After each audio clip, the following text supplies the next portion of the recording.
Except y'all got a lot quieter than my students ever did. Well, good morning.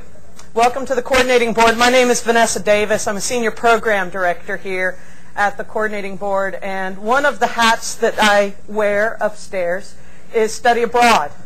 And I can't begin to tell you how happy I am to look out and see this crowd.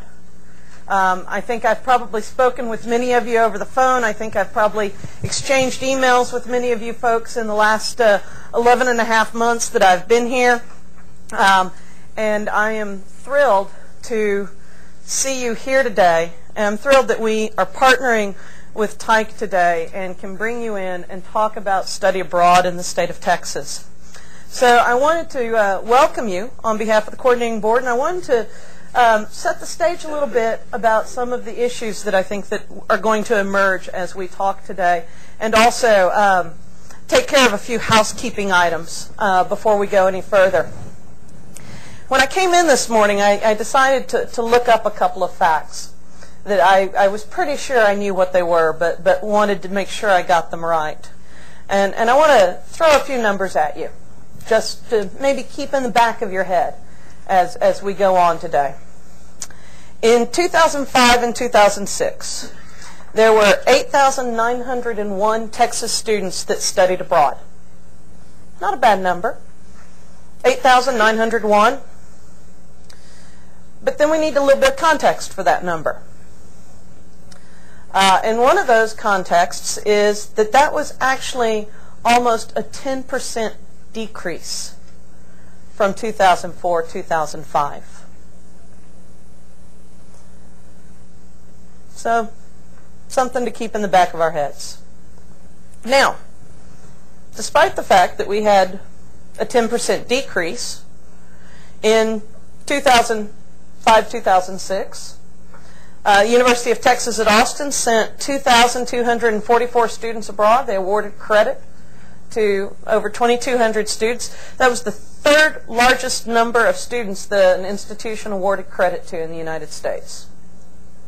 Now add to that that same year, Austin College, one of our private institutions, one of our independent institutions here in the state, was one of only 18 institutions nationally that sent over 80% of their students abroad.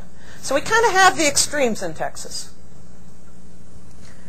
We have a decrease, yet we have institutions, many of the institutions that you guys represent, that are doing a great job of getting our students abroad and learning in a very first-hand experiential way what it means to be a part of this very changing and complex world that we find ourselves in right now.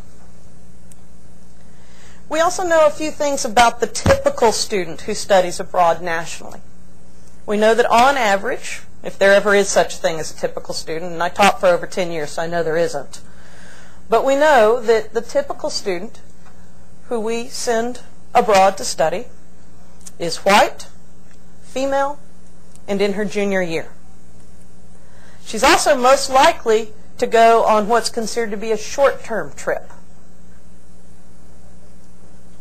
I'll let you ponder as the day goes on how well your students sort of match that profile and what that means for the programs that we operate in our state and the programs that you operate at your institutions.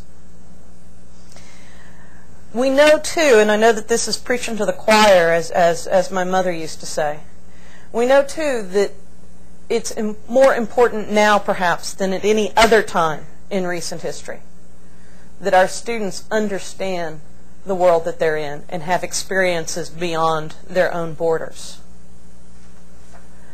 If Texas is going to be competitive in the global marketplace, whether that be the economic marketplace or whether that be the intellectual marketplace, our students have to understand that there is a larger world beyond the outskirts of their classrooms or their colleges or their cities or their communities or even their state.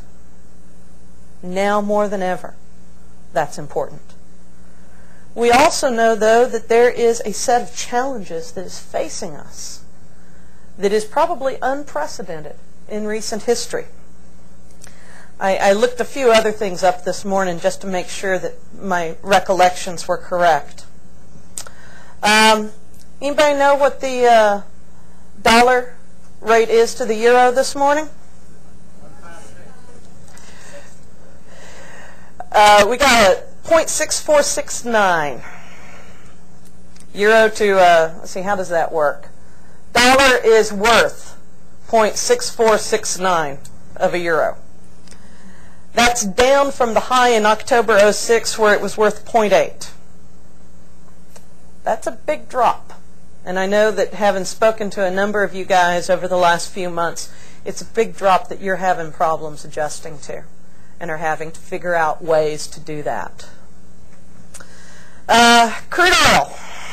See, I grew up out in West Texas, so it's always a mixed, I always have mixed feelings when I look at crude oil per barrel prices. Crude oil, as of this morning, $116.32 a barrel. This time last year, $65 a barrel. It's almost a 100% increase.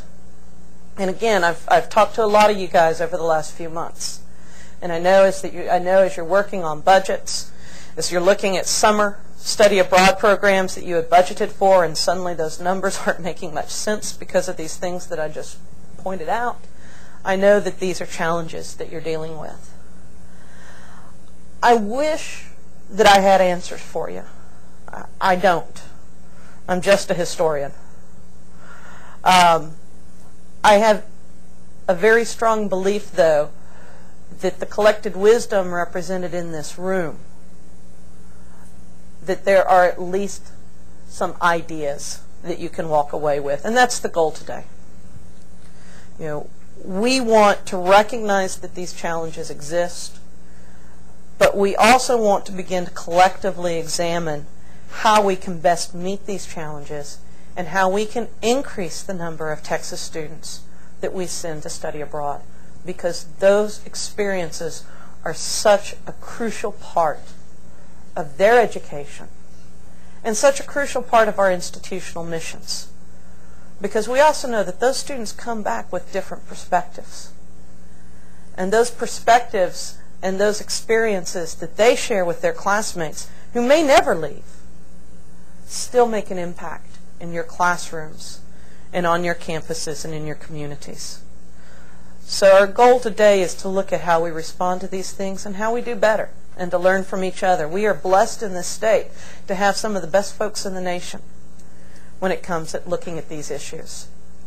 And I remind myself of that every morning whenever I get a phone call or an email and I'm trying to figure out how to answer it, and know that I can pick up the phone and talk to some of you folks, and that you'll help me answer those questions and you'll help each other out. And I am deeply appreciative of that, and appreciative of the really extraordinary spirit of cooperation that I've seen amongst this community in the last 11.5 months since I've been here. I also very much want to thank our co-host and our partner this morning, TIC, the Texas International Education Consortium. Dr. Ronald Aqua is going to be talking to you in a couple of minutes to also bring you some greetings and to talk about TIC's role in this. But that's the other piece of this. It's not only do I know that we've got folks at institutions who are top-notch, but it's also a relief to know that we have organizations in this state as well who are looking at these issues and who are doing their best to assist you guys in figuring out how to meet those goals of getting more students abroad. There are a couple of housekeeping things that if I don't tell you, I'll get in trouble with, and I try to never get in trouble with the folks, with my administrative assistants, because, well, they're the ones that run the show. One thing that they told me that I needed to make sure that I told you was that if you have not checked in and picked up your packet in your magical little lunch money envelope, you need to do that now. They are right over there. We will have change and receipts at lunchtime for you. We will be having lunch You're seated in your, most of you are seated at tables. You guys that are over there, if you want to scooch in a little bit, and at lunch certainly find your place, and we can even maybe pull a couple of more tables over and have you crowd in a little bit. But the reason we have y'all seated this way is because we also don't want this to be a speaking heads day. We want to make sure that you have chances to cooperate with each other and speak with each other, and that includes at lunch today. We really want you to use this as a time to network and a time to think about what are your biggest challenges, what are your biggest successes, and to share that information with each other. A couple of other things to remind you of. We've got restrooms immediately across the hall. If you need a caffeine fix beyond the coffee in the back, there are vending machines right down the hall as well. And probably the really important thing that our web services folks asked me to remind you is that you're being broadcast this morning. We're webcasting this across the state, and for you guys that are watching out there, we're sorry that you couldn't join us directly, but thank you for joining us electronically. We will, throughout the day, hopefully be taking some questions from the folks that are watching online. Those questions can be emailed to Vanessa, V-A-N-E-S-S-A .Davis, D-A-V-I-S, at thecb.state.tx.us. And as the day goes on, we'll be collecting those questions and asking them at the appropriate moments. We also will, after the fact, we will be placing this recording on the coordinating board website. And once that gets up, we'll send you out an email letting you know where it is, how you can find it, and where some of the other information, like the presentation notes from today, are located as well. So you are on camera, but I'm sure that doesn't matter. So again, thank you for joining us. Thank you for coming down to Austin, and thank you, and I do mean this sincerely, for everything that you're doing for students in the state of Texas and to further what our common goal is, and that is to provide our students with the absolutely best education that we can provide them with. And the work that you do is as critical as the work that those teachers in the classrooms at your institutions do. And with that being said, I want to introduce Dr. Ronald Aqua and let him talk to you for a few minutes.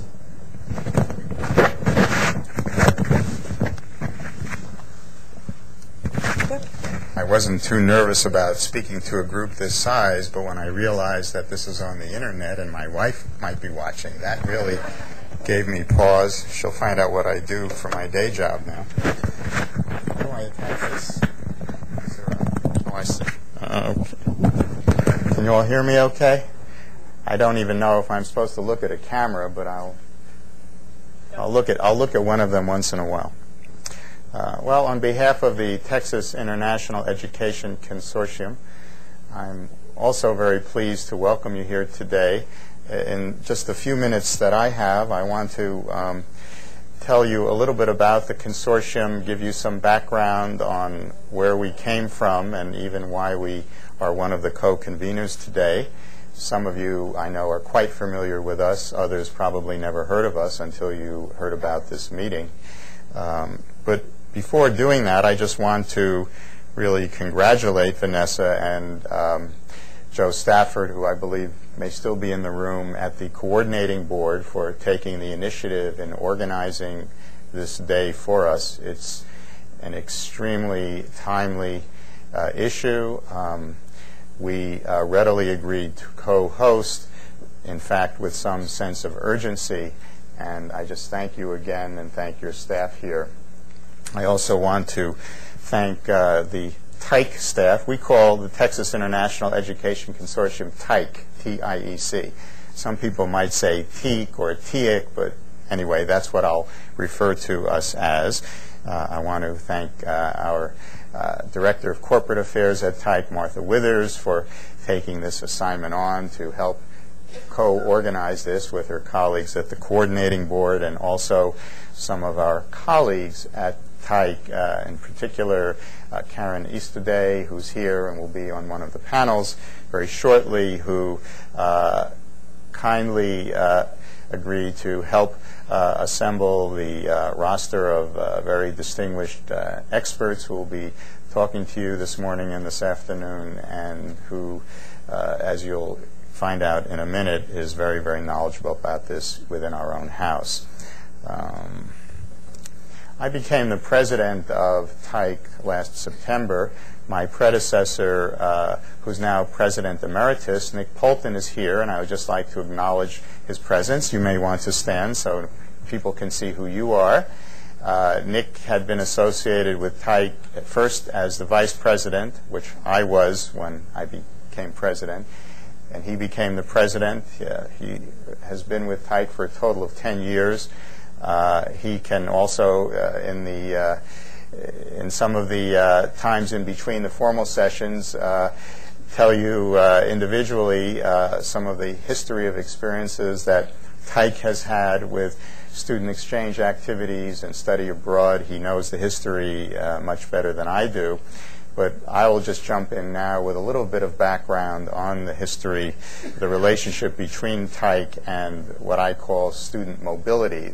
And I look at this issue as one involving the movement of students into the United States and also from the United States, from Texas to other countries. TIC has its origins in a student mobility issue. Back in the 1980s, the government of Malaysia asked one of the campuses in Texas if they could accommodate a very large intake of Malaysian graduate students to pursue postgraduate degrees at that institution. And the number was very large. I believe it was more than 2,000, Nick, if I'm correct. And it seemed to be too much for one institution to handle. And so a call was put out to other campuses around the state to work together to accommodate this large training request. And indeed, there was a good response, and TIC was created in 1985.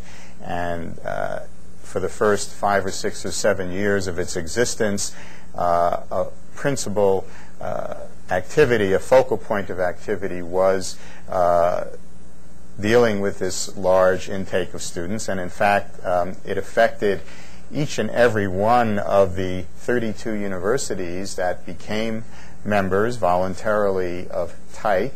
And so those of you who have been at a Texas university that has been associated with TIC for that many years are quite familiar with the organization. That is really the origin of TIC.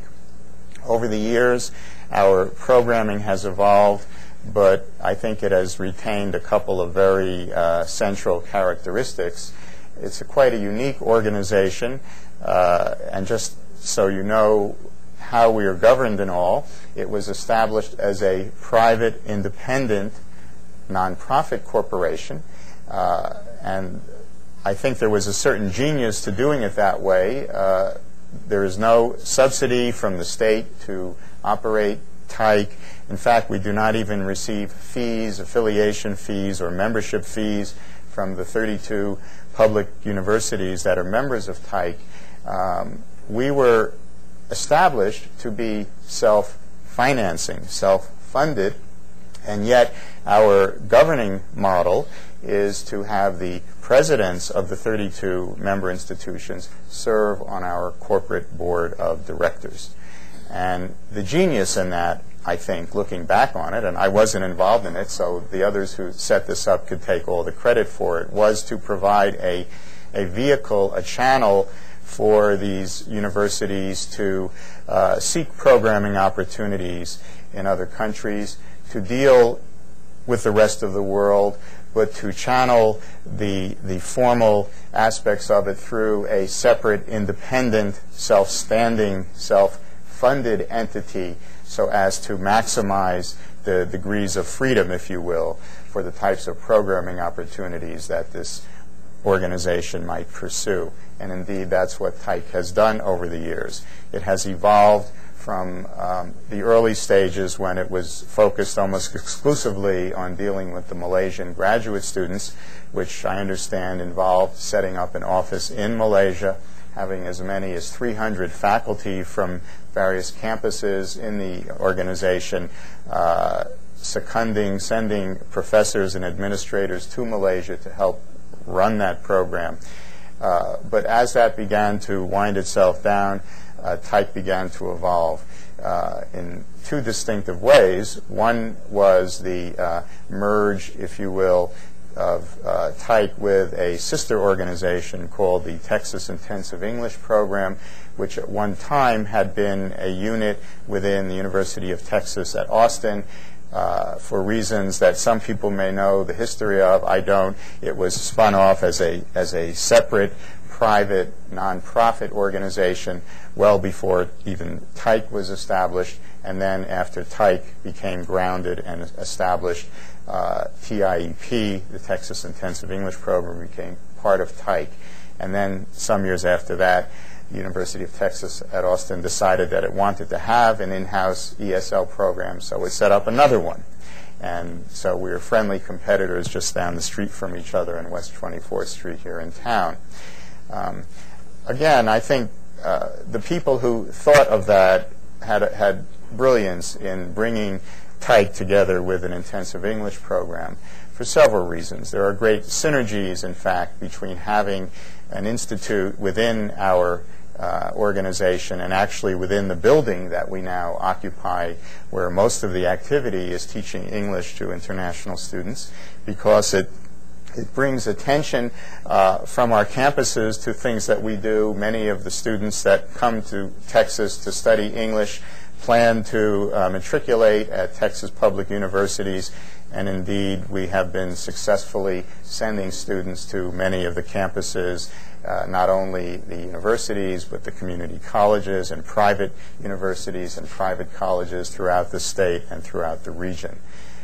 But even beyond that, we have in our own house a very capable, dedicated group of experts in teaching languages, English, but also some of them have competencies in other languages, and experts in international and cross-cultural communication. And Karen is here as proof of that, and you'll meet some others who will be here for the lunch hour to join you in some of your informal discussions. In fact, the synergies go beyond that, because in much of the work we've done, we have had to have in it an aspect of our activity that included the teaching of language or the teaching of English as a second language or as a foreign language. And so in our consulting work, which is mostly what we do now, as I'll explain in a minute, we have begun to involve our intensive English program people in the consulting work. So the current day Tyke is no longer focused almost exclusively on this student mobility question. In fact, as the little blurb that I handed you will indicate, it's a marketing piece. It presents us to the outside world. It's not really a brochure describing what we do as much as a voice for Tyke to say to foreign ministries of education or foreign entities that are thinking of setting up a new university or reforming an existing university through curriculum development or new governance models or new financial organization. This is what we can do for you. And the current business model, if you will, for Tyke is very generic. It's really quite simple. We offer the expertise of people who are in Texas, primarily people from the 32 member universities who are associated with Tyke, but when necessary and useful and desirable, we cast a wider net.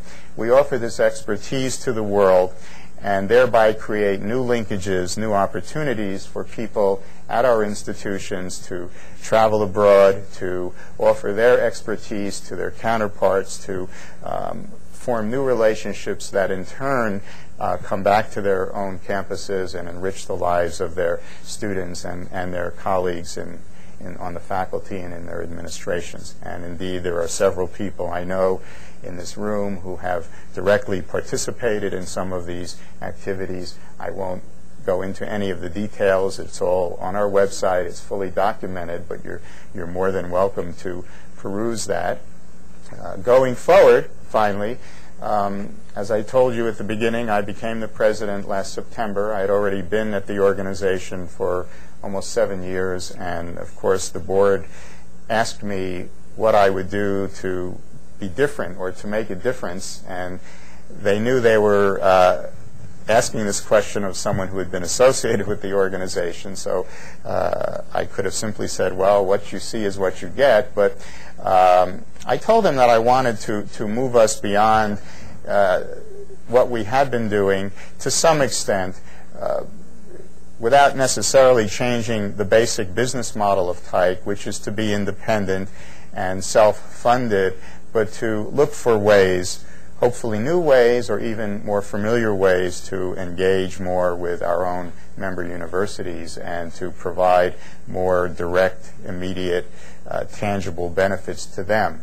Now, case by case, many people from our member institutions have been involved in our consulting activities, but I knew, we all knew that there were many, many more people who could potentially be drawn in. And when I asked our board, who are the presidents of these institutions, what directions they thought we might move in, one of the things that they almost unanimously and immediately said was study abroad.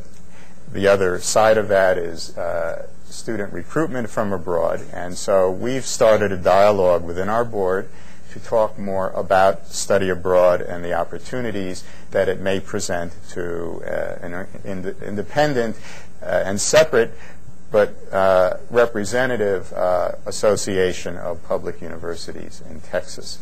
And I told them that I intended to travel a lot within the state, which I've been doing since September, and visited with a number of you here in the room, and I thank you for coming, or I have visited your campuses. If I didn't meet you, I met other people on your campuses, and I'm going to continue this.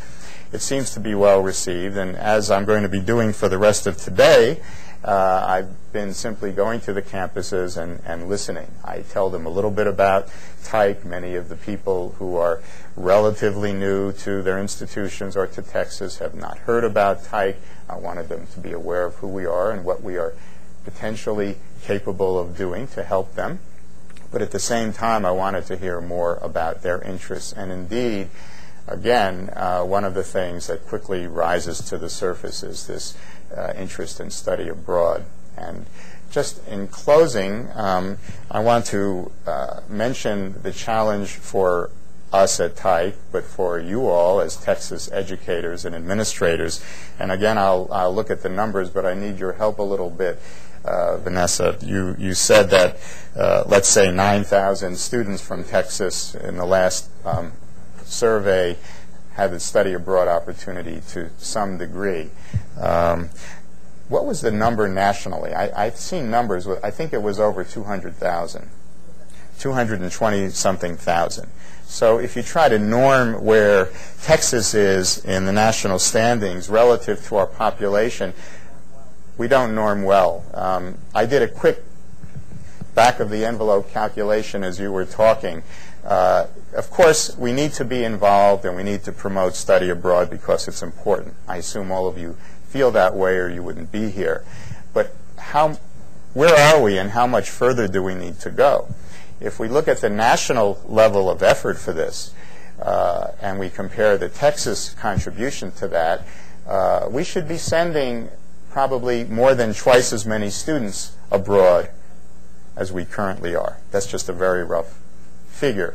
If the people living in Texas are about 10% of the people living in the United States, we're sending, relative to that, only half or less of the number of people abroad as the rest of the country is doing.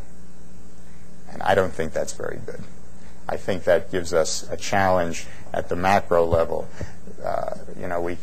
We can talk about all of the reasons for that, and I'm sure there are many having to do with the history of Texas and the location of Texas and the history of higher education in Texas. But however we parse this and try to understand why we have these results, I think the challenge still remains. There are many institutional factors that probably are related to this particular statistic. There are the historical factors and the legacy factors of how we evolved and how our higher education systems evolved. but we just have to be doing more of this. And when Vanessa first approached me to talk about issues and best practices, I readily concurred, as I've said, because it's going to be an important issue for TITE, for our organization to consider. But I want us all to leave here today with this keen sense of awareness that we're just not keeping up with the rest of the country, and we need to do more. And I challenge you to think about that in your deliberations, and I commend you all for coming here and taking up some of your valuable time, and I wish you a very productive day. Thank you.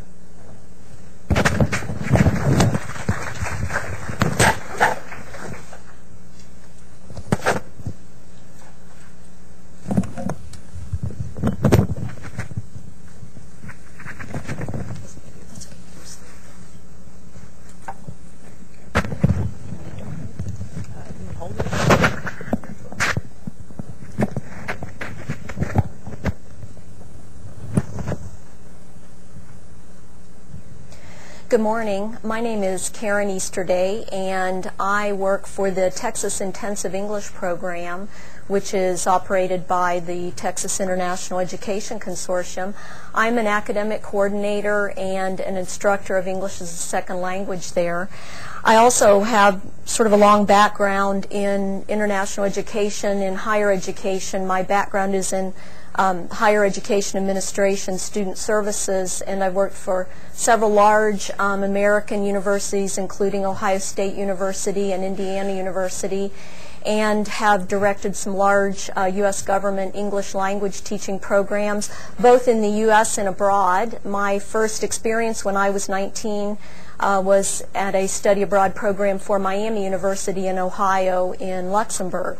So I have a strong commitment to the field. Formerly, before my current position, many people here know me as I was the Director of International Education at St. Edward's University here in Austin, and I handled international student advising and also study abroad. So I'm here today to introduce an incredible panel of distinguished people, many of whom I've worked with, and in particular to introduce two people who I've worked closely with over the years. And it's my pleasure to introduce the two panelists who are going to begin the program today and talk about the state of study abroad in Texas and in the U.S. Nancy Ericksen is the study abroad counselor at Trinity University in San Antonio, and Sue Mennicke is the Director of Study Abroad and International Student Services at Southwestern University in Georgetown. Nancy and Sue are here today, were invited today to share their vast experience and expertise in the field. Both are have served in leadership positions nationally as well as regionally in the education abroad field and are very known and respected in international education. Nancy and Sue are both members of the two main professional organizations for study abroad, NAFSA, the Association of International Educators, and the Forum on Education Abroad. In addition, they both serve on the Council on International Educational Exchange, the Associated Colleges of the South, and both are members of the Alliance for Global Education China Advisory Board. And both of them have presented at numerous conferences on various topics, including safety and responsibility in study abroad, the foundations of study abroad, financial aid for study abroad, and security and safety in study abroad. Nancy and Sue both serve on advisory boards for Arcadia University's Center for Education Abroad. These are large players nationally, internationally in the field. For the International Education of Students, IES Academic Council, both just have very strong and strong national backgrounds in the field. Nancy Ericksen has served as the national chair of NAFSA's Education Abroad Knowledge Community, formerly known as SACUSA, the Study Abroad section, and has been a member of the Financial Aid Committee. In addition, she's a member of the American Association of Collegiate Registrars and Admissions Officers, ACRO, and a member of the Study Abroad Committee for that organization. She's been on the Butler University Executive Committee, National Advisory Council. Sue has also served on NAFSA's Education Abroad National Team. Both Nancy and Sue have been trainers for NAFSA. Sue is a member of the Association of American Colleges and Universities. Both Sue and Nancy, again, are on the Associated Colleges of the South.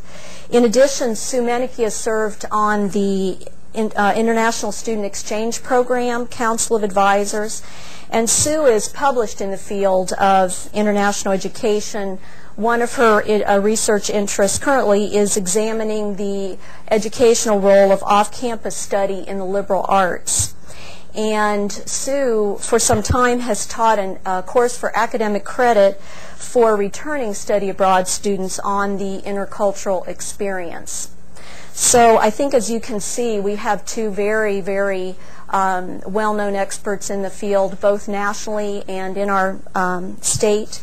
And again, all of the people who have been brought to speak today are distinguished experts, the best in our state and in the U.S.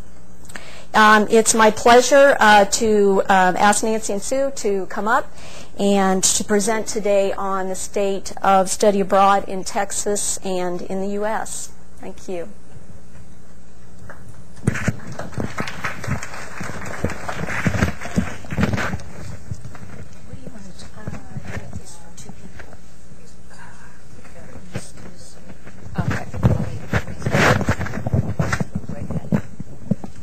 Good morning. What? Nobody's out there. They're going to think there's nobody here. I'm going to begin by explaining a little bit about, we're here to talk about initially the overview and of nationally. About 2 years ago, Sue and I were both, I was at the time chair for Education Abroad. Sue was the regional liaison for Education Abroad in NAFSA. At that point, it was estimated that about half of the 10,000 members in NAFSA had study abroad as at least part of their job. And Sue particularly was charged with keeping in touch with the representatives in each of the 12 regions of NAFSA so that we were in touch with the local issues, concerns, developments, and so that we could share information. So part of our job was to look down the road. And then somebody got really smart and said, wait a minute, why don't we just step aside and instead of producing what we're going to do this year and next year, why don't we look and see what's going to happen 10 years out? Where are we going? Because if you don't know where you're going, you have a good chance of getting lost. And so there were 2 retreats in 2 succeeding summers. You should have a handout that says a summary of key ideas from the retreat. That was the first individual. We sort of stepped back and said, oops.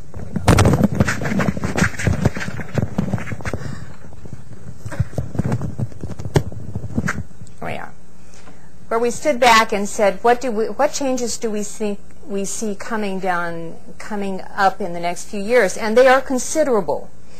If you look back 30 years ago, it was most typical for study abroad programs to be at small, private liberal arts institutions. You went abroad for a year.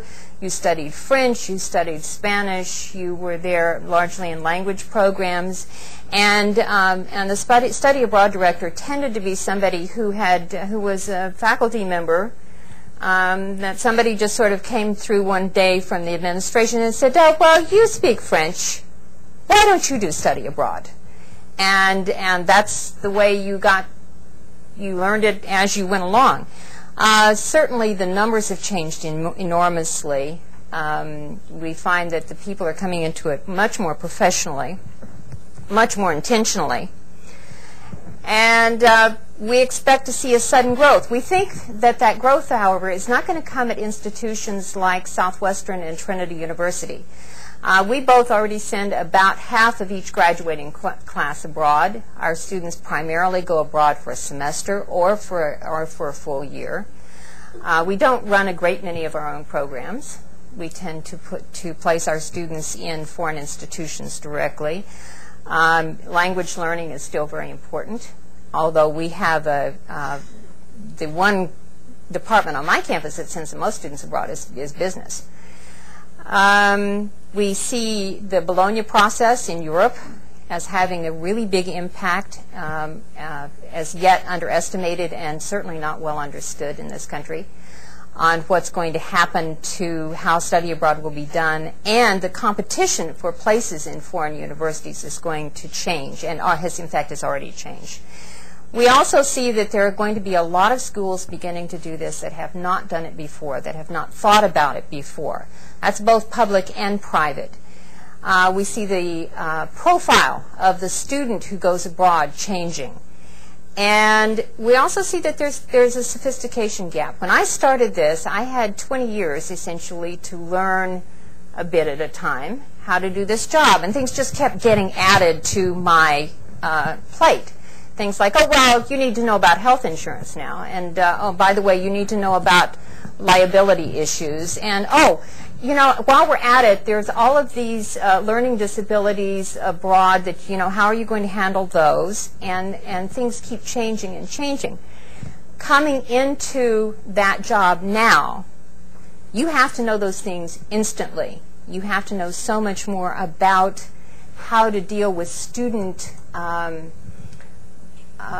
services issues, and how to know about the legalities, and know about Title VI and what that means, and what you have to legally do to qualify for it. Visas.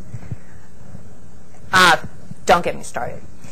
So the next year, we sat down and talked about, okay, if we think that these are the changes that are coming, how are we going to meet those changes? And this is specifically for NAFSA that deals, our charge is to deal with training, with publications, to help prepare people and to give them the tools that they need to do this, to do the job that we do, and to make that available on a wide scale to as many people as possible. And so that's the key goals. We want to train people to go to non-traditional.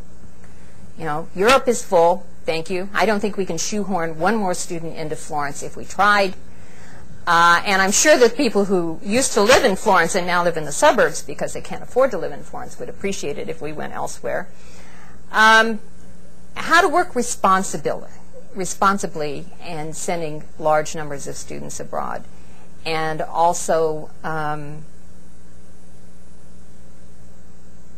to look at the different students that will be going. We are sending a large number of white junior women abroad.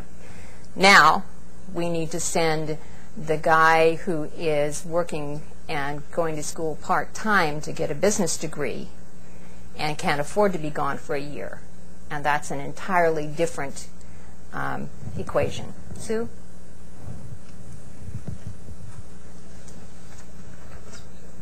Yeah.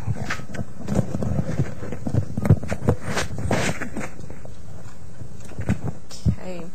I'm going to talk very briefly, and obviously we'll have lots more time today to continue these conversations, but just to highlight a couple of trends and developments that we see both in higher education and related trends and developments in education abroad. These two things are obviously inextricably linked, and so we in the field need to be cognizant of what's happening generally in higher ed as well as in education abroad. I'm sure you all have been reading about and keeping up with the current educational loan crisis, lenders pulling out, less money available for students.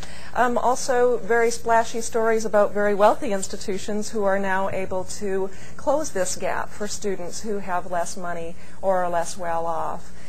But for the 99% of the rest of higher education in the United States, it really is becoming a significant problem. I know there are people in this room who know more about this than I do, but with the decreasing number of lenders, decreasing amount of money available for students, the increasing cost of higher education, there is a significant and growing gap for those students who are in the middle and lower income levels who are simply becoming unable to finish a college education. This is a big problem. And obviously Congress is trying to work on this, but higher education costs are growing very quickly, and it's something that we really need to be cognizant of because it threatens to change the demographic of who is actually in higher education, which will certainly then change the demographic of who's studying abroad. Another big issue is the whole accountability factor. Margaret Spellings, of course, sent out all the recent proclamations of increasing accountability in higher education through what some people are seeing as troubling moves towards a quantitative measurement of what's being, I see some heads nodding, quantitative measurement of what's being learned in higher education. In an effort for us to be able to prove what it is that happens when someone gets a degree. One can understand that to a certain extent, but again, it's presenting pretty significant challenges for a lot of higher education. I think the other accountability piece is also coming from parents who are, especially Nancy and I being at private institutions, maybe even have more direct interaction here, but parents who are pushing to see accountability and results. Maybe a little bit too reductive in thinking about those concepts, but that certainly is a pressure on higher education now, certainly at the private institution. I think also, too, related to study abroad and international education, the students who are coming are a different group than they were even just 10 years ago. You can read all kinds of reports and studies that indicate that students have more international experience, are more versed in what it means to have an international experience, and have a clearer idea in mind of what they want to do to incorporate study abroad as part of their degrees. So our student population is also changing in higher education as relates to education abroad. So those are just a couple things, obviously many more, but just to highlight those. Related in education abroad, certainly on the accountability front, there is a lot going on. A recent report released by the American Council on Education, endorsed by all kinds of higher education consortia. You should have that handout. It's the second handout you would have received. It looks like, can you hold it up, Nancy? Criteria for institutional management of study abroad. Big push for institutions to have to take a really intentional look at what they are doing in internationally educating their students. Did you all get that? I see a lot of people shuffling. Do you have those, Vanessa? They will go around, and this is just the cover page that is part of a much broader report and provides a narrative actually on all 14 of these points that were created as a part of a sort of guidepost for institutions who are beginning to think about international education. Karen's just handing them out now. Also, a couple of ongoing projects through the Forum on Education Abroad. Karen mentioned that organization at the beginning, obviously a big player in education abroad, created 5-8 years ago. A couple of initiatives that group has created to deal with accountability and study abroad, and to begin to get some sense of how to measure quality in study abroad programs. It's a big debate in the field about how you actually measure the quality of a program, but there are a couple of important initiatives and also standards in study abroad that the Forum on Education Abroad has been working on. A lot of information at their website. You can just Google Forum on Education Abroad. I think the bottom line with all that accountability issues is really, again, that institutions need to be intentional about what they're doing. There is no one correct answer that will work for every institution, and I think this is an important point to note as we move forward in the field. There isn't one right answer that's going to work for every institution. We're quite different from each other. Our institutional goals and missions are different from each other. So just that idea of being intentional about where we go from here. Obviously, another big development in education abroad is the Attorney General's investigation. And everyone has had different responses to this. Some institutions have been more affected than others and have actually been subpoenaed. But the rest of us really need to be watching what's happening with the investigation. I have heard a number of people say that it never will really go away. You'll just stop hearing about it. That it will never actually be entirely concluded, but at a certain point the investigation will just simply diminish. It's a little unnerving, but I've heard several knowledgeable people say this. And the forum, again, put out a whole set of documents, or a particular document, to act as sort of a guidepost to keep institutions, one, from entirely panicking that one day they will be served with a subpoena, but also, you know, again, I keep saying this point, but helping institutions be intentional about what they're doing. Education abroad has to match the institutional goals and mission. Has to. It cannot be a standalone. And these guidelines that the forum and a number of members of the forum have come up with are really sort of an assistance to institutions to become more intentional. Not a quick fix at all. There is no how-to on this kind of stuff. The last issue that I wanted to touch on that certainly is big in the field, we've already said it a number of times this morning, has to do with numbers. The tagline for the Lincoln is 1 million students abroad a year. We like numbers. Numbers are great. They're a very quick and easy way to measure what's going on. But I think it's important for us to remember that numbers, there is a limitation to what numbers can tell us. Just a couple quick examples. The Open Doors report is great, and I hope y'all send in your data so that you can be recorded as an institution. But it's limited in its value. Not all institutions report, so it's a selected group of people who are being reported on. It can give us an idea of trends. For example, it tells us that community college participation is going way up. That's a good thing to know. That's a really good thing to know. But it can't tell us what the motivations are for study abroad, and it doesn't try to. It also only tells us a limited amount about the demographic of who's studying abroad. This is in real sort of sketch terms. You may have seen recently, as another example, the series of reports that CIEE puts out. Any of y'all get those? Yeah. It's on their website as well. They put out a series of just kind of thought pieces, and a couple of them recently have been about numbers and what we should be careful of in looking at numbers. I know that a lot of you who do study abroad at your institutions may be being pushed to increase the numbers because that looks good, but Nancy briefly mentioned the danger of just starting a program in a site where we know we can fill it. Do we really need another program in Florence? Is that a responsible thing to do as a professional in education abroad? So really balancing needs of the host site with what you think your institution needs, and not just being driven by the kinds of programs that you know you can fill with lots of students. Really nice pieces. They're very quick to read. Takes you about 5 minutes, but I would encourage you to look at that site, ciee.org, and look at their thought pieces. A couple of really nice pieces on numbers and what we need to be careful of. Just very briefly, and that kind of relates to the whole issue of faculty-led programs. We're obviously going to have a whole distinguished panel talk about faculty-led programs later in the day, so I won't go into that too much, but certainly that relates to numbers as well. Thinking about short-term and how that relates to the number of students that can be sent abroad. It's all a very complicated maze, I think, just delving into the numbers issue. So just raising a couple of very brief issues on that front. And I think with that, I'll turn it back over to you.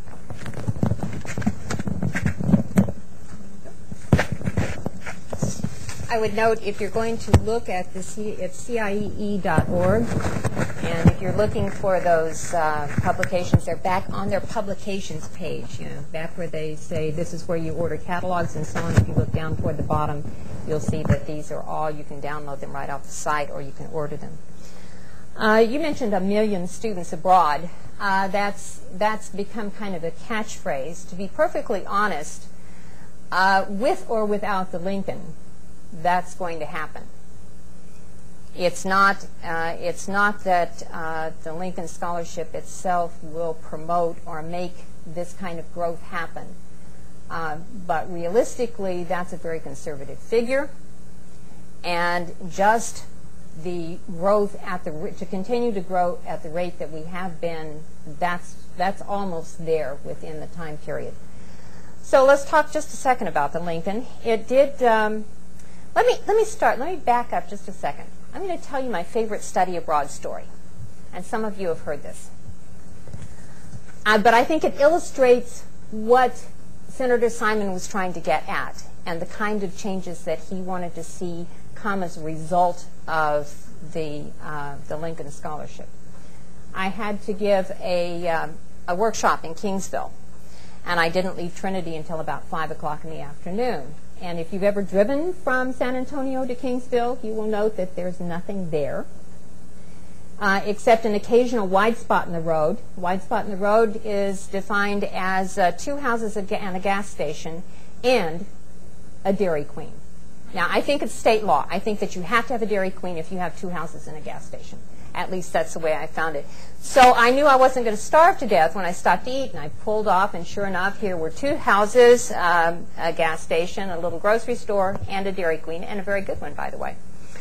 I've lived in small towns in a lot of different places. Small towns have one thing in common.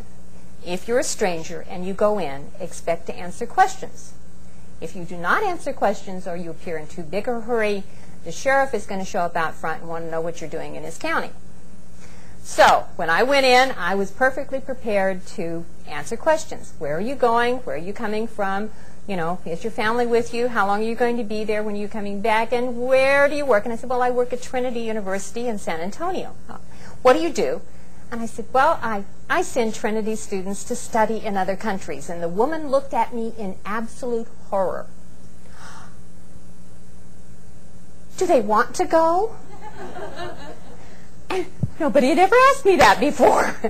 But I had visions of sneaking through the halls and grabbing unsuspecting students. But realistically, for the majority of the people in the United States, that is really the way they would answer. Do they want to go? Why would you want to go anywhere? Why would you want to leave? That's true. And that's what Simon was getting at. Like it or not, this is a global economy. Like it or not, our security depends in large part on really understanding the rest of the world and having people who are experts and having those experts to draw on. And we don't have them. And so his idea was to send as many of our youngest, brightest people out to encounter the rest of the world so that they would have a broader understanding and they would bring that understanding back to their professions, back to their communities, back to their institutions. And that's what he wanted to do. And he wanted to send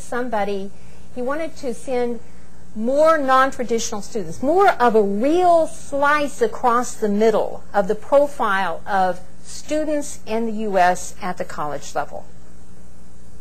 And that's what Lincoln was designed to do. At the same time, because we have a national interest is why this is being funded, they want those students to go to non-traditional places.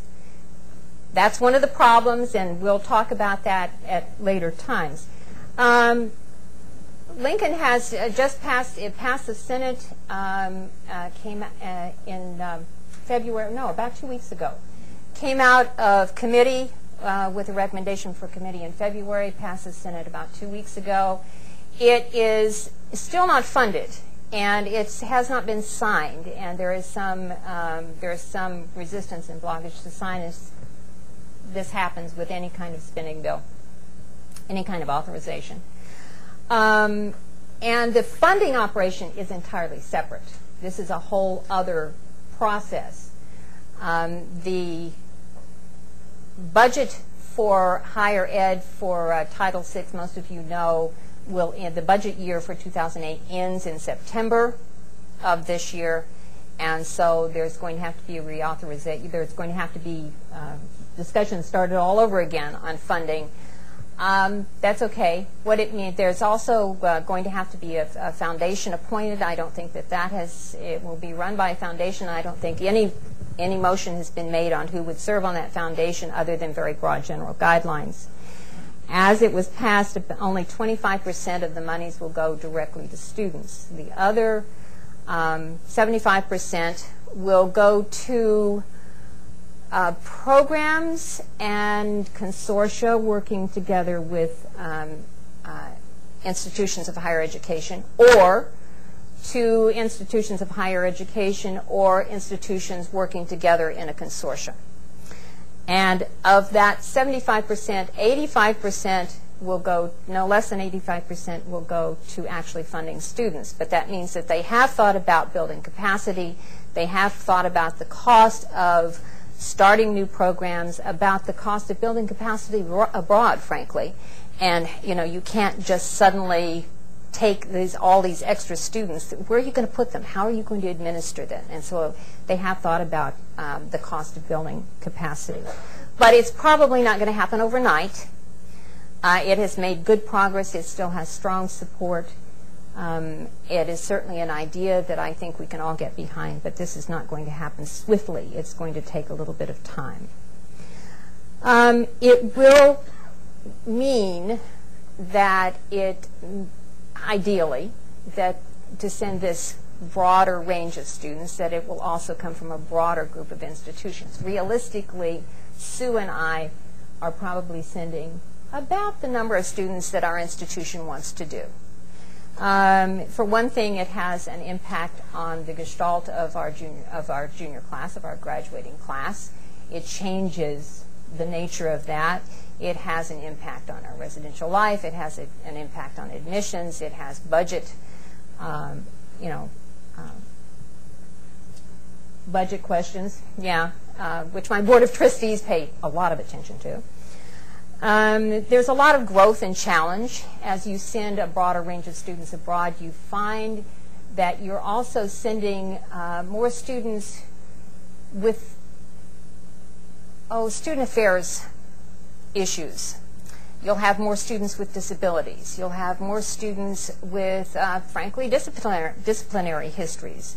In other words, it's going to be more popular, more representative of the population of students across the board on your campus. That's generally a good thing, but you have to keep in mind that there are those challenges, so that not only are you going to have to deal with those challenges on your campus, but you're going to have to deal with and think about dealing with them at long distance. I agree there will be much more community college participation. That's already happening. It's not going to slow down. I think the key here is to start with, what is it for? I think you have to stop at the beginning and say, what are we doing it for? Robert Bolt said that you know what a good knife is because you know what a knife is for. A good knife is a knife that cuts well. I think a good study abroad program at any institution is only good if you start with an understanding of what are you doing it for. What do you hope to accomplish with this? What are they going to learn? How is it going to benefit your institution, and where does it fit into your curriculum, into your overall mission? Start there, and you have a better chance of actually developing something that is first class. The other thing that we haven't mentioned is that in this sudden growth, there is an explosion of instant program providers. Anybody can put up a website. It's becoming more and more difficult to know. It takes more time to investigate each one, to know this is a really good operation, this is just a website. And so I'm also going to say that I think you're going to have to, if you're just starting to do this, the very first investment you're going to have to make is in staffing it, and staffing it with people with background and training and an understanding, because they're going to have to immediately know a lot of things. Sue, you want to talk about professionalization? Because that gets right to that. Right to questions? Okay. Go ahead. Yeah, go ahead. We kind of knew this would happen, trying to talk about the state of study abroad in half hour. It's sort of like War and Peace, the Cliff Notes. But I think what we'll move to now, because we have at least touched on more or less everything that we wanted to cover this morning, but we really want to get you all talking to each other. And so we have devised an activity. Education abroad, people like activities. But if any of y'all have ever been to a Forum on Education Abroad conference, we're modeling this after that. We have 3 questions here. They're relatively complex scenarios with then questions attached to them. And we're going to have 3 tables work on each question, and then the people over here can either slide into empty spaces or you can kind of become a group in some way. You'll need to do your organization over there. But the questions deal with 3 general categories: growth, capacity, and student learning. We just barely touched on the whole issue of student learning. I mentioned it briefly, with the accountability issue, what's actually being learned in study abroad. But we have these questions, and we would like you just to look at them and discuss at your tables. Obviously, different kinds of institutions are represented at each table, but this is good. I think rather than having you just listen to us talk, we're from 2 private institutions, being able to talk to yourselves and come up with some answers to these questions seems quite valuable. So the questions will go around, and the handout is right there, just for the student learning. Yeah.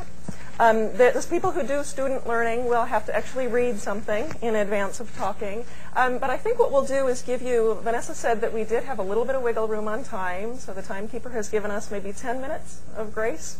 So we'll have you talk for maybe 8 or so minutes, and then we'll have probably just one group from each question report back and have a little bit of time for discussion at the end. People on the podcast, would you read the questions? Yes. For people who are listening from afar, here are the questions. The first one dealing with capacity. Consider the increasing number of student participants, particularly to non-traditional locations. How can we effectively and responsibly move forward with increased participation while keeping in mind the needs of host sites? What do we need to consider in terms of study abroad participation capacity and our home campus realities and needs? And what are the financial as well as educational costs that must be considered? So that was the capacity question. Again, this is just for people listening from afar. The growth issue. Growth is an issue we all recognize in study abroad and about which we are generally pleased. However, growth brings challenges. For example, the funds to be provided by Lincoln are meant to send more non-traditional students to more non-traditional places, and this impetus represents a new paradigm requiring new kinds of programming. This type of programming may well initially lose money, be unrealistic, expensive for the student, or expose the institution to excessive liability concerns. In your group, and you all from afar can create your own groups, in your group discuss the program elements you would include as well as the challenges and benefits of these elements in designing a quality study abroad program. And the last question is on student learning. Margaret Spellings has mandated that higher education be more accountable for how and what kind of learning occurs in the course of completion of a degree program. As study abroad becomes more integrated with the curriculum and goals of higher education, how can we ensure that we incorporate intentional learning goals which teach students not only the curriculum of a program, but also the position of the U.S. American in the world? This question asks you to consider the measurement of culture learning, which is difficult to accomplish in a consistent and cost-effective manner. And for those of you from afar, there is actually a reading that we're handing out, and we may be able to post that to the website later on for you to look at. So for those of you who are present here, again, look at your questions and then discuss as a group. You will have from now about 7 minutes to talk as a group, and then we will come back and just do some brief reporting out and have some discussion. Yeah.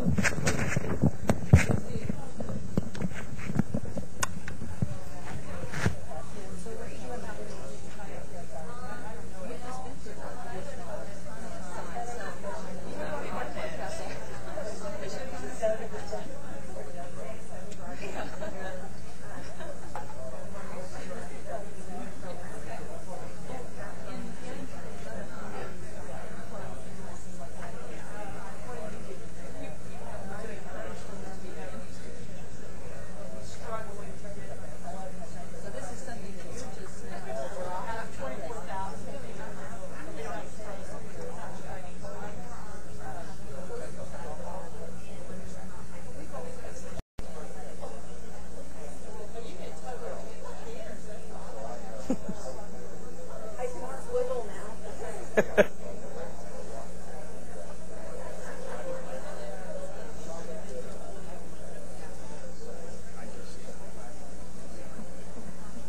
seat, Rock.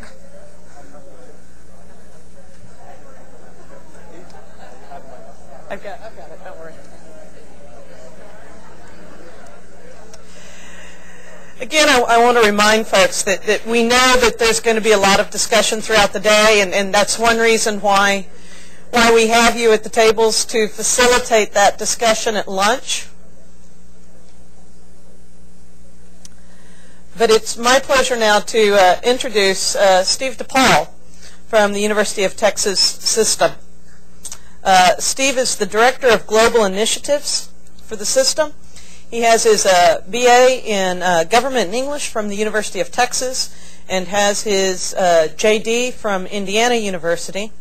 He has been working with the UT system for a while, looking specifically at the risk management issues that exist for study abroad. And when I said earlier that I've considered us blessed that we have some of the best folks in the nation, Steve certainly fits into that category.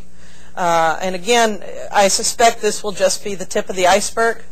We're not thinking that we're going to get all the answers out today, but perhaps we can get a few of the answers out and at least can begin the conversation. So Steve, thank you so much. Thank you. Good morning. Thanks again to Vanessa for inviting me and for the warm introduction. Let's see.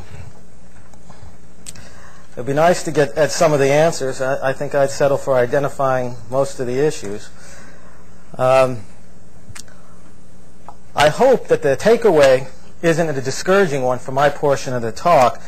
When they let the lawyers speak, it's kind of the longueur of the morning. I was at a panel discussion the other day, and my talk followed that of a physician that worked at the UT Austin Health Center and was focusing on infectious diseases that are prevalent in certain areas of the world and other afflictions. And a majority of that talk focused on the exciting topic, it was a breakfast talk incidentally, of travelers' diarrhea. And then I got up to talk about health, safety, and liability, and I heard someone toward the front of the room mumble, "I didn't think it could get any worse." So you know, with that, we'll proceed into this area. We always want to look out for the best interest of our students, faculty, and staff, and we also, as officers of our institutions, have to look out for liability. You'll hear me talk a lot about liability, but typically the health, safety, and welfare and liability concerns move along parallel tracks. So whether I'm talking about liability or welfare, please understand that the paramount concern is always trying to make sure we can enhance safety, minimize exposure to known risks, etc. What could ever go wrong? Again, not to be discouraging, but anything that can go wrong on campus, and for those of you who have good friends or who may be involved with Dean of Students' office or Dean of Students professionals, we know the things that happen on campus and around campus all the time. Sexual assaults, students failing to arrive in programs when they're scheduled to, students leaving programs early, robberies, muggings, kidnappings, and ransoms. I used to think I didn't have to mention kidnappings and ransoms, but we've had a couple of incidents of that unfortunate occurrence just within the UT system in the past couple of years. Theft of property, serious injury, illness, all kinds of things. Many of the serious injuries or illnesses, incidentally, and perhaps not surprisingly, related to drugs and alcohol, specifically excessive alcohol consumption, which of course occurs on campus, but when students travel abroad, it seems to take on a different dimension. And many of the injuries are alcohol and a combination of something else. Alcohol and driving, alcohol and swimming, alcohol and you name it. So we'll move on from here. We don't have that much time today, so I wanted to focus on some of the key considerations and some of the persistent problems. Transportation. More accidents and serious injuries abroad result from transportation mishaps than perhaps any other single thing. As I said, sometimes alcohol is involved, but not always.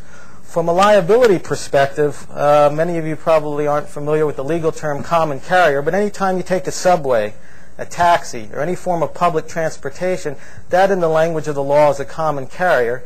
And a key component of being a common carrier is you're strictly liable for any accidents that occur when someone is engaged in your services. Also, hotels and inns typically are common carriers. What does strictly liable mean? It simply means if a student or faculty member is injured when they're on the subway, they don't have to prove that the subway was negligent in order to collect if they choose to sue. The fact that the injury occurred on the subway is enough. You were on the subway, you were injured, period. And to the extent possible, and I realize it's not always possible, when we organize transportation for our faculty-led or our campus-led study abroad programs, if we can put students and faculty on public transportation, it's usually the safest thing to do from a liability perspective. And of course, liability concerns run a spectrum. If we can't put them on public transportation, perhaps we can engage the coach service, and we can do some due diligence investigation as to the safety record, the level of insurance, the training for the drivers, those types of things. As a thumbnail sketch, what do the Peace Corps in that region of the world use in terms of coach carriers? What do the main NGOs in that area of the world use in terms of coach carriers? And as we go across the spectrum, the least advisable course, but one is sometimes required, is having a faculty member or a staff member sit behind the wheel of a rental car. Levels of insurance throughout the world, minimum requirements differ greatly. And any time that we have a faculty member or a staff member driving students, the risk exposure to the program and to the individual goes up. So to the extent that that could be avoided, it really is in the best interest of the program to avoid it. Program activities versus student free time, and I get questions about this all the time, so I've added it to this list of persistent problems. Students can and do all kinds of strange things on their own time, from bungee jumping to cliff diving, and I'm not ever saying that we should encourage those activities, but there's a fine line between what is a program activity and what is student free time, and it's an important line. If an activity is advertised in the program brochure, if a faculty member is accompanying the students on the activity, even on that faculty member's free time, if there are flyers for that activity and they're distributed in the program space, all of those things would lend to a finding of program activity, which would not be in the best interest of the liability concerns of the program. If none of those things occur, but a student engages in that activity on their free time, that would free the program largely from liability. So it's important to kind of break those things out. And here I don't want to have any misunderstandings. I talked about this a little bit with another group, and they said, well, if a student gets in a bungee jumping accident, does that mean we're not going to help them? We're not going to come to their aid? No, it doesn't mean that at all. Of course, the university will probably, when a student's abroad, will do anything they can to render the necessary aid in the event of an emergency. All it means is later, when we're looking at this from a liability perspective, after all the emergency concerns have been tended to, the question will be, did we adequately render aid to the student? What kind of job did we do in rendering the aid? Not did we put them in a dangerous position in the first place. If it is part of a program activity, then we have to answer that separate painful question of, were we partly responsible for the situation they were in? And that's what we want to avoid. Disciplinary problems. Disciplinary problems occur on campus, and they're difficult to deal with there. They're even more difficult to deal with abroad. And the ignoring of disciplinary problems can be very detrimental to the program and to liability considerations. If a student flagrantly disregards the alcohol policy and starts leaning out the window and bringing other students with them, and no warning ensues, no expulsion ensues for repeated offenses, and then a student, God forbid, harms another student or puts another student in harm's way or harms himself, it'll seem like the rules of the program are not taken seriously, they've been waived, and they're not being enforced. This is why it's very important on programs abroad where you're dealing with small groups, especially if they're organized by our faculty or led by our campuses, that there are codes of conduct and rules and that they are observed, and that when students fail to observe them, consequences flow from that. The consequences don't have to start out with, and shouldn't probably start out with, immediate expulsion, but with the first written warning. So it's documented and there's a file that action is being taken, that the student's been put on notice that this is unacceptable, and you move on from there stating in the first warning what will happen for successive violations, up to and through expulsion, and perhaps carrying with it disciplinary consequences back on the home campus. One thing that I talk about often, and you have to approach very delicately, especially depending on the audience, is maintaining appropriate faculty-student relationships and interactions. Now, excuse me. The reason I put it here is large study abroad providers, Arcadia, IES, some of the ones that Sue and Nancy serve on the boards of, their insurance underwriters pay out on sexual harassment and sexual discrimination claims more than on any other type of claim.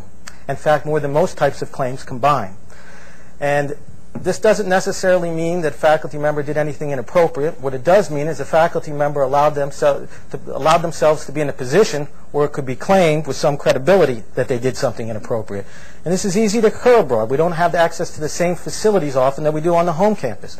Perhaps the hotel is the base of operations for a program abroad. If a faculty member is holding office hours in his or her hotel room in a one-on-one student setting, not advisable. Better to have office hours if we're restricted to a hotel, to a lobby or a public place. The other thing that tends to happen, and I've led a couple of study abroad programs focused on the law myself many years back, is that the formality of faculty-student relationships tends to break down somewhat, which isn't necessarily a bad thing when you're in the abroad setting. And sometimes that causes confusion over roles. We were out in the bar, we were having a drink, I thought we were friends. My grades didn't turn out the way that I thought they would. I think something inappropriate was said, and all of a sudden we have a claim. So it's important to counsel your faculty, and if you are faculty, it's important to be mindful of the situation in which you're placing yourself. I'm going to spend a little bit of time talking about countries with U.S. State Department warnings, and even sometimes that's over-inclusive and sometimes it's under-inclusive, so I include in there other challenging destinations. I don't know how many of you, as a rule, allow students or faculty members that lead students to go to countries with U.S. State Department warnings, but I know some of the schools in the University of Texas system do indeed allow students to travel to countries with current State Department warnings. Whether it's countries with State Department warnings or just challenging destinations in general, as important as the answer, yes, students can travel here, no, students can't travel there, is the process by which we reach those decisions. It's not only the yes or no, it's the how. And I was recently at a seminar on this topic put on by Nostalgic in Washington, D.C. And if you are sending students, as we all increasingly are, Nancy and Sue alluded to this, to challenging destinations, you need to have a group of people on your campuses, faculty, largely faculty with international experience, but also risk managers, representatives from the attorney's office or counsel, who sit in a room on a semesterly basis, look at different destinations where you're contemplating sending students, and make decisions as a group. Really, decisions such as this processes may vary to a large degree, but three factors in any decision process contemplating these kinds of situations should be constant. One is the group should be comprised of disinterested decision makers. I said that the other day, and I said they shouldn't care about what happens, they shouldn't be knowledgeable. No, but they shouldn't have a stake in the outcome. In other words, I don't want the chair of Middle Eastern Studies unilaterally to decide whether or not students go to Israel, and if he or she leads that group of students to Israel, because he has a stake in the outcome. And whether or not that's his motivation or her motivation, if something happens, that's the way it will be looked at in hindsight. So a group of disinterested decision makers. Second, engaged in a fact-based analysis. We need to build a record early on that these discussions are happening and what factors we're looking at to make a credible decision. Even if we get it wrong in the end, what did we look at? We looked at what the U.S. State Department said. Maybe the U.S. State Department limited the warning in its text to a certain remote area of the country and we had no intention to travel there. Maybe we looked at private security printouts from International SOS or other organizations that don't have to filter their information through the political lens that the State Department does. Maybe we've talked to faculty on our campus who have recent on-the-ground in-country experience. Maybe we've looked at what peer institutions have done or what the Australian, Canadian, and British equivalent of the State Department recommends for their citizens.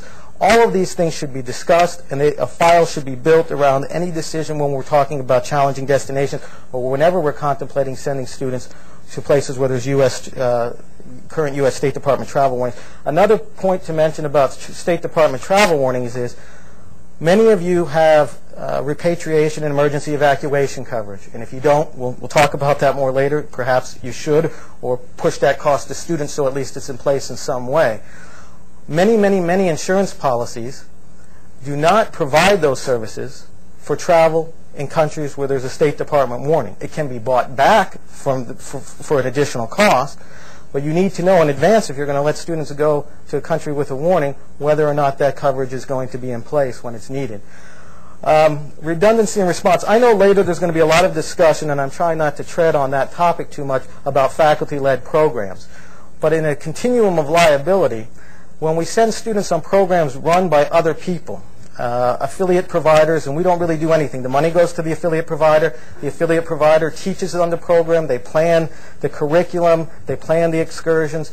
Our campuses are not largely involved, and for the most part, they bear little liability. They can bear some liability, and I'm happy Sue and Nancy alluded to this, if they engage in, they're negligent in the selection of a program. With all of the explosion in programs and websites, and there's no overall accreditation organization in international study, if you choose to add to your approved program list, if you keep such a list, a program which has a terrible health and safety record, and you did no investigation into that program before you added it to that list, you can bear some secondary liability even though they run the program. But for the most part, you're liability free. As we move along that continuum, when you're the one that prints out the brochures, when your faculty teach on the program, when all the decisions about the curriculum of the program are made on your campus by your personnel, you're squarely in the center of liability, and that's perhaps to be expected. When I talk about redundancy and response, many of the faculty-led programs are led by an individual faculty member. You have one person of responsibility and authority. What happens if upon arrival, if that person is ill or injured? Who's going to look after the group? Has this been thought about? Or, and I could quote you 3 or 4 court cases, and I'll probably at least mention one, when the faculty member is confronted with the Hobson's choice of 1 or 2 students have become ill or injured, and the rest of the group is fine and wants to proceed on with their scheduled itinerary, does the faculty member stay beside the injured ill student and let the rest of the group go to its own devices, or does it go with the rest of the group and leave the injured and ill student alone? That's a choice that no faculty member should have to make, and so in the planning stage of programs, we need to think about who on site, who in that locality can be called upon in emergency, how quickly we can get additional personnel resources there if we need to. I've already touched on some of these considerations. Degree of liability and control runs across the continuum. Some of us may own and operate sites overseas where we have long-term leases or ownership of property, our compound, a villa where programs run. When the whole site is owned or operated, that's the greatest liability. Just shortly before there are these faculty-led programs where we make all the decisions, as I mentioned. Waivers. I'm going to talk a little bit about waivers because I find there's a lot of misunderstanding about them. Many people, and I wish this were true, but it's unfortunately not, get very frustrated when they say, well, I had a waiver, so therefore I should be immunized against any legal claim that comes. The student contracts malaria when they're studying in Ecuador. I had this waiver and it said infectious disease, malaria common to the area. Student signed it. Now I'm being sued. I don't understand how the student can prevail. Student prevails. This waiver wasn't worth anything. It wasn't any good at all. I wish, why do we even do this? This is what I commonly hear. Well, I have a good friend and colleague, and that's why I have this fig leaf there. It says waivers are like fig leaves. They don't cover that much, but he'd rather have one than not have one. And I think they may be like fig leaves plus socks. I'm not sure. I'm a little bit more generous in my estimation of waivers. I think perhaps the best way to indicate the way waivers are beneficial are by example. If I ran a faculty-led program in Ecuador and I had a student sign a waiver that warned of infectious disease, particularly warned of malaria, but then in running that program, I didn't provide mosquito nets. I didn't provide any kind of effective insecticide. I didn't provide all of the necessary tools to keep them safe from malaria, or at least enhance safety with respect to malaria. I didn't do any of those things, and student contracts malaria. It's unlikely that that waiver is going to protect me from the negligence that I've engaged in, because I knew there should have been bug nets there. I knew I should have provided certain kinds of insecticides. I'm running the program in Ecuador. However, if I warn of the specific harm that ultimately befalls the student, and the student is injured and it's not a result of my negligence, the waiver can be very effective. And I'll give you an example. Perhaps we have students studying in Israel, and we tell them in a waiver that we highly discourage transportation on buses, and we believe buses to be unsafe. And furthermore, we go another step. We give each student a transportation allowance that goes toward taxi transit back and forth from the program site. We figured out what a fare should be, back and forth for each day. Now we've got a waiver, and we've tried to take the proper precautions. The student goes out, they drink all of the taxi allowance. And then they go and they start to take the public transportation, and then they're injured. Now they're injured on the bus. the bus, we aren't operating the bus. The bus isn't our own negligence. But we mentioned that specific eventuality in the waiver. We can use that waiver to make an argument in court. It may not be dispositive, but under the circumstance I just described, I would say that the waiver will probably hold because it's not our negligence, and we did everything we could, and we can show that the student was well aware of this, and we did everything we could to make him aware of this beforehand.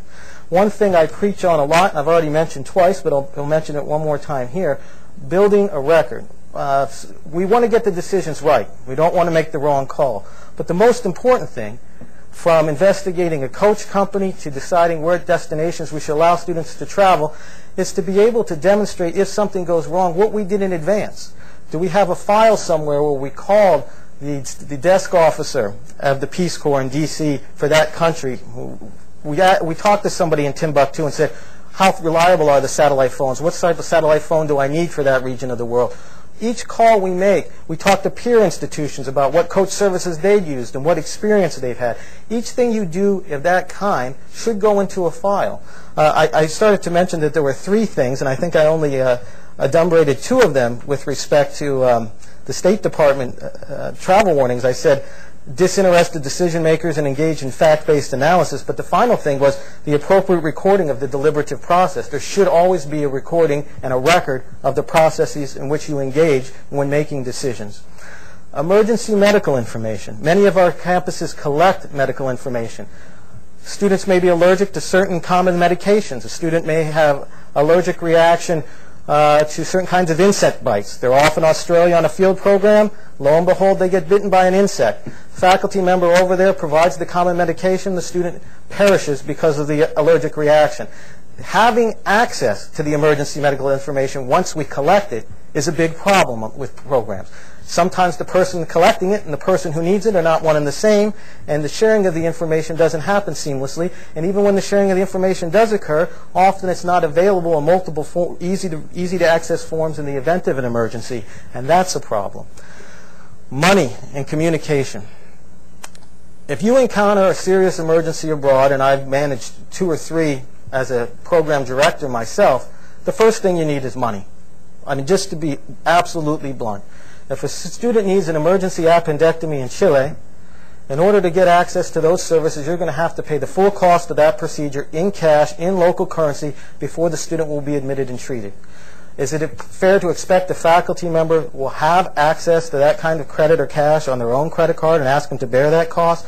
What kind of institutional rules do you have to make it difficult for you to issue to faculty members credit cards that might be able to bear those costs, or other access to funds that might be able to bear those costs? You need to think about not only money, but being able to move money quickly in the event of an emergency. Key to addressing emergencies is being able to move money quickly. Time and again I see this, and when negligence is looked at later from the benefit of hindsight, every minute, every day, and the slowness to respond, the slowness in terms of being able to move money and address a situation will count in terms of how we're judged and whether or not we've addressed the situation adequately. C, international health insurance. Many of you in the room are probably aware of the fact that as a cohort, college students are among the leading cohort in terms of uncovered with health insurance. And if they're not covered on campus, likely they're not covered when they go abroad. Between 19 and 23, many students are falling off of parental health policies. And if they have access to certain services on campus in the form of a student health center, about 20 to 30% nationally have no coverage whatsoever. Many schools wisely require international health insurance coverage as a condition of participation because, to go back to my previous point, even if you expend, and you have the ability to expend and to pinch, $20,000, $30,000 to render the necessary aid to the student, you still want to get that money back ultimately in the long run. And the way to get that money back is by being sure that everybody on the program has the proper level of insurance.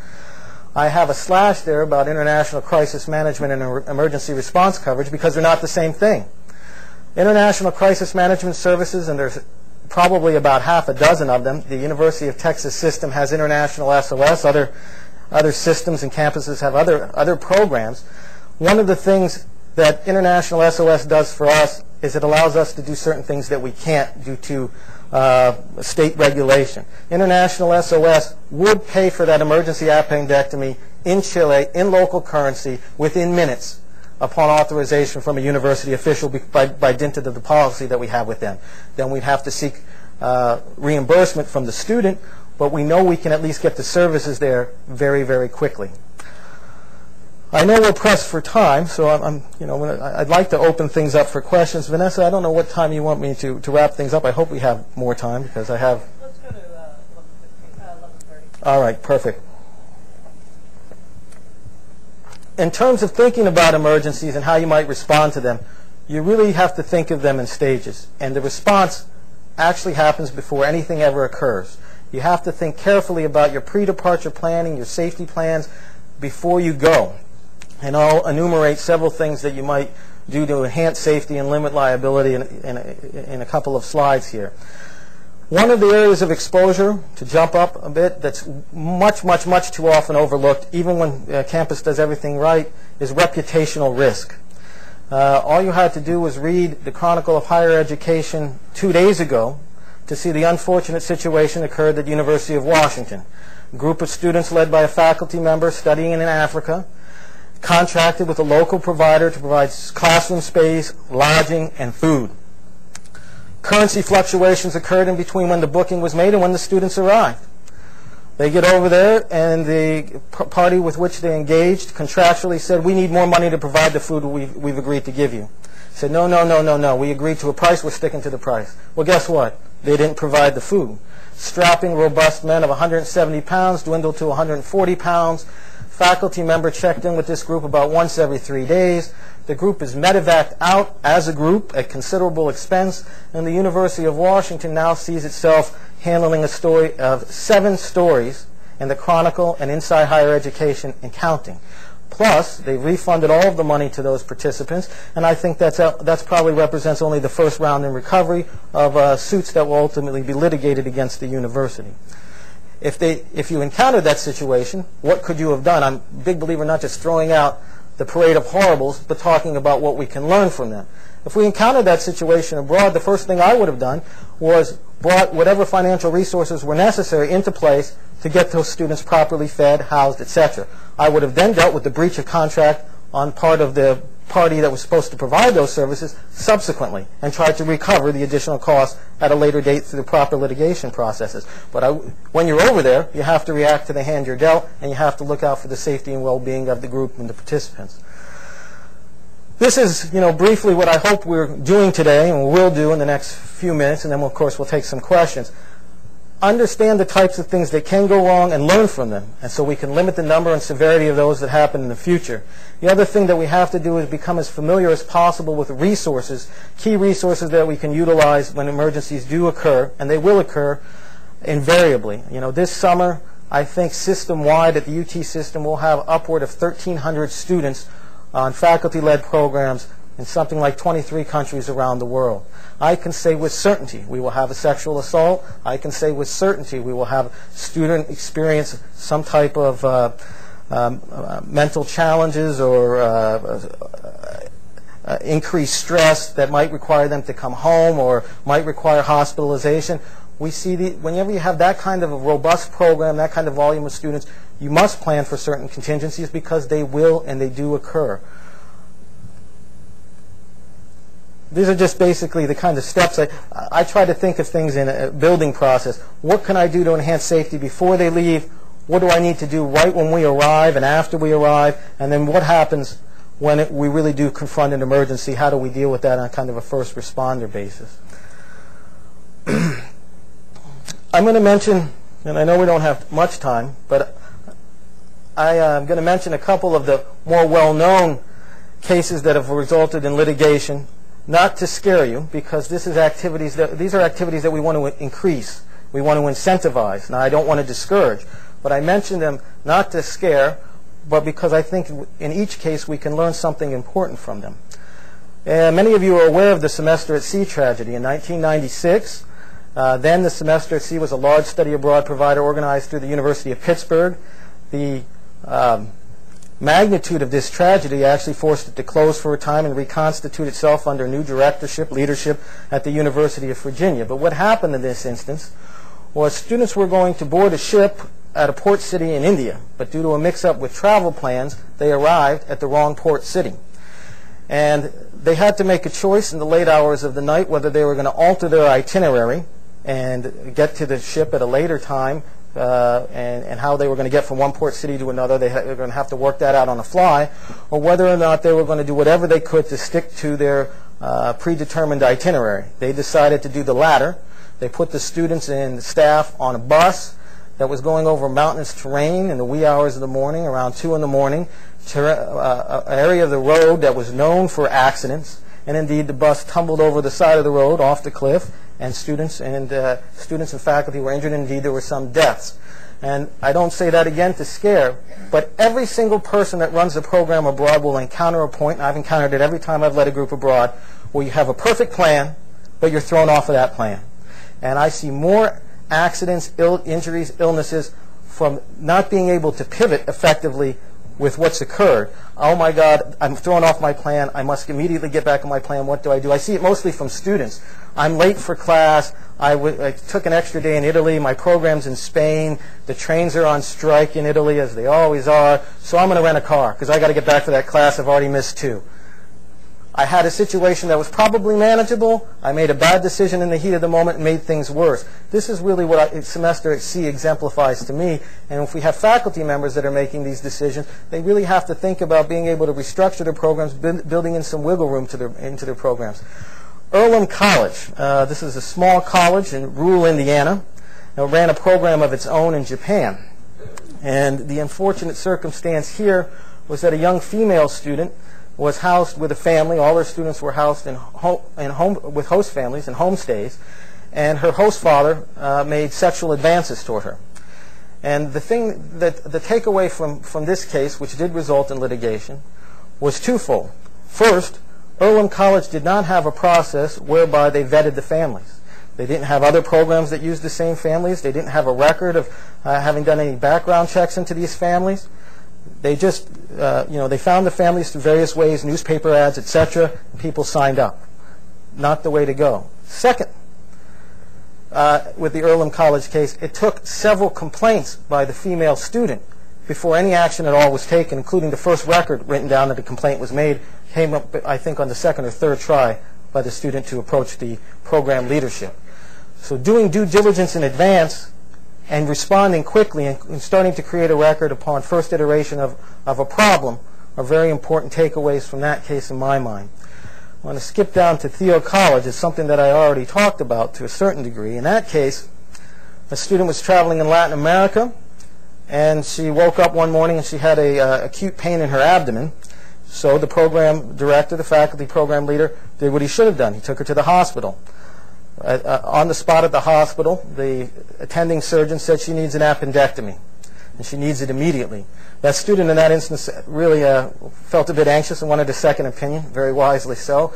The attending surgeon said there's no time for that. So reluctantly, she agreed to the surgery.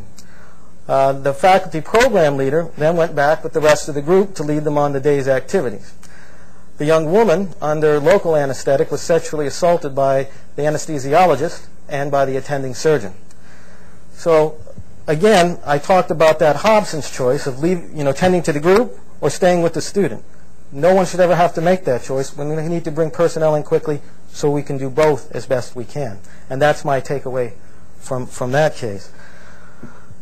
One of the most important things I can say is benefiting from my own experience. At the University of Texas at Austin, during my time there, we ran a program in Ghana for master's social work students. And the whole nature of the enterprise of social work is to work in challenging destinations. And this is why I said at the outset, so often it's not a question of yes, we can go or no, we can't, but how we prepare for students to go. Social workers, by the nature of their trade, are going to work in challenging destinations, and I'm not saying that they didn't belong in Ghana, but we had them in Ghana, unfortunately, with a very thin administrative infrastructure.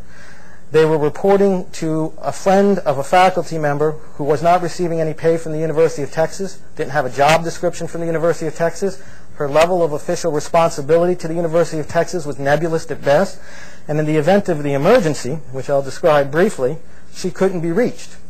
In this case, the social work students had a day off. They were on the free time. I talked about free time. They were bicycling through a national park, and one sustained a serious laceration. Went to a public clinic, waited 4 hours, couldn't receive any service. They thought, well, we'll have better luck at the private clinic. We'll go over there tomorrow. It's already late in the day. We'll wait till the morning. And we returned home, wee hours of the morning. Not only did the bleeding not stop, it worsened. So they hired a car, which is normal in that area of the world, and they proceeded off to the private clinic, private hospital actually. They proceeded down a road that was known to be dangerous. Their vehicle was intercepted by armed bandits that forced them face down on the side of the road, dispossessed them of passports, cell phones, etc., and had them face down, as I mentioned, on the roadside at gunpoint, was contemplating their fate when, to the girls' good fortune, but to the ill fortune of those who approached, another group came over the roadway and distracted the bandits long enough where they exchanged gunfire. The gunfire was enough to rouse the authorities, who then approached on the scene sometime later. Uncowed, the bandits were not chased off, did not surrender. They exchanged gunfire with the authorities and ultimately headed off to the hills. The girls were ultimately physically unharmed, but of course they all had to be evacuated. And this is where I learned a lot of lessons, because the first thing is we forget how much personal information is in cell phones. Pictures are now in cell phones. Keys to residences were taken. If these girls simply went back home, I think they were fearful that they could be identified, making a statement to the bandits. They had pictures of themselves on the front porch with their apartment numbers, etc. So we had to put them in a safe place, a Western-style hotel with guards, etc., at least till we could transport them out. We couldn't even transfer the money quickly to accommodate that request, that necessity. So the girls actually had to do some horse trading with their own available credit to put themselves in the safe hotel. Now, if that happened today, there would be many things I could do to avoid that.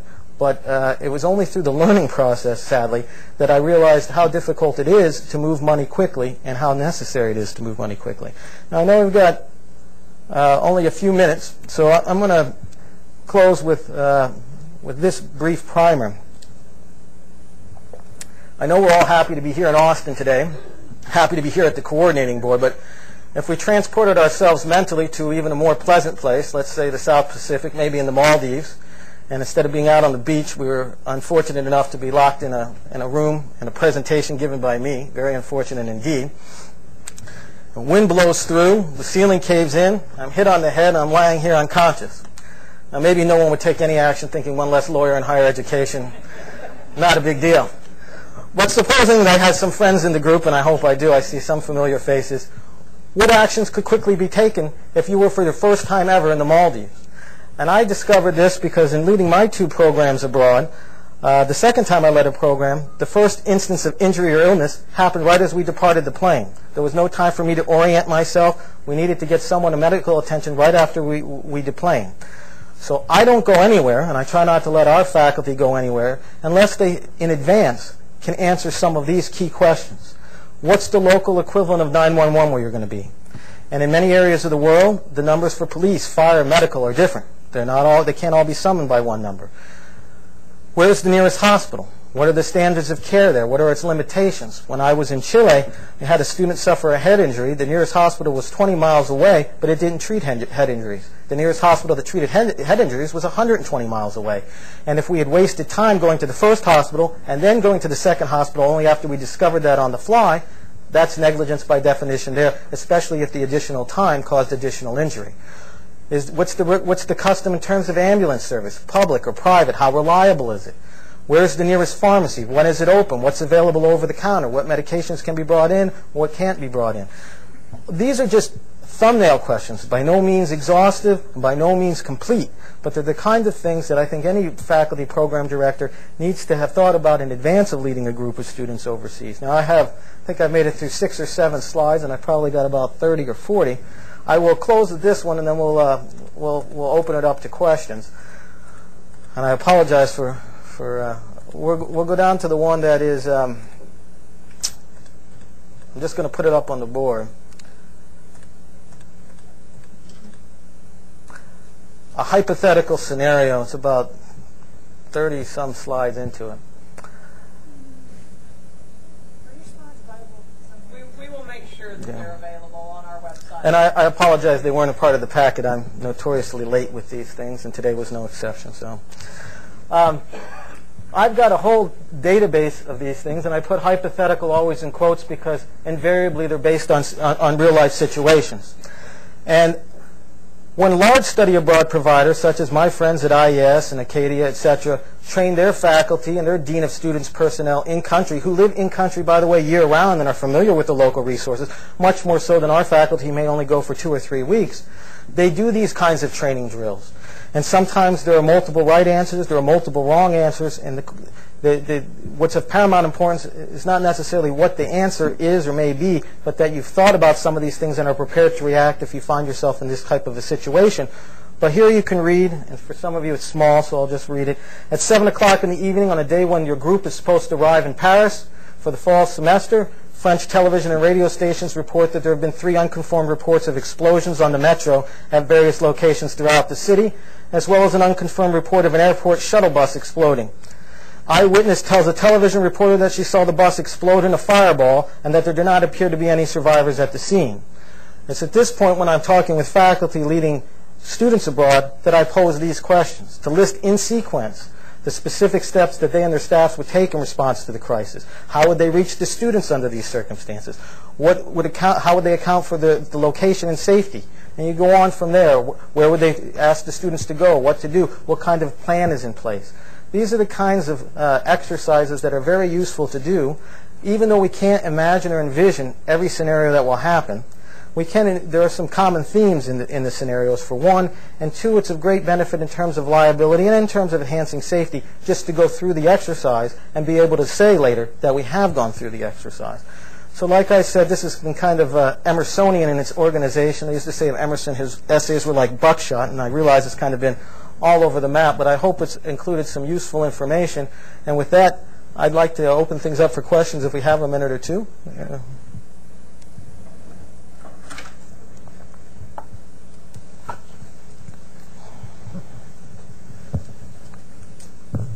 Hi. Hi. I lead a program to Ireland, and I plan to do so in spite of what you just... I'm very pleased to hear it. I have 2 questions. How do you balance liability of faculty members with what, for me at least, are some of the goals of study abroad, which is socializing with your students? In Ireland, I do happen to turn up at pubs where the students happen to be. You can consider that a program activity then? And second, what do you do about students who miss your pre-departure orientations and then go on the trip? As with many things, there are no easy answers. So much of what we're dealing with is a balance. In fact, all of health and safety, on the one hand, is balanced against program cost and access on the other, because invariably costs go up as we tend to a lot of the health and safety concerns, and that has consequences for access. I have a limited policy-making role system-wide. Each institution makes its own policies. So certain institutions may have an outright prohibition on faculty visiting pubs when students are present, even when students are of legal age in the locality. Other institutions may not have that prohibition. And you know, the first program I led was at Cambridge, and I was known to frequent the pub or two with my students, in full disclosure. The only thing I can say with 100% certainty is every time that you do so, you do expose yourself personally in the university to increased liability. Now, whether or not you should do that, whether or not it's worth the risk, each institution has its own feel for what level of exposure, and each person and faculty member has his own personal or her own personal assessment. I will say that the University of Texas, one of the things that I've done is seeded a general liability policy with my friends in Office of Risk Management, so that faculty have increased insurance coverage if they're sued in their personal capacity, up to $1 million per occurrence. Everybody who's teaching at a state institution, if they're acting within the course and scope of their official duties, which may vary a little bit abroad from when they're at home, has limited indemnification by statute, and because of the state sovereign immunity provisions, you can only be sued up to a maximum amount, which I think is $300,000 per occurrence, which makes you, frankly, an unattractive defendant, because a good lawyer is going to want to recover more than $300,000 for his time. And then even if they can recover the full amount, the state indemnifies you for that amount. So even if $300,000 is recovered, $300,000 is paid not by you but by the state, and also the Attorney General would provide for your defense. That's if you're sued in Texas. Now, if you're sued in a foreign locality or through creative means, and there has been a suit or two like this where clever jurisdiction has been found in a third state, sovereign immunity may be held not to apply. And there was a faculty member at a public institution in Virginia that was sued in Florida. And I won't get into the factual disposition of the case, but ultimately the Florida court did not hold that the sovereign immunity of Virginia applied. That faculty member prevailed and was found not to be liable in that instance for a program in Latin America, but he spent $550,000 of his own money over 9 years defending himself to reach the verdict of not liable. So I can tell you, we move on a continuum. Certain things make you more exposed, certain things make you less exposed, but I certainly understand where you're coming from. The second part of your question was? Yeah. Again, each institution has its own policy. It was much easier for me when I worked at private institutions. We simply didn't allow students to go abroad who missed orientation. We tried to have a carrot or a stick, whether they were expecting some funding for the university or whatever we could do to prohibit them from actually stepping on the plane. Now, I know that there are institutions within the UT system where we have different levels of compliance, from 50 at a low, maybe upwards of 80. We certainly don't have 100.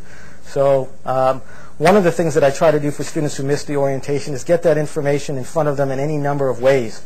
Online, it's whether sometimes online compliance manuals like you and I do for sexual harassment in the workplace, all of those things are on study abroad websites, and you have to click through an online compliance manual to at least demonstrate you've had some exposure to that orientation before you can go ahead and register or even apply for a program. So that is one way that some of the schools are dealing with it. So.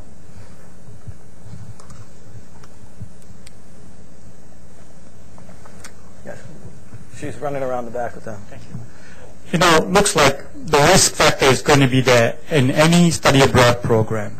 What I propose here is, we have a good collective wisdom of people, including you, to develop a good strategy with the coordinating board, slides for all of us to share among us in our own system, because it's going to help us, because there's so many new events are happening, and it's very difficult to predict them.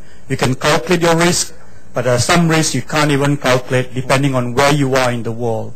I think we in Texas have great opportunity to bring our own wisdom to develop a statewide approach of how to understand risk and how to overcome them through practice and experiences. Thank you very much for your comment. To reiterate what I said before, in spite of the tone and tenor of my remarks, I'm in this business because I want to see students and faculty go overseas, and we try to do what we can to look out for them. But I also want to see people increasingly go to areas of the world that they have not traditionally gone. So in that spirit, of course, whatever we can do to put our collective wisdom together and come up with policies and procedures that will enhance safety and limit liability, I'm always happy to be a part of. So, let's take about 2 more then. Yeah. Could you address the issue of circumstances with regard to expulsion? If a student has been warned and acts out and is expelled, I've always been nervous about exactly what my liability would be thereafter if the student is out of the program but still in the country. Can you address the issue of liability in that instance? I can. Thank you for your question. Again, this is an area where each institution has its own policies, and it would be highly beneficial to work out any kind of conditions of expulsion and procedures associated with expulsion for programs abroad with those persons on your campus that handle disciplinary matters domestically, dean of students, judicial services officers, etc. To the extent that those things mirror one another, that might not be a bad idea, although circumstances abroad, the smallness of the group, increased exposures to certain known risks, sometimes do argue for different kinds of and sometimes more restrictive disciplinary policies. Let me say 2 things just as general matters then without saying them as policy matters. Number 1, I always think it's very advisable to have a code of conduct for every program abroad. If you have a student code of conduct part of your institution, that probably travels abroad. It may be a case, though, if you're traveling to a Muslim country, for instance, where dress code and other things might be a concern, where you need a separate code of conduct for your program. If you're going to draft a separate code of conduct to your program, as a general rule, it's best to get it to students early on in the process, before they pay any money, before they make a final decision whether or not to apply. Because then what you're getting them to do of their own free will, whether they realize it or not, is to agree contractually that they'll abide by these rules. So if ultimately they violate these rules and get expelled and they say, well, I lost out on tuition, etc., I didn't get credit for this, you have a contractual relationship with them, just like the catalog at every campus creates a contractual relationship with students. And then second, I do think that typically, depending on the egregiousness of the violations, but typically it's a three-step process to find yourself expelled. You get a first letter of warning that spells out the consequences for repeated bad behavior, especially in the same vein. You get a second letter which tells you this is your second and final warning, and the third letter which severs you from the program. And there, the devil is in the details, because just simply telling a student he or she is no longer part of your program is not necessarily going to send them headed for the airport, right for the turnstile, and back on the plane. Now, a lot of folks have been very, very worried, legitimately so, about, okay, I've severed ties with the student from the program. I've told them they're not welcome in program housing. They're no longer a part of the program. I've informed the campus back home and their emergency contact or their parents that they're severed from the program. But now they're sleeping in the public park and they're assaulted and in jail. Aren't I responsible for that? Of course, I don't want to minimize the importance of that. We really want to avoid that. But much like what I described in terms of student free time and program time, once you've severed ties for the student, especially when we have documented warnings, you have, as so often is the case in the law, a bad choice on your left and a bad choice on your right. If you leave a student who's a danger to himself and to others on your program and something happens, you're open to liability. If you take the student and sever him from the program and something happens when he goes off on his own, you're potentially open to liability. In that case, though, your better choice usually is the second choice, especially if you've properly severed ties to the program. You can do everything you can to encourage them to get back on the plane. Some schools would even go through the trouble of booking the ticket to get him home on the plane. But you can't forcibly take someone to the plane, and so it's very important in writing and in a documented way to sever ties with the student in the program. So I hope that it's responsive. One more question, then we'll move on. Hi. Does your university have a study abroad exchange program where the university would host students coming in from other countries, and to what extent is the liability of your university would cover for the students' conduct coming from a different country? Yeah. The answer to the first part of the question is yes. Many of the schools in the University of Texas system do have, in fact, all of the schools have incoming exchange students. And the responsibility for a student that's on our campuses that comes from overseas is pretty much the same as our responsibility for a student who's there domestically. In other words, the classroom has to be safe for a student that comes from Waco, just like the classroom has to be physically safe for a student that comes from another part of the world. All the rules with respect to FERPA, all the rules with respect, putting in things in terms of safe walk home on campus and alarms, all the things that keep our campuses safe and limit liability for domestic students also apply equally to foreign students. The code of conduct, unless it's stipulated in an exchange agreement that it will be otherwise, typically students are held to the code of conduct of the host institution. But again, that can be changed by agreement. And so if a student from another country violates the code of conduct of the University of Texas, the same disciplinary actions typically will follow them as if it had been a domestic student. And I have had to, unfortunately, we had to dismiss 2 students during my time at UT Austin from universities in England for violating policies associated with academic dishonesty in one case, and another case for a sexual assault. So the rules do apply when students come over. I thank you very much for your time. And are there other questions? I think this will be a discussion as we go throughout the day, and I'm happy to take more questions as we work our way through the day. But thanks again to the coordinating board for having me, and thanks to you for listening. Thanks a lot, Steve. Although it probably doesn't look like it from your schedule, we have a little bit of flexibility in the afternoon. I'm not too terribly worried that we're running behind. What we're going to do, though, is go ahead and transition into the next session. And then we'll just push lunch a little bit, a few minutes later, but I promise it'll be worth it. James?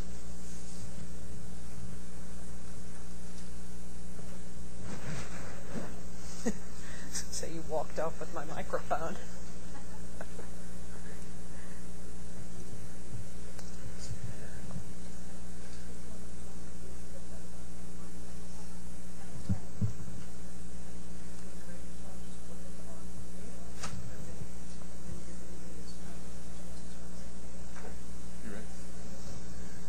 My name is James Andrews. I'm Director of Study Abroad at Texas State University, and it's my privilege to introduce the next 2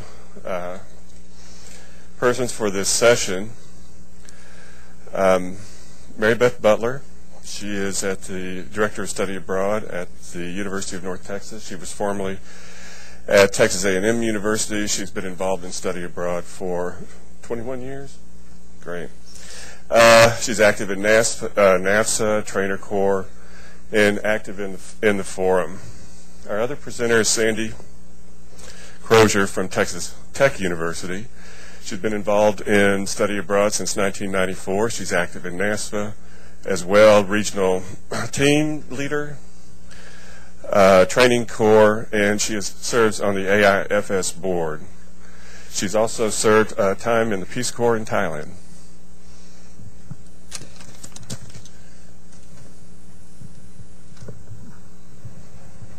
Thank you, James. Can you hear me? And we have a PowerPoint of which you have copies. The two of us are going to kind of tag team this because it's not going to be I talk and then I sit down and Sandy talks. So we'll get the PowerPoint up in just a minute. Interestingly enough, as our previous presenters were both from smaller private institutions, Sandy and I are both from larger public institutions, so there are some commonalities there. And as we looked at what we were going to present, there were quite a lot of similarities about the things that we were going to talk about. So, okay.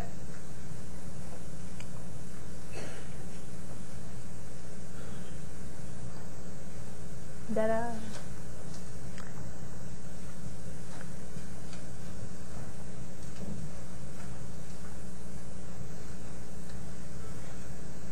If we can go to that third slide. Perfect. Okay, setting and aligning goals, aligning those with academic and institutional plans. One of the first things we can do is, if study abroad is not a part of your strategic plan, you want to work with administrators and whomever you can to try to make that happen, make it become a part of the institutional strategic goals, the mission, the plan. Also, are there specific places in the world that people in upper administration are interested in? Our chancellor is interested in having our students go to China and India. So we're beginning to work on that. My boss is Ambassador Tibor Naj. He is the Vice Provost for International Affairs, and he took a group of people from tech on a familiarization tour to China, and we've signed some agreements, and now my office is starting to work with the various colleges to implement those agreements that were made. Are there specific places in the world that colleges, departments, and faculty are interested in? When I first started in the office at Texas Tech in 1994, I think we had 7 agreements. And pretty much the attitude at Tech was nobody can teach anything as well as we can teach it here at Tech. That has obviously changed over the years. But when we were first starting out, we were the impetus for study abroad. So we signed agreements. We did exchange agreements, and we did agreements with affiliations with third-party providers. And we recruited, and we did everything. Well, with the change of attitude over the years, now we are trying to work with departments and colleges to find out where their interests are in the world and to try to work with them to help them to facilitate their implementation of study abroad within their departments and colleges. And we find that that works very well because we can never recruit students like they can recruit students. So if we can work from where their interests are, then we can have them come on board and really be a significant part of making study abroad happen on campus.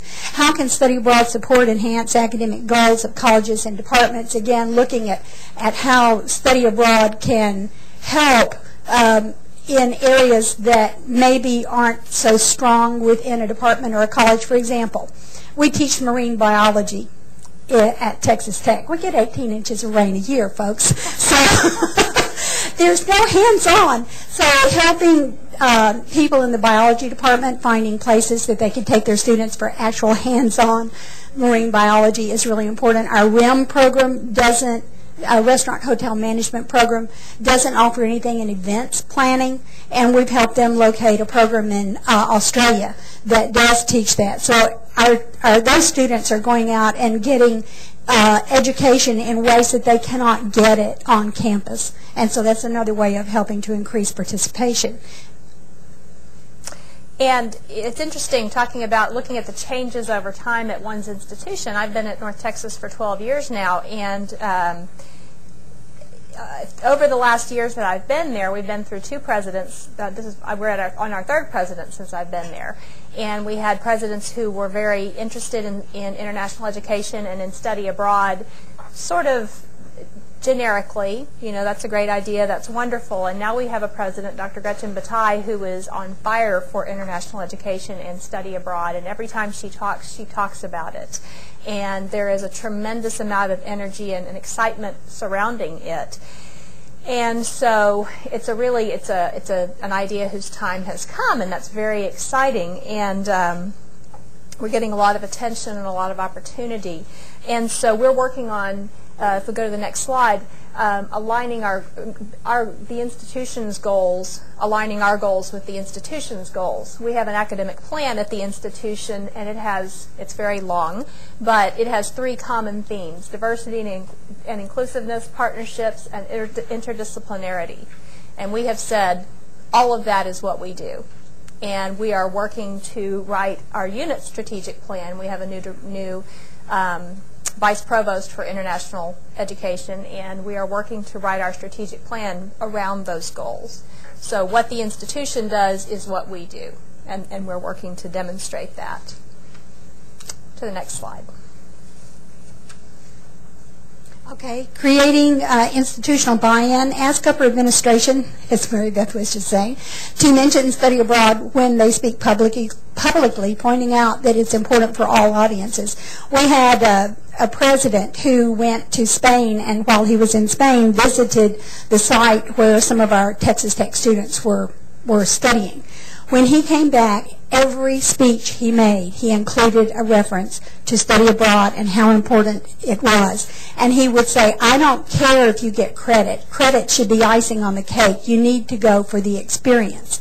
And if he had never gone and seen those students, and I kid you, his eyes would just get big as silver dollars when he talked about it. He was just so enthusiastic. And that is what we need so much, is help from the top right on down, talking about study abroad and how important it is and how much we want our students to be involved in that. Getting upper administration people abroad to actually see the students in situ is very, very important, as I just mentioned. Then identifying faculty already interested in being abroad and enlisting their help in supporting study abroad within their departments and within their colleges is another way of helping get the word out and creating institutional buy-in. Okay, next slide. We try to do events for faculty leaders, advisors, and professional staff advisors. Appreciation breakfast, small gifts, that kind of thing. And we invite them to special events like International Week, the banquets that we have, and introduce them as honored guests. And this sounds like a really small and kind of a schlocky kind of thing to do. But it really is important, particularly with the academic advisors who are pretty underappreciated and who are a huge part of the success of our programs. The faculty and the academic advisors are the ones that the students are going to listen to. I'm in a building currently kind of off on the side of campus where nobody ever really goes unless they're seeking study abroad. Okay? So if kids are looking for a program, they're going to come find me. But otherwise, they don't know I'm there. And the faculty and the academic advisors are the ones that the students see every day or every month or what have you, and if they say, you should study abroad, I'm leading a study abroad program, my colleague is doing study abroad, then those are the people that the students are going to, hey, wow, you know, that person must know what they're talking about. And if I go talk to classes, they know I'm paid to talk about it, right? I mean, why would they listen to me?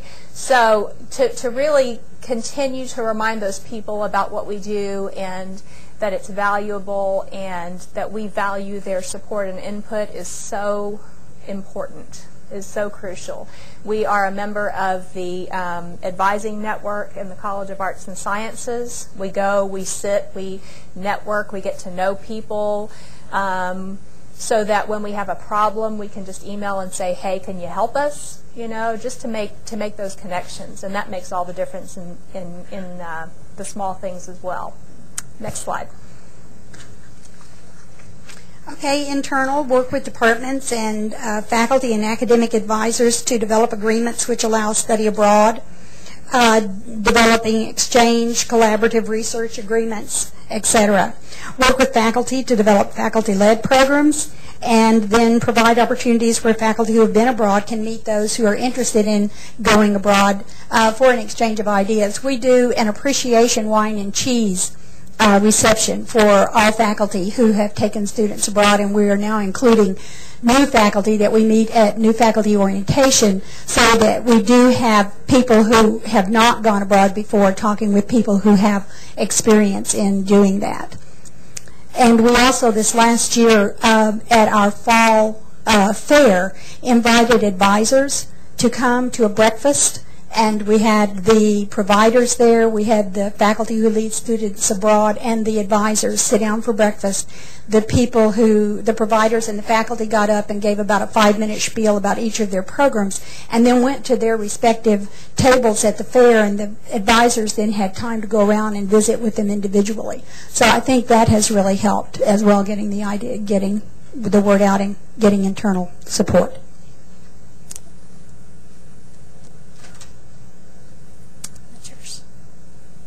Oh, I'm sorry.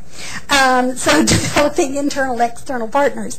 I feel very strongly, well, first of all, when I first came in to study abroad, I guess I had the idea that the perfect study abroad student was one who went to a site overseas for a semester or a year, and they studied their major in the language. What I've learned since 1994 is that very few students on our campus are ready for that.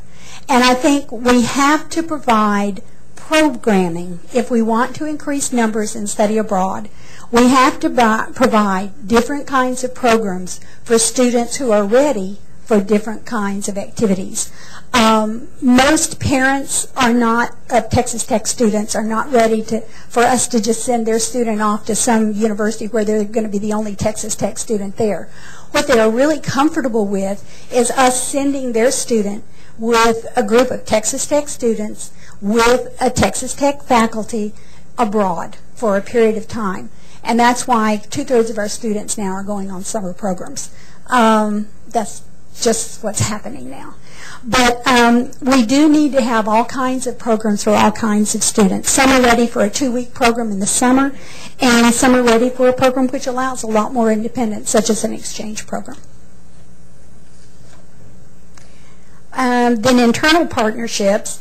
At Tech, the programs that we have for faculty-led are mainly in the summer, and they last anywhere from 2 to 12 weeks.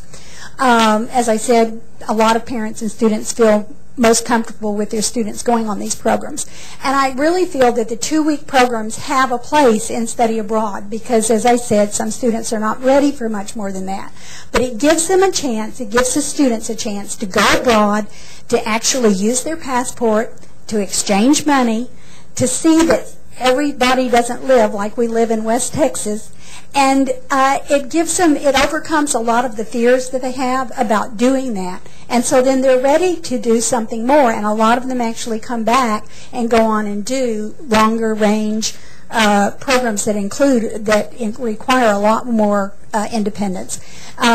These programs, however, as people have already stated, rank among the highest in vulnerability in the area of liability. And I would just say as well, as far as the short-term programs go, I tell my students I can kind of relate to where they're coming from if they feel nervous about going abroad for the first time. You know, I'm a Texan. I grew up in Houston, and I assumed I'd lived there all my life because my whole family lived in Houston, and, you know, why would you go somewhere else? And I was an English major, so I knew that there was an England, and I was a, you know, right? But I couldn't conceive of it, and the first year I was in graduate school after I had worked in study abroad, I went on a trip as a graduate assistant on a program with the Texas A&M Study Abroad Center, and I was scared to death. I led a walking tour of Bath, and I'm totally directionally challenged, and I took all these people on this tour of this city. But, you know, it was the most amazing experience from a study abroad perspective, because I got to see all those students say, I can do this. I can do anything. And I watched them as they went through that confidence kind of shift. You know, they started out scared and they kind of grew, and by the end of it they were going to Paris for the weekend, and you know, the kind of thing that we all work for.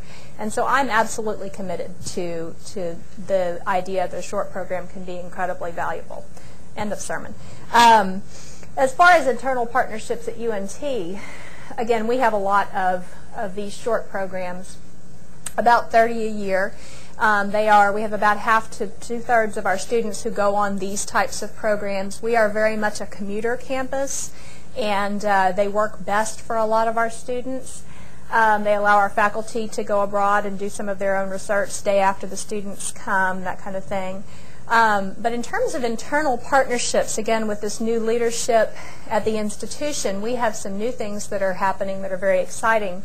UNT is now providing a very small incentive grant to the faculty, $500 per program, plus a stipend to their per diem, $10 per day per faculty member for the program leaders. And that's just saying we recognize that you're doing something that's costing you extra, that's taking extra time and extra hassle, it's taking you away from your family.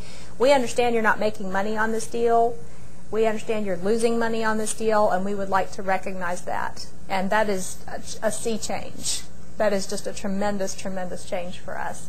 We also have a change in that we used to have 2 make levels. Okay, our group minimum used to be based on the standard make level for a course. Okay, whether it was 10 or 15 or whatever it was on campus, and also the budget for the program.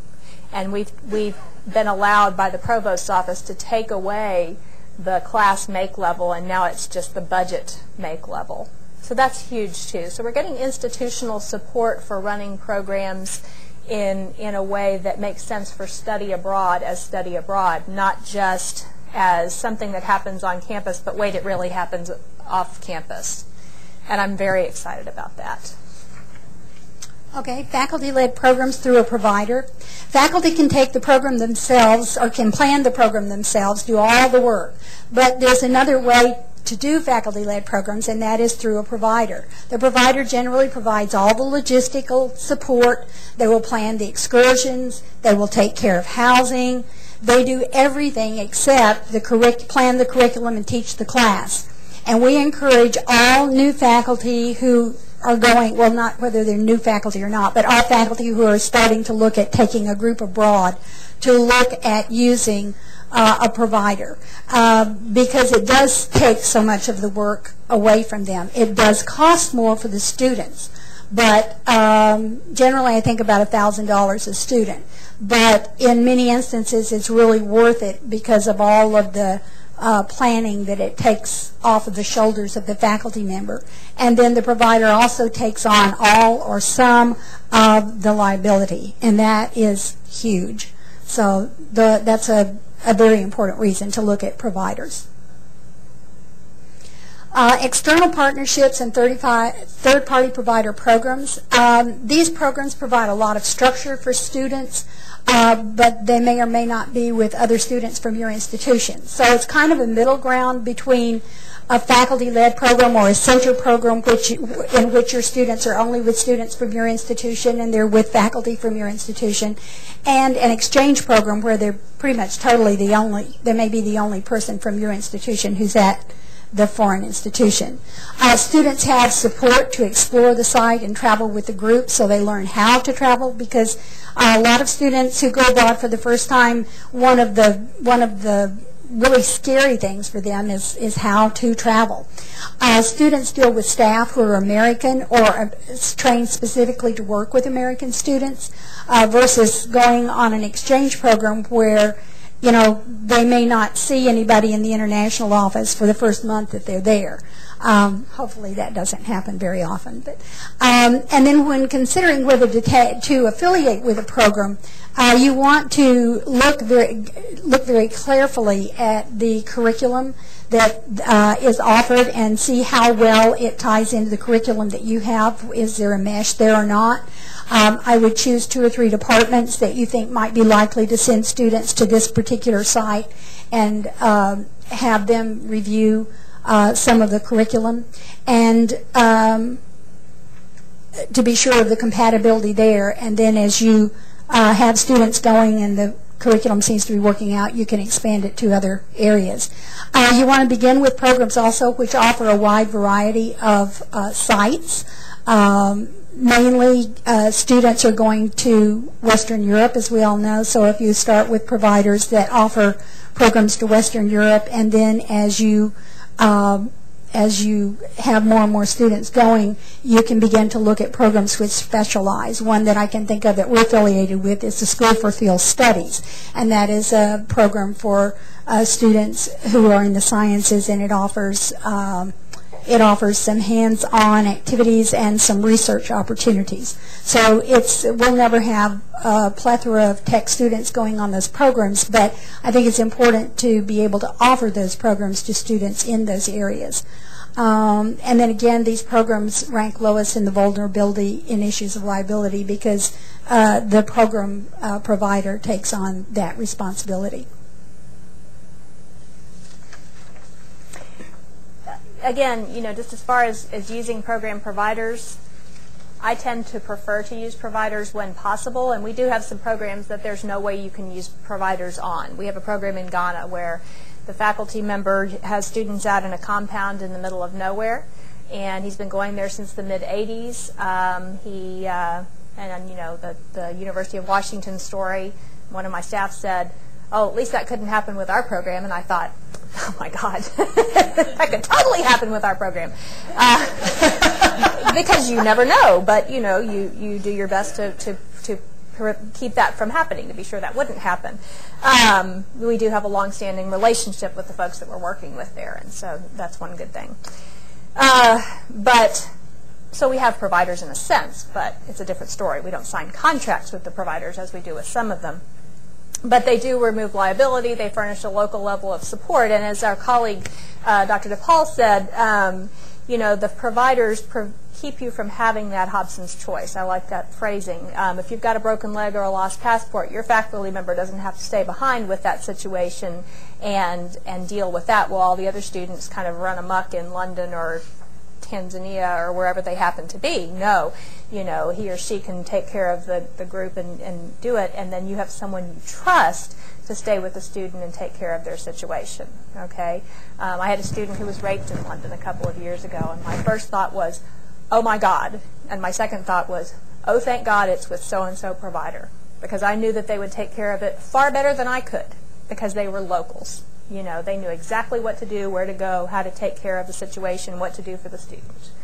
You know, so that's my preference, personally. Then we have centers abroad. Centers abroad are similar to faculty-led programs in that they're staffed with, well, in our case, they're staffed with our faculty, and our students are going to take classes there. They do operate around year-round. Our long semesters are taught by, are actually center programmed, but our summer programs there are actually faculty-led programs, which are just using the logistical support of the center. Establishing centers requires a tremendous amount of thought and a lot of support from across campus, and it will also require some financial support from the university, at least initially. And then this program is also ranks highest in vulnerability and issues of liability, since we are totally responsible. It's our center. Okay, reciprocal exchange programs, as I said before, these are the most challenging programs for our students, as they demand not only a social adjustment, but a culture, an academic cultural adjustment. Anywhere students go, they're going to have to make a social cultural adjustment. But in exchange programs, they're studying in classrooms in foreign classrooms that are organized differently. Faculty may have different kinds of expectations. We have a lot more in the way of preparation for students who go on these programs, and a lot more challenge. For establishing these programs, often it's through a colleague of a faculty member on campus, and we'll work with them, look at syllabi and to be reviewed for the most promising areas of commonality, and then if we feel the course equivalents are there, we'll begin sending students. Again, these programs rank higher in terms of vulnerability and issues of liability because the partner institution does share some liability, but again, it's your program. So.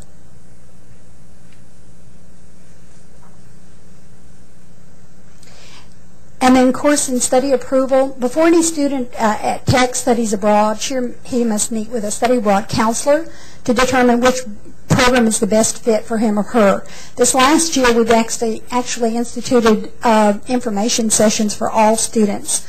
We tried to determine the commonality in all study abroad programs, and all students have to come in. We talk to them in general about how credit works. We show them our website and how to navigate it and how to find programs, how to look at programs that they may be interested in. We talk about funding issues. And then at the end of that session, we'll make an appointment with them to meet with a study abroad counselor after about a week to give them a little bit of time to get online and explore programs and see what they think they want to do. And then the student must also meet with the advisor in his or her major to identify courses which are equivalent to the home school courses and discuss how courses taken abroad in the major will count in the degree program. And I think that most of us have a form of some sort, and they all probably look pretty much the same because we all probably borrowed them from each other at some point, you know. So that'd be interesting to kind of put them together. But the form that we use, which looks probably like yours, the students will then take it around. They take it to, if they're taking, let's say they're an art history major, but they're taking a history class and an art history class, they get the classes approved by the appropriate department. History classes get approved by history, art history classes get approved by art history, and then they take it back to their major department for approval by their dean, okay? And their advisor in their major department determines how it's going to fit in their degree plan, so that everybody who has anything to do with how it's going to fit in their degree plan has had a review of it. And the students say, well, why do I have to have so many people see it? And I say, because we're trying to prevent nasty surprises. We don't like nasty surprises. And they say, neither do I. Okay, so we don't want any of that down the line. Now, and I tell students, our form has more spaces than there are, and would be an opportunity for anyone to take courses in a year. And I say to them, this is more like your menu. This is not exactly what you're going to take in the year. This is your menu. And so you're going to get lots of extra things pre-approved. And that way, when you get there, the first two things that you wanted to take are not offered, then you're going to have some extra things to choose from. Because it is always the case that something that you wanted to take is not offered. And you want to get something, you're going to need to choose from something else. And I say, you know, you could call us or email us and say, here's the course description, and then we'll run around on campus and get your form amended, and you'll run around in London or wherever you are. But again, we're trying to prevent the undue stress. Yeah, so let's get it done in advance before we do that. I assume that's fairly similar to the way you do it. Yeah. Yeah. Okay. Next. Okay, professional development for faculty leading students abroad. We now provide a workshop for faculty who are interested in taking students abroad. It's kind of an overview of the whole process, giving them an idea of the time frame of the whole planning process and what all needs to be done. And then all Texas Tech faculty taking students abroad are now required to participate in a safety training session, and they must repeat the session every 3 years. We just instituted that actually this year. And then all faculty taking students abroad are also required to attend a colloquium. And the colloquium really is more about internal working of the process of collecting money, and travel comes and talks to them about what they can use the money for and what they can't use the money for. And we have that every year because it seems there seem to be changes all the time on that. Okay. And then when it comes to minimizing risk in program planning, again, there's no way to obviate the risk at all, but we want to be careful as we plan and analyze the risk of programs. We maintain a contact information log all the time. So we have a list all the time, and everybody in my office has a red folder that says emergency. And at any time they can pull out a folder that says this is where all the programs are, and they can look it up by date and see this is where the group is.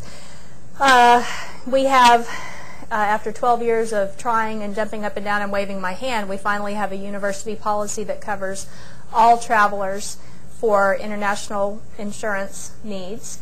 I think most of you have had that, so I'm proud to join your ranks.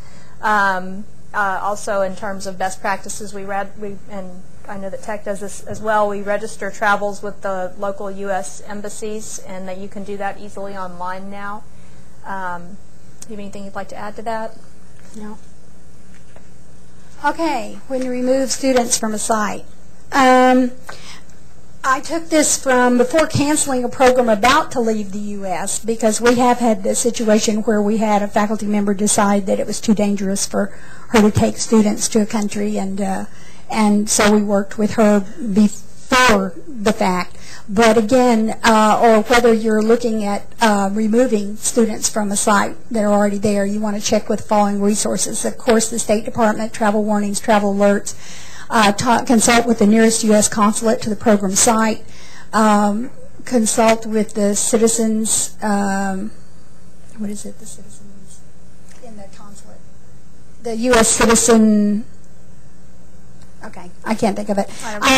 Go to talk with people on the ground at the site, either in your program or if there are other programs that you know of who are at the same site, you can talk with them.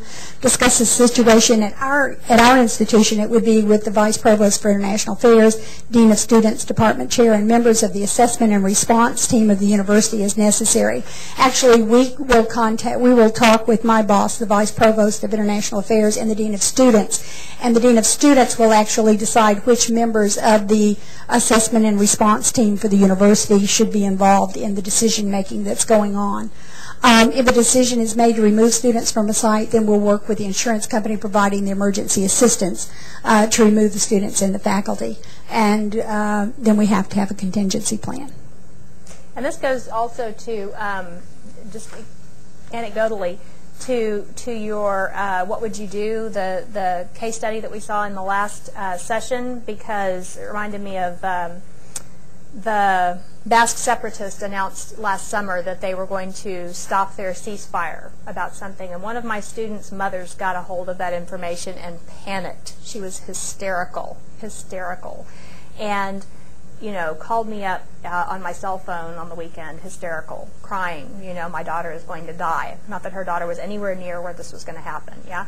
And I was able to call, contacted some folks, and they all, resoundingly across the board laughed at me and said, "Are you kidding?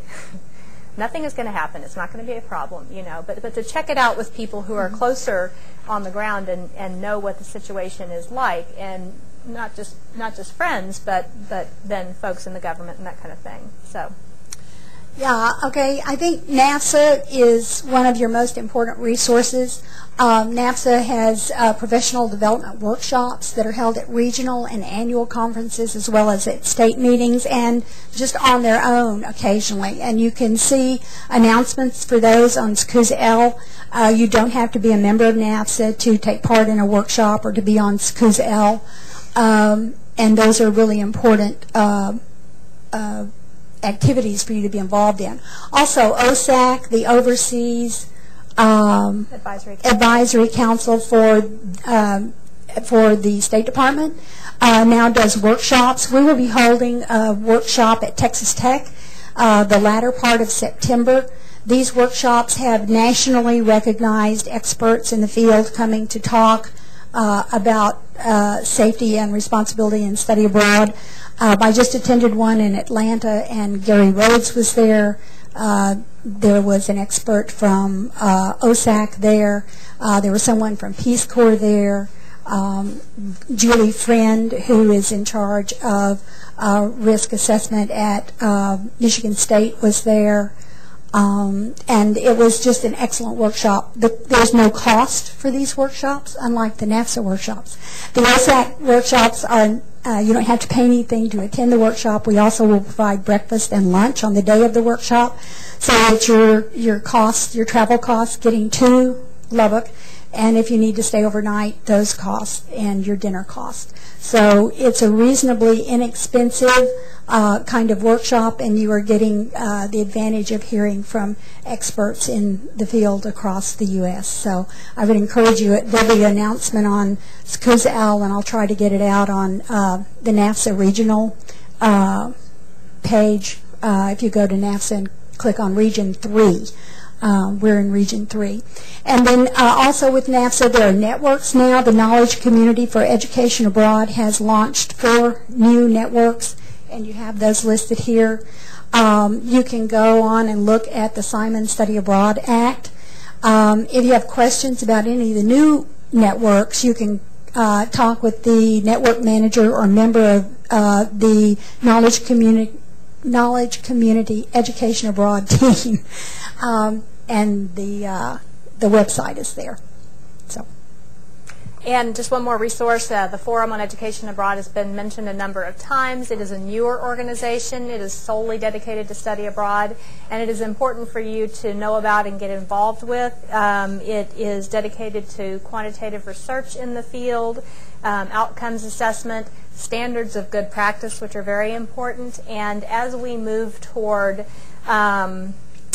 regulation and measurement of compliance with those standards in study abroad, the Forum is the organization that's going to be handling that. So if you want to be involved in the grassroots of that effort, that would be the organization to be involved in.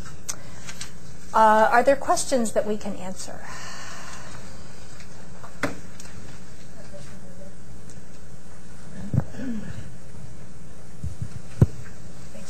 Mary Beth, do you allow on faculty-led programs spouses or guests of the faculty member go, or children go with the group?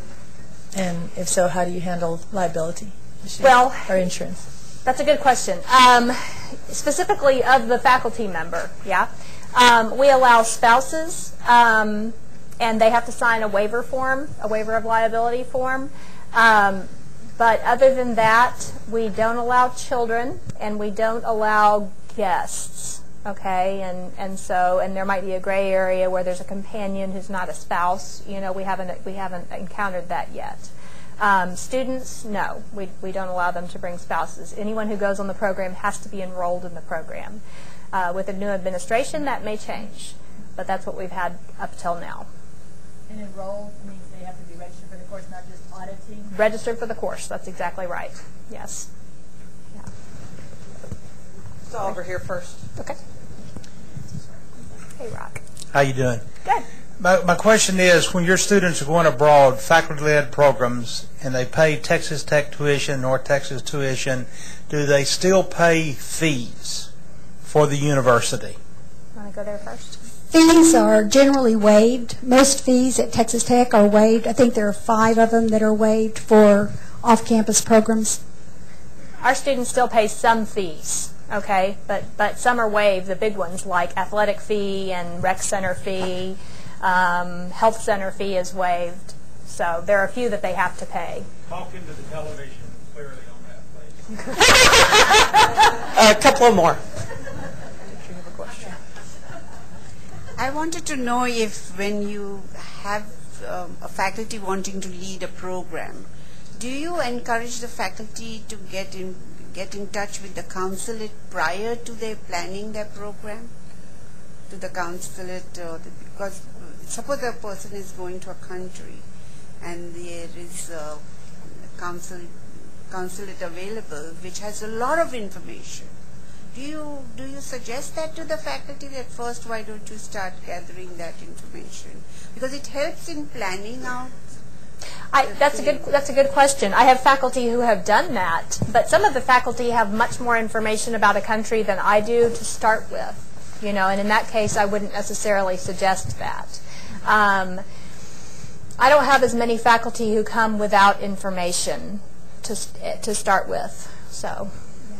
It would be the same for me. Uh-huh.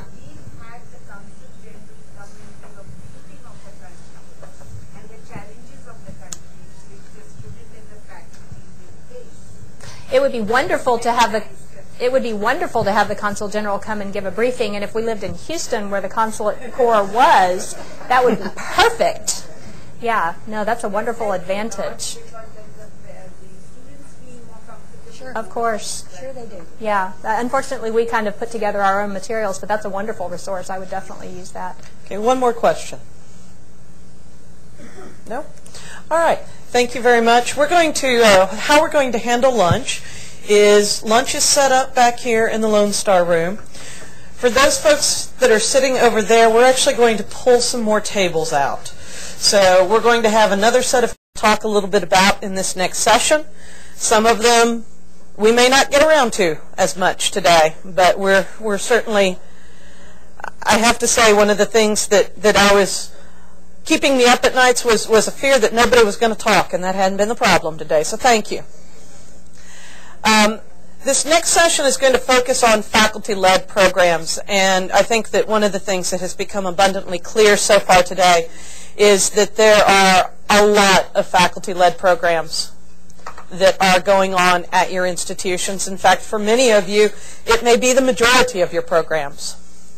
So what we've done is James Andrews, who is who wears many hats down the road at Texas State University. Among them is study abroad and distance education. And James has been a great help, both in terms of he and Steve DePaul sitting down and educating me, but also pulling some of you guys in. But James is going to be facilitating this next panel. I'm going to let him introduce all of the speakers. And then just to give you an idea of how things are going to run the rest of the day, we're almost back on schedule. But we'll have the panel on faculty-led programs. I'm going to spend a little bit of time talking with you about reporting and rules, because you know you can't get away from a coordinating board meeting without hearing about reporting and rules. My apologies, but you know, I am a bureaucrat now, so got to have that. And then we do want to spend some time this afternoon facilitating some discussion about what you need from here. What should be our next steps at the coordinating board? What should the next steps for TIKE be? What sort of collaborations can we help with? And what is it that you need in order to move forward and to do your job? I want to remind you again that we started out the morning talking about the importance of this, and I think it's sometimes easy to lose sight of the humans when we talk about numbers, as folks pointed out this morning, and we certainly have to have the talk about liability and risk, because those are issues that we have nowadays. But I want to remind you, and I think it's an easy sell to remind you, that the power of what it is for these students who go abroad and come back to your campuses, and the transformative nature of what you're doing. And I said it before, I'll say it now, and I'll say it again this afternoon. I thank you from the bottom of my heart for what you're doing in assisting in those transformations. So I'm going to hand it over to James. I think I have. Hello. You're on. Great. It's an honor and a pleasure to be here, and I'm very, very thankful to the coordinating board for asking to spend a day and look at study abroad. And in particular, if you're on the panel, if you could just start to come up, maybe it'll save a little bit of time, take a seat. We haven't rehearsed this, so as they assemble, let me just give you a little bit of background. Yes, I am going to moderate. We're looking at the unique risks was described and challenges associated with these types of study abroad programs, faculty-led, and the best practices in developing and implementing short-term faculty-led programs. When I was asked to do this, one of the things that dawned on me is, how do I get this done? And I thought of all the people that I've been bugging since I've been in this business for about the last 17 years. So this is a cross-section, I think, of what we see in Texas in terms of study abroad, faculty-led programs. Faculty-led programs are a relatively new phenomenon in that they are increasingly comprising a majority of the students who go abroad from our institutions. And if there's a chart in your packet. This is a very informal look, but it's this one right here, the bar graph. Okay, it wasn't in there. That's right. And what this is just a sort of I asked each one on this committee to let me know how many students they sent abroad in 06, 07, and in 08. How many of those that went abroad were on faculty-led programs? That's represented in the yellow. And then what were the number of faculty-led programs on their campus? So looking over 06, 07, and 08, it appears as though, and this is informal, but more than half of the students who go abroad are on faculty-led programs. The other thing is that the number of faculty-led programs really has not increased or decreased, but pretty much stayed the same. For 2008, however, do keep in mind that those numbers are not final. Those numbers will be finalized by most of these institutions at the end of this summer in August.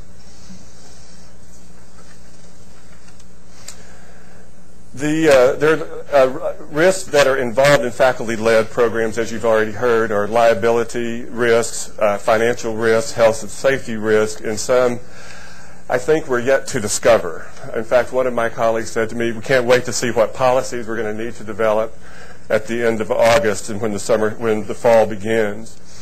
But as Sandy and several others have mentioned, and Mary Beth, that SECUSA-L, that's SECUSSA-L,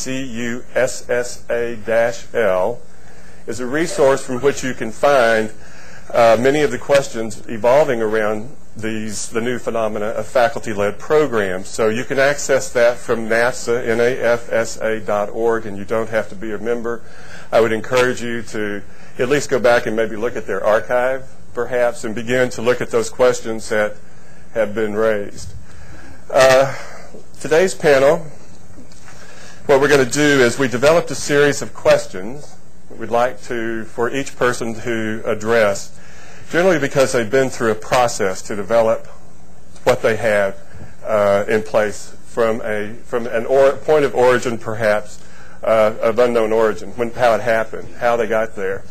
With us, we have Lucy Harney. Dr. Harney is a faculty member at Texas State University. She and I have been together working for almost the entire time that we've both been there. So she will be addressing some of the issues and concerns and observations from a faculty member's point of view. Lisa Toffener from Texas A&M University. She has an interesting background also in that she had worked for a third-party provider prior to her working at Texas A&M. Charlotte Bailey is from Texas Lutheran University, our private institution. David Holmes, I started to call you David Powell, and I don't know why. David Holmes from the University of Texas at Austin.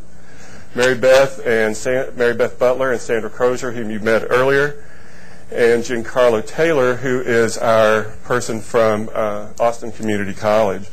So if I could begin, if you want to come up here, and Sandy, and while you're on your way, I'm going to put in context what it is you'll be talking about. And we have all strived to have faculty-led programs break even financially, especially in the light of the declining dollar in both Europe and Asia.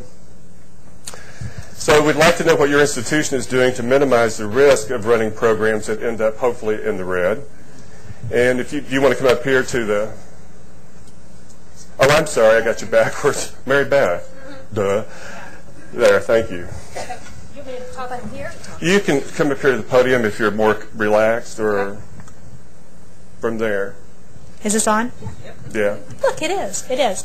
Well, in terms of minimizing financial risk, one of the most important things that we can do, I think, is to work with providers. And I know I keep beating this drum, so forgive me. But the reason for that is that some of the providers that I appreciate working with quote us prices in dollars. And then they take the financial risk so that later on, if the dollar tanks out, as it seems to have done, they're the ones who bear the financial burden later on. And even the ones who have quoted us prices, in euros, they're bearing some of that financial cost. We are working with, and then there are programs that there is not a way to really to work with a provider on. For instance, or at least the faculty don't seem to think so. So we have a program in Italy that's doing art history, and they feel that it's important that we stay in a particular convent. And so we are paying the nuns when we get there. Okay, well, we're going to pay the nuns the same amount of euros when we arrive, but the dollars that we're going to pay are going to be worth less when we, in terms of liras, when we get there. So it's a problem. Several years ago at a NAFSA conference, I talked to someone, and I don't remember the name of the company, who had a business where you could purchase. He would purchase currency on your behalf. And I don't know if any of you have worked with a company like this. Basically, purchase currency in advance, and which is what some of the larger providers do in order to be able to do this business in large volume. And I was very excited about it. And I came home and talked to my boss, and he said, that sounds like a great idea. And I went and we kind of took it up the chain and talked to our Vice President for Finance and Business Administration, and he said, absolutely not, we can't do that. And I said, but you don't understand, it's costing us so much money to do things the way we're doing. We have to do wire transfers. The dollar had been relatively stable comparatively at that point, so that wasn't a problem that I could point to. But we're doing wire transfers, and it's costing us all kinds of money, and it's costing the students money. And he said, well, that's just the cost of doing business internationally. And I thought, thanks a lot. He had not really done much business internationally, I have to tell you. We have, I'm fortunate to say, a new administration in place, and I'm hoping to pursue that avenue again, okay? Because there are ways out there to do business in a smarter way. We also work, we've done business with providers, as I say, for a number of years, but it was always kind of people that we had always worked with. And over the last 4 or 5 years, we have been folded into the university's process of working with the Purchasing and Payment Services Office. So we go through the standard process that the university uses of buying anything. If the university is buying carpeting or staplers or computers or tractors or whatever the university buys, this is the same process. The call for proposal gets posted on the university website. And as you can imagine, study abroad is a little bit of an awkward commodity to bid on this website. But it protects us, not so much financially, but it protects us from people who might come back and say that we had not acted fairly and given everyone access to bid for this product. Okay, and so that's been very important too, and it's definitely added a layer of bureaucracy that's been a little bit difficult to get adjusted to, but it's been really important for us to work with. So I won't belabor that point, but I'm be glad to talk to any of you about it. We did have actually someone, we chose a particular provider over another one, and it wasn't the cheapest provider that we chose. And the cheapest provider came back and filed a complaint with the state, and I didn't have to answer that complaint. The Purchasing and Payment Services Office answered the complaint in the manner in which it is traditionally done, and I was very grateful for that. So in terms of just a best practice, that was very useful to me. I I've digressed a little bit, but that's been very important to me in terms of a best practice financially. Also, we wanted to know about health and safety as concerns for all students who study abroad and the staff and faculty with them. Again, this is an issue. Alcohol abuse is often a complaint that many people make who lead study abroad programs. Do you have any policies and procedures that you've developed to assist? Indeed. We talk sternly to the students before they go, okay, about alcohol. And I do a lot in my counseling and in my orientations with students before they go and saying, I had a student once who, okay, because I can talk all day and I'm old and I'm boring and they don't think I know anything, right? But when I say I had a student once who, it's amazing how they kind of wake up and seem to listen, okay? So I do tell them this is what happens. Date rape drugs are everywhere. This kind of thing can happen, okay? But I also put the teeth behind it. I say you will have opportunities to drink alcohol abroad. It will not be illegal where you are going, okay? It is a bad idea to get drunk and fall down anywhere here on Fry Street in Denton, Texas, anywhere you go, okay? If you abuse alcohol in this program and it interferes with your progress on the program, here's what's going to happen to you. And I read to them, and it's very boring, but I give them a copy of the alcohol policy and I read to them. And it has a 3-step process, the written warning, and then the written second warning with consequences, and then the written dismissal. And that written statement of dismissal does say that they will be dismissed from the program. There will be no credit for the program. They're dismissed, and it is their they are responsible for getting themselves home at their own expense. We will provide assistance to them in terms of booking a return flight if we can, but we are not responsible to them in any other way. And then we carry it out if we have to, and we've only had to do it twice in the last, I guess, 8 years since we've had that in place. But the reason we have it in place is that the year before that we had somebody that was a real problem that we couldn't get rid of. Okay? And it's kind of like shutting the barn door after the horse gets out. So let me encourage you to get the barn door shut before any of your horses gets out. Yeah? Don't have to learn for yourselves. Yes?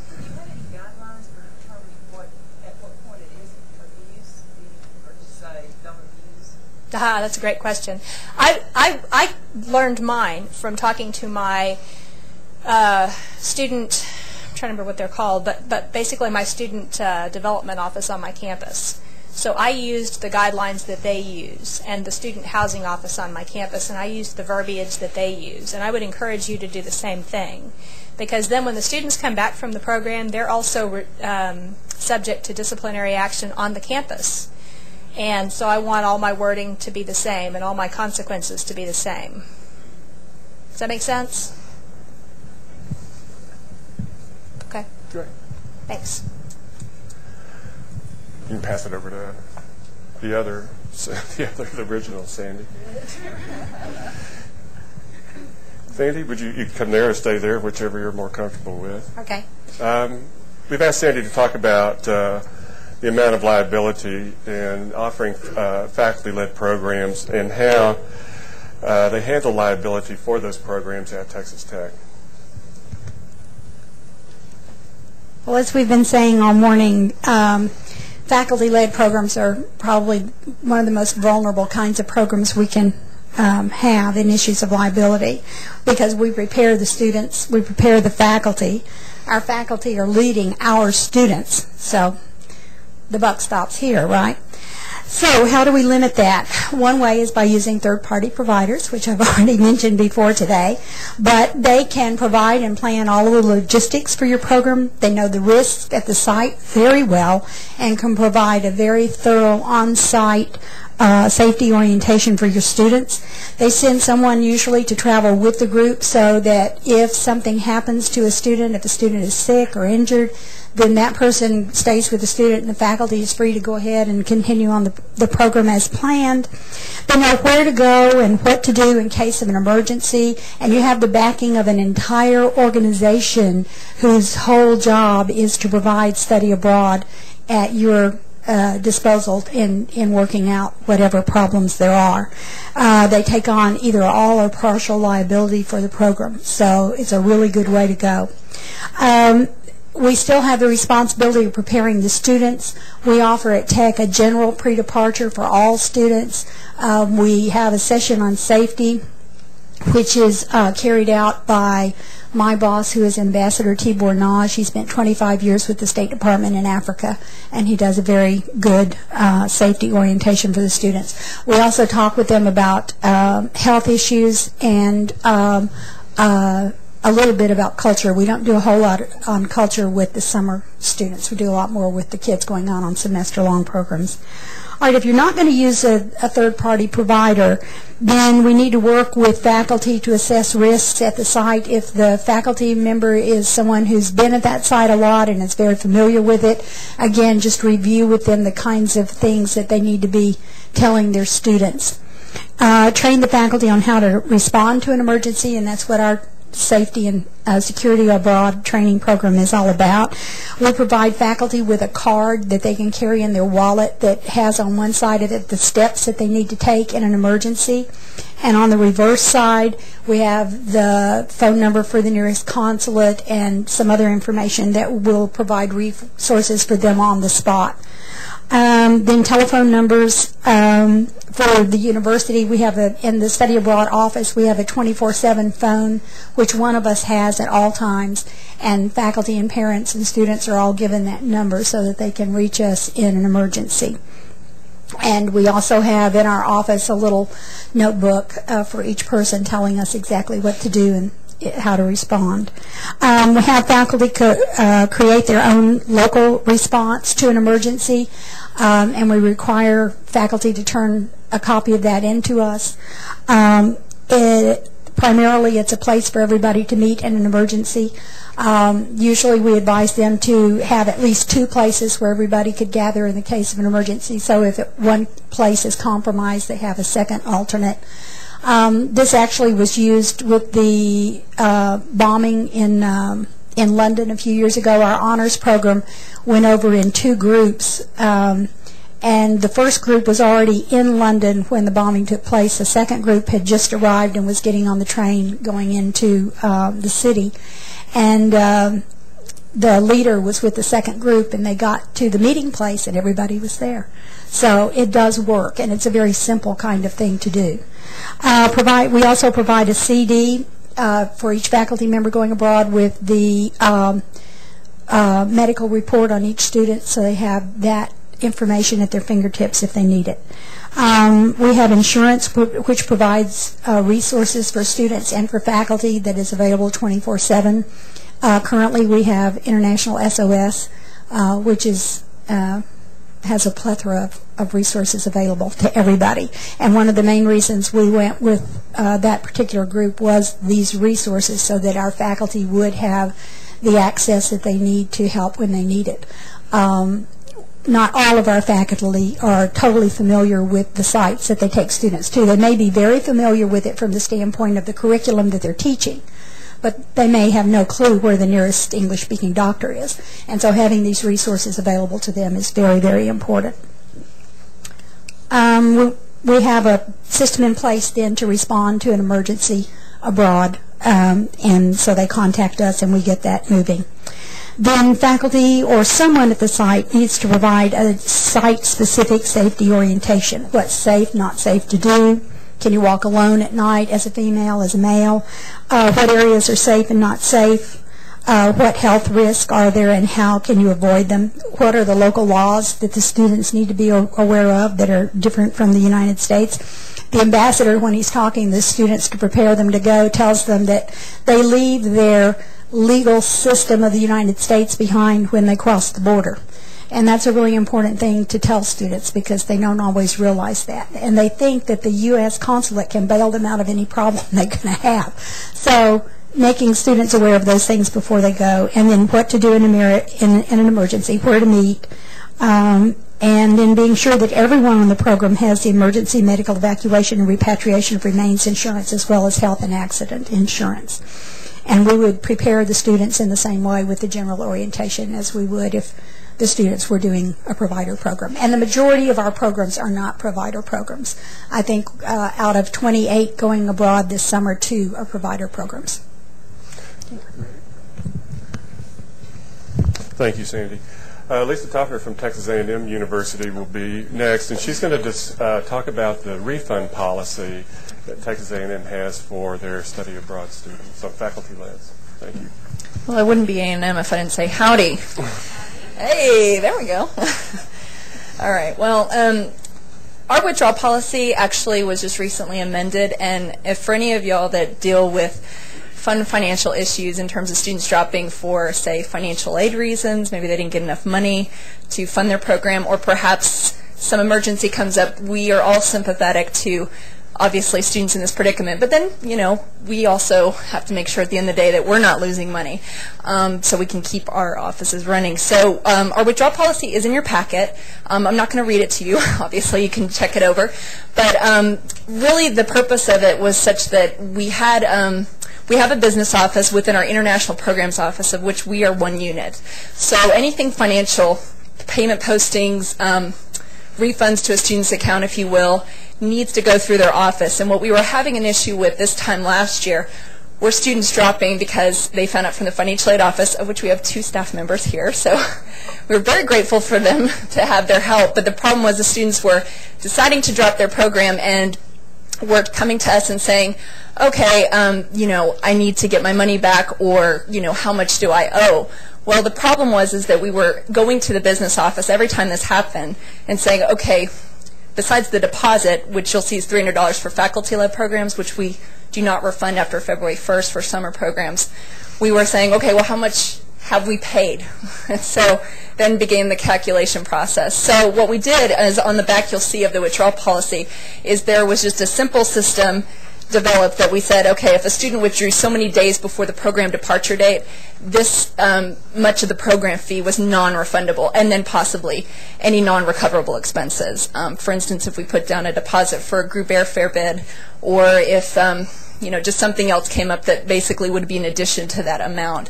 And it's worked pretty effectively. Obviously, you know, we're still working out some of the kinks, but one of the things that I would really recommend you take into account when you're looking at your withdrawal policy or possibly changing it is to work with your student business services or student financial management office.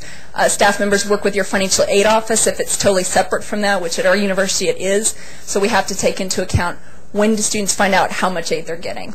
Also, when are payment posting timelines done? When exactly would be the final drop date, if you will, if a student couldn't pay their tuition and fees for summer? What is like the hard drop date, so to say? So all this jargon is stuff that is actually over the course of the past 6 years that I've worked at A&M been really crucial to understanding what are the issues that come up into play when we're talking about recovering money for our purposes versus obviously educating the students as to their responsibility. And I really think this has been effective in terms of preventing, let's say, the flaky students from signing up for programs that haven't even looked into how they're going to pay for the program. We also get the excuse of, well, nothing's been posted in my account yet, therefore I don't owe anything yet. Maybe they sign up on Monday, they drop on Tuesday, and we haven't had a chance yet to get the payment posting for the deposit put on their account. So they assume, well, nothing's been posted, I don't owe anything. Well, that's why we have them sign this. We have them know that regardless, once you're approved, this is really already when the calculations start adding up in terms of what you might have already lost. But again, we have cases come up, and we handle those on a case-by-case basis. Having worked for a third-party program provider, we dealt with this quite a bit. We had students, you know, emergencies come up, especially students who were already on the program, perhaps. And so, again, we just dealt with those on a case-by-case basis. So, any questions at all? No? Everyone must have great withdrawal policies then. That's all right. We got Charlotte. Charlotte? Dr. Charlotte. I'll leave that one alone. Okay. Charlotte, what do you, we're going to talk about what you faculty-led programs seem to be increasing in popularity and what their process is on their campus for approving those types of programs. Thanks, James. Good afternoon. I'm at Texas Lutheran University, and so I represent the small private on the panel here. TLU, we have 1,300 students, and we're about an hour south of Austin here. And our faculty-led programs are really starting to pick up in popularity, and it's starting to make up about half of our students studying abroad. And to give a little bit of background on our programs are such where they're tied to the spring semester. So the students do the coursework in the spring semester. The program fees and the fees are all part of the spring semester. Tuition is right at TLU. And so the students do the coursework in the spring, and then they travel abroad for anywhere from 2 to 4 weeks in May or June. And so that's kind of a setup for our programs. And the popularity has picked up a lot because, and two, in your packet, there are going to be 2 pieces of paper. One's an outline, and then one is our application form, which I'll refer to here in a minute. So students really are drawn to our in-house programs, our faculty-led programs, in kind of going through the outline here, because they feel comfortable in going with a faculty member. We have a faculty member who has led a program to Romania where students have no clue even where Romania is or even that it existed. However, they have been drawn to that program because Professor so-and-so is leading it. And so it's like, oh, this must be a great program because I really like this professor and blah, blah, blah. Parents also appreciate that because then, while they might not know the professor personally or whatever, they appreciate having a faculty member from that institution lead the program. And then other reasons, the shorter terms might fit into the student's curricular or co-curricular schedules, whether they're in a major that it's hard to fit in a semester or even a summer, a shorter term might fit in. Likewise, then, if they're involved in whatever, sports or organizations or whatever. Then also the shorter terms allow the student to kind of test the waters. It was mentioned a little this morning where if they're not sure if they want to commit to a whole semester, then they can do this in-house program, and then later on I'll have them back in my office saying, you know what, I was able to do this, and now I'm ready to do a semester somewhere else. And so those are just kind of some of the reasons why that we have found as far as an increase in our in-house programs. Some benefits are that it's kind of across the board on who it might benefit. It's a benefit to the faculty members in that it provides opportunities for them to go abroad. It's not a free trip by any means, as you all know. It's a tremendous amount of work on the faculty's part. However, there's a real interest, and we're starting to see that in recruitment for faculty members to come and work at TLU, where they already come with an interest in having in international education. And so that's one of the questions they ask about. So then right away during their on-campus interview, then I'm able to kind of speak with them about that. Students may go abroad on an in-house program where they might not have even thought about it otherwise. And so even though it's a short-term program, and of course we would all like them to go on a much longer one, but just the act of going abroad, where they still have to go through the passport application, they still have to go through customs, they still have to navigate other cultures or transportation modes or whatever. If they just go and experience that, and then ideally, hopefully, to go a little bit longer later on. It keeps the tuition funds at home if it's tied to the spring semester, other than the program fees, whether it's going through a third-party provider or the faculty member plans it on his or her own or whatever. But at least for the tuition dollars, they stay at home, and which makes the business office very happy.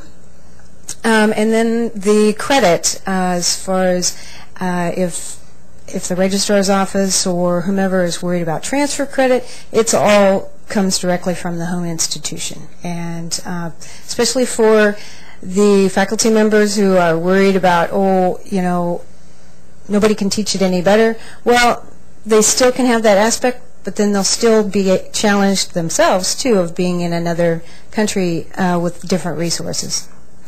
Challenges. Along with the benefits always comes the challenges. The when students go on a shorter term, they rarely get out of tourist mode. They're so busy seeing all the different sites, especially if they go to more than one site, they just don't get out of tourist mode. And then that's where you really hope that they will come in and do a longer program later on. They often stay in one group, so it's kind of a bubble bouncing around, so there's not a lot of interaction with local people. There is a tremendous amount of work that goes into it, as you all know, from the study abroad office to the faculty member to everybody on campus. And this is where, because of liability and budgeting and across the board, as we had mentioned, as it was mentioned this morning, it's very, very important to be extremely intentional. Does it fit into the academic setting? Does it fit into the mission? What about the liability? All of the aspects. And because, yeah, it all comes back to the home institution. And then with that is then the communication required between the faculty member and the study abroad office. At a small school, that's pretty easy, but I know at larger institutions it may be where all of a sudden you have a faculty member abroad and you might not have even known that they were going until they call you up saying, oh, I have this issue, and it's like, whoa, wait. And so that kind of leads into then the second part and this form of the approval process. At TLU, we have an International Education Committee that's comprised of faculty members as well as a few staff members. And the faculty member who wants to lead the program, they complete this and they submit this form as well as an itinerary, a syllabus, and then a preliminary budget. So a whole lot of thought has to go into this even when they're proposing. And again, it goes back to the intentionality where they have to really think about the program and how it fits into their department, the university, et cetera, before they can even be proposing it. And so it goes to the committee recommends it, if they recommend it. It goes on to the provost, and then the provost makes the final decision.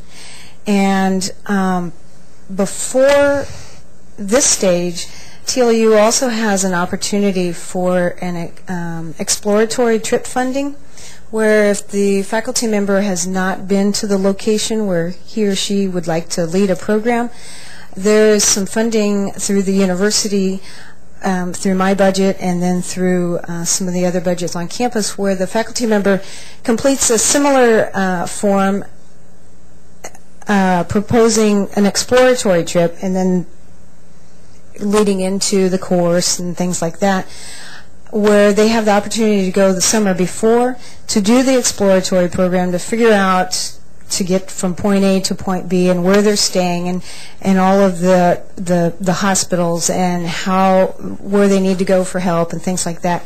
Before then, they're leading a whole group of students behind them. So it gives them kind of a head start of figuring out what to do before they have a whole trail of students behind them. And that has worked out very, very well, and we've had several faculty members take advantage of that.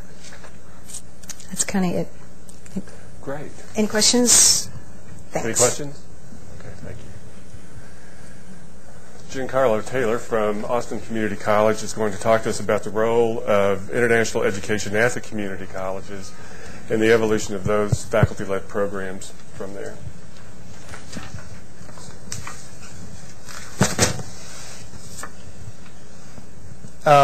At Austin Community College, we are the new kid on the block, so to speak, in terms of international education. We have not had the history that a lot of schools have in international education, mostly because the profile of our students and the curriculum that is offered and then the very structure of a community college hasn't had study abroad as a part of it. Our students are not junior females who go abroad for a year to study French. The profile of our student is it's very diverse. It's much more diverse. It is a student that ranges in age on our study abroad programs from, for example, on our China program, we had a student who was 18 as well as a student who was 75. These are, of course, short-term programs, faculty-led, but it presents a new set of challenges in terms of how we can offer a viable program, a study abroad program that is relevant to what community colleges are doing, and also kind of build on the history that more established programs have. The university system, I mean, that they are sort of our mentors in terms of trying to develop how we develop our programs, but at the same time, we have to keep in mind what the goals of the community college are. And that is certainly to provide an outlet for students that are going into the workforce, as well as students that are transferring to other schools. We have a lot of adult students who are part-time students who work as well as go to take classes, vocational classes. We have many parents, students who have children. So that also is a difference, I think, with some of the other study abroad programs. As far as our role in international education, I think that we're increasingly in the spotlight because there's been a lot of talk about increasing numbers of students in terms of diversity of the type of student that goes abroad, and so community colleges are being targeted as a source for that increase of student population on study abroad programs. Some of the issues with that, though, are that to go abroad it costs money, and so we have to make sure that our programs are low cost. Our programs are run in-house, so it's faculty-led. We organize the programs. They're all short-term, and they're all part of, as much as possible, to make it an integral part of the curriculum. It is organized out of, for example, the welding department. That's one on the agenda, or the business department that would like to run a program to China. Art history in Italy. These are some of the things that are initiated by the faculty, and then we offer the service of providing the logistical support, also helping the faculty in terms of presenting a laudable explanation of why they would like to run a study abroad program, because one of the questions we have had in terms of credibility for this is, well, we are supposed to be serving the community. As a community college, we serve our students, and we are also serving the community. And so our answer to that is, well, let's look at our community. Our community has, in fact, become interdependent internationally, and so these programs do, in fact, work into many parts of our curriculum. As far as making it possible for our students to go abroad, financial factors is a huge part of it. We do offer scholarships. That has been because we have gotten the support of the higher level administrators. We have a scholarship fund that we can give out to students. They apply for it, and that has, in fact, helped us increase the numbers and made it possible for students to actually study abroad, community college students. And then, of course, more generally, I think that we are seeing a trend with community colleges to try and tap into some of these initiatives. The Lincoln scholarship that is on the agenda and particularly targeting community colleges. So we're looking at trying to make our programs more sophisticated, as well as trying to integrate it within what we need as a community college and how we would serve our community. So, great. Thank you. Great. Thank you. Lucy Harney, faculty member at Texas State University, is going to talk about preparing for a safety abroad and promoting study abroad programs. One thing I do want to add, you were a study abroad student, correct? Uh-huh. Great. Texas Tech.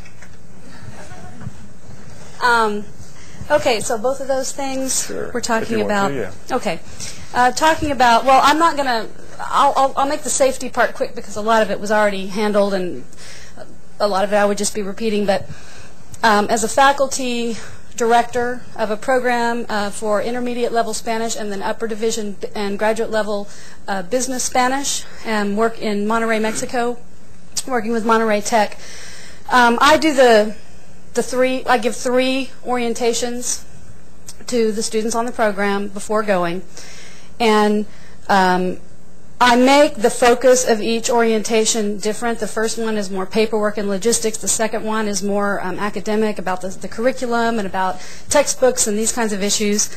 And the third one is mostly about cultural issues and rights and responsibilities. But I stick safety into all 3 of those. And I basically say the same things about safety every single time, so that if a student doesn't come, they're going to hear it. If they miss one meeting. Also, if they miss a meeting, because this was something that was addressed before, I send them the minutes, detailed minutes, and I give them a quiz over the minutes.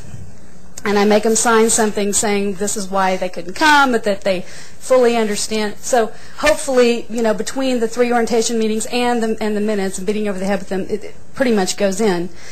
I orient them with regard to health, and we give them their SOS codes and explain them how to use that. I talk to them about the resources available to them at Monterey Tech once we arrive, the student clinic, the off-campus clinics, and I talk to them in general about safety.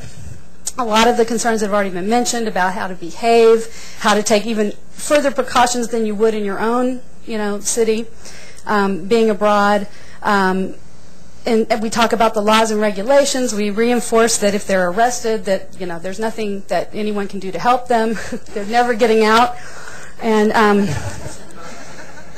I tie that into sort of their rights, their responsibilities, and their expectations of the program on them and of them on the program. And all of that comes back around to safety. So all of those, I could give you specifics if you want them, but probably most people here work more in those issues. You know what those issues are. But I cover everything that way. Then when we arrive on a Friday evening, and before putting them into their housing, we tell them where the pharmacies are. And the very next morning at 9 a.m., Saturday morning, we have an on-site orientation at Monterey Tech conducted jointly by me and by the Monterey Tech representatives, and then they give them more specific information about, safety in terms of, food and areas of town not to go into, what resources are available for them.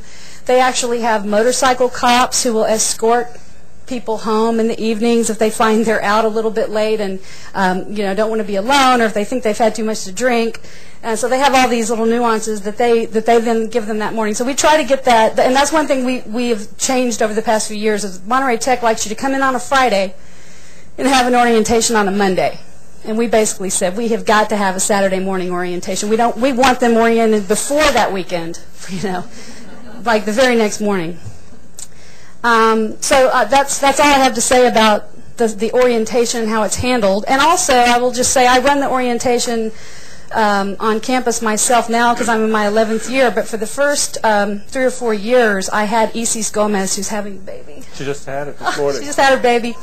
I would have her come in and cover the parts that I didn't know, bring brochures. She's also from Monterey, which is coincidental and useful. But then over the years, I picked her brain enough that I felt like I could convey the same information. But our office has resources if you want someone to come over and talk about health insurance or safety. Or also, I have the students, and the study abroad office also sends them. I have them look at all of the State Department warnings. I tell them, you're responsible for keeping up with this. Obviously, I'm going to inform them, but we try to make them feel as responsible as possible for keeping up with concerns, because the university may determine that there's not a high enough level of concern in an area. For example, Monterey often gets attracted by the whole border crime fear. So we may determine that it's okay, but then a student or their parent later says, I had no idea this was going on. I never would have let my kid go if I'd known that you were going to cross through Laredo or whatever. So we just try to make them responsible for figuring out that stuff, not expecting that we're going to be, spoon-feeding them every little piece of information like that. With regard to promotion, our study abroad office makes generic information flyers for every study abroad program. It looks the same for every program except it's a different color. And it gives all the basic information, a little description, payments, costs, courses offered, deadlines. And they keep those available in the study abroad office. I think they give them also to the academic advisors, so the general academic advisors. And they give them to us, and we can distribute them in classes. In addition to that, what most of the people and most of the directors in my department, Modern Languages, which has several programs, we have this financial support of our chair to do a certain amount of publicity, and so we will make our own posters and our own brochures, just simply that don't look like everyone else's, just simply to try to draw a little attention to what makes our particular program special. We in addition, the study abroad website, the study abroad office has a website for every single program. But again, they're formularized, and they all basically look the same, and then the specific information is fed in. So in addition to that, some of us have designed our own websites that we can link to from our departmental website. And so what I usually do is link from my departmental website to the website I've designed, and then link from there to the study abroad site, just to give them a little more personalized information about my specific program. Another important thing, my particular program is one of the lowest priced programs, and it's got students who can just barely afford to go. So one very important thing for us is to get scholarship information and financial aid information out to the students very, very early. Because often they can get full financial aid for their entire study abroad program, including they can get their books paid for, their transportation paid for, and they have no idea. So if they can afford to take off work, which is often the issue, they can often get full funding. I mean, they'll have to pay it back, but full financial aid. The way we get the information out, this is for students who don't just go seek it out at the study abroad office, as we have 2 study abroad fairs run by the study abroad office, one in the fall, one in the spring. Give out the brochures there, have students sign. I have them sign, put their name and email if they want more information, etc. Give them out information about scholarships. I also work with Monterey Tech. That's the institution that we work with, and they come down to pitch their own program. So one thing we do at the Study Abroad Fair is we just sort of put our tables together, and then while they're pitching their own programs, they can say, and by the way, did you know you could go through Texas State and do this program that we run essentially together? In terms of, a lot of students sign up for information at the Study Abroad program. It does seem to be hard to reach students. For years, I would pass around things to the teachers' boxes, say, please read this to your classes. And a lot of times, they'd have some brochures and something to read, and I gathered they just kind of plopped it on the workroom desk, and it never made it to the students. So what I've tried to come up with is something extremely short that just simply says, 6 hours of credit available, through Texas State, sign here if you want more information. And I've moved away from a detailed description of the program. And specifically in my business Spanish class on campus, I designed a website for that class that has class materials on it, and I made a link to information about this program. So I link over to the business school. We share students between the business school and the Spanish department, the modern languages department. So they've built a website which I link to from my business Spanish class. So I'm trying to get at it through several different directions. And then I was talking to Dan and Steve, who run programs in Germany and in Ireland, and they've been successful using program budget money to hire an assistant, usually an ex-student who's going to go on the program again, either in the capacity of undergrad or graduate student, to actually go into classes, and that seems to be very successful, having them go in and do the testimonial. And the biggest, I would say the most successful thing that I do in terms of attracting students is get information to classes in extremely early fall. I don't wait for the study abroad fair, which is usually in October. Within 2 weeks of school starting, I've got information out to the classes and several emails. By the end of the study abroad fair, I usually have 150 to 200 interested students, and I'm going to end up with 25. So I'm sending 200 emails saying, just a reminder that if you're still interested in the program, and then that's when I give them attachments with lots of details about the program, instead of dumping it on the classroom professors to try to convey to the students. And the goal, I would say, and for some reason, I haven't been able to zero in on this, is to get a serious data bank of all our majors and minors and bombard them for months until they say, please take me off this mailing list. But I haven't gotten my hands on that yet. We're still working on that. Were there any questions? All right. Okay, great. Thank you very much. David Holmes from the University of Texas talked to us about approval processes for faculty-led programs on that campus. All right, great. Thank you very much.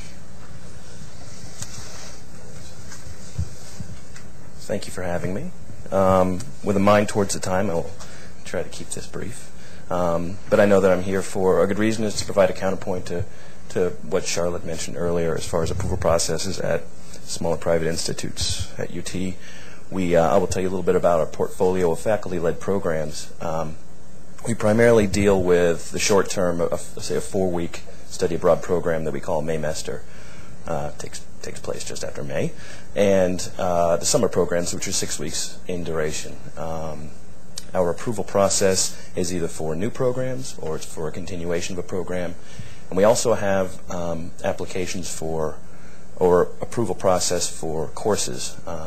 We have a number of partner institutions where we have a large summer program. We call them hubs, and oftentimes it doesn't require creating a whole new program or revisiting a program we've had before, but a faculty member can actually apply for a class, which is a little bit easier. But every single one of our faculty-led programs goes through the process that I'm about to explain to you. The first step in this process, the proposal process, we recommend to faculty that they consult out among the many resources at our university, that we ask them to consult with our programming coordinators. In the study abroad office, we have 4 very experienced program coordinators, and they are the front line for us as far as dealing with faculty and putting programs together. So therefore we recommend to faculty members that they consult with these program coordinators just as far as advice in putting together a proposal. It helps them to sort of put together a much more cogent, full vision of what they'd like to do abroad.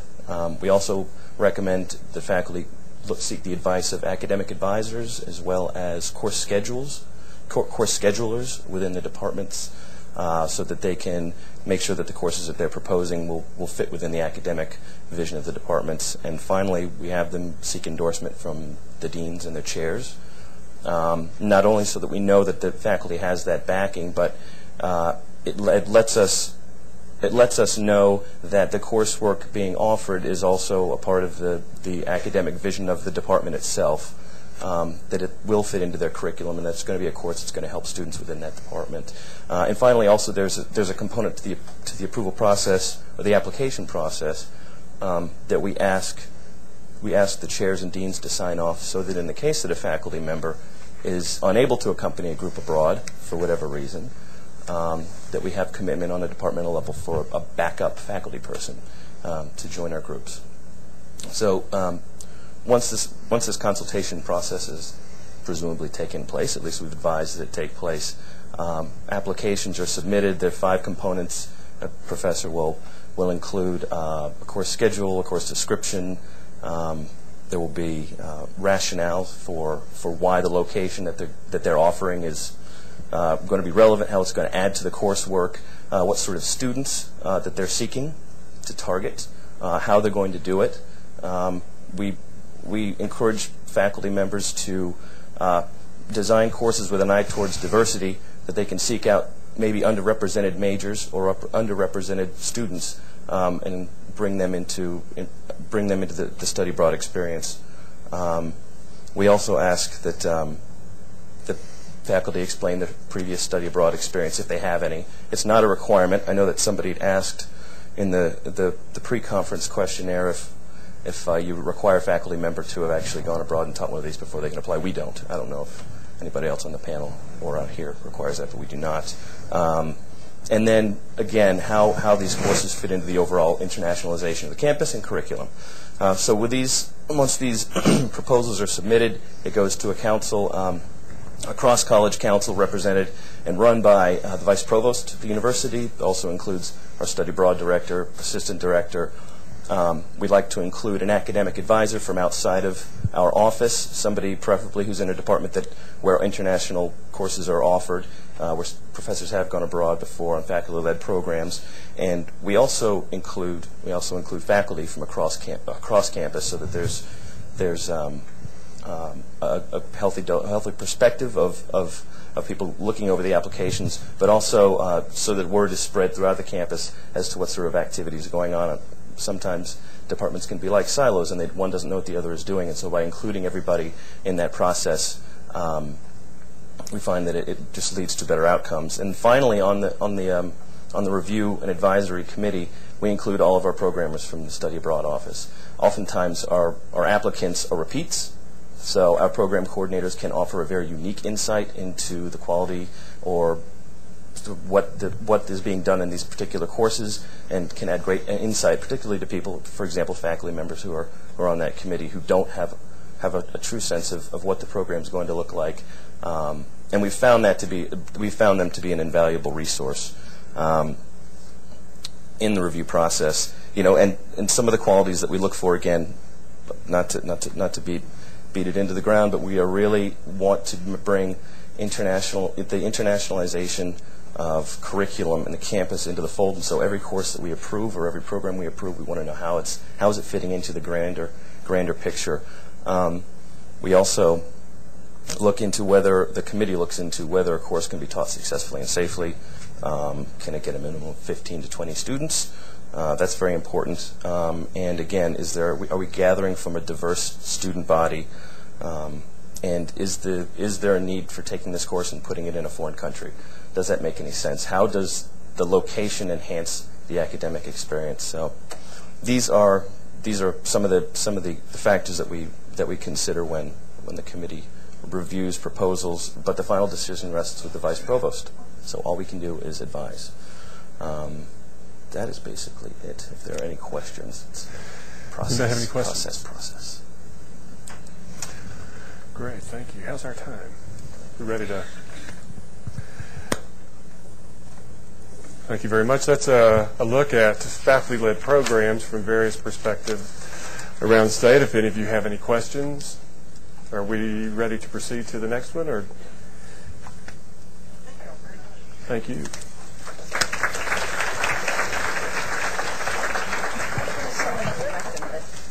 Well, we've had several of those, haven't we? Whoops. Whoop.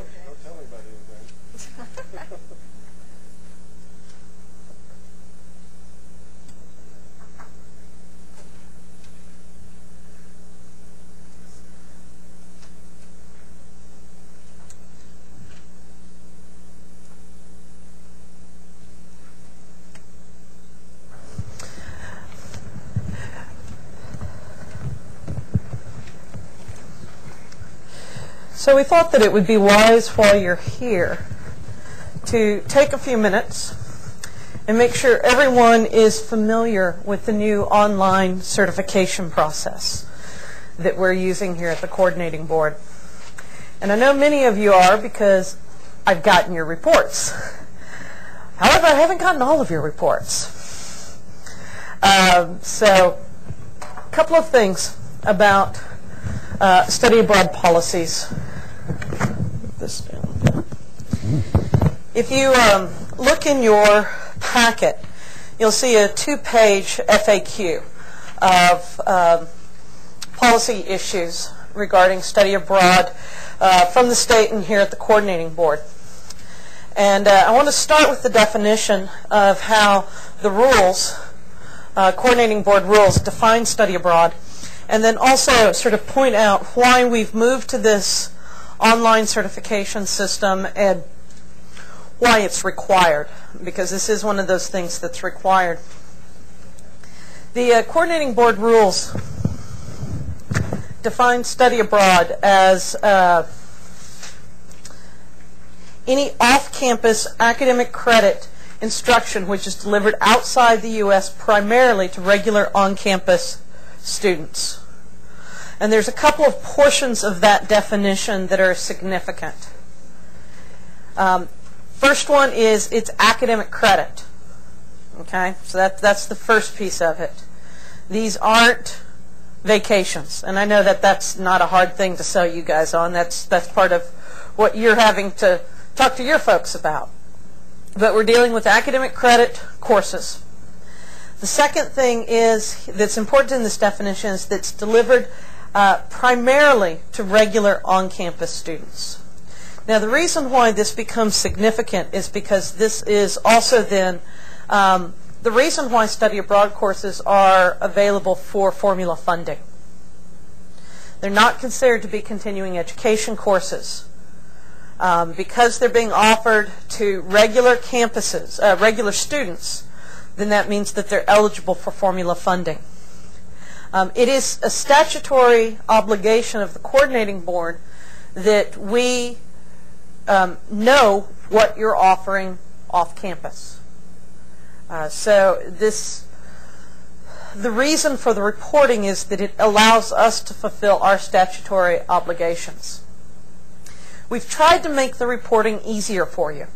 About this time last year, we transitioned to the online system.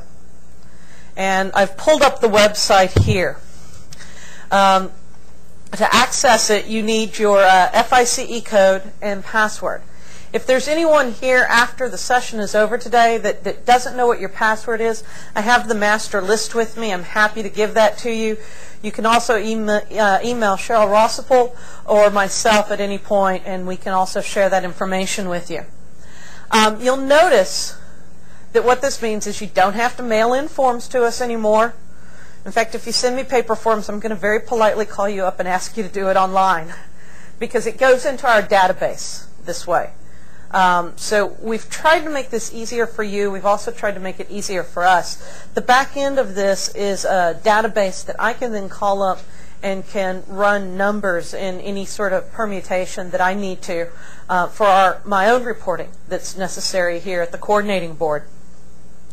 The other thing that is important to remember, and it's something that isn't, we don't talk about it as much, but this form is also mandatory if you're offering courses that would fall in the category of study in America. So if you're offering a course outside of the state of Texas, but still in our wonderful nation, you still have to fill out this form. It's for study in America and study abroad. We'll run through this real quickly, show you what it looks like. So I'm going to actually put in the dummy here. But you would put in your FICE code.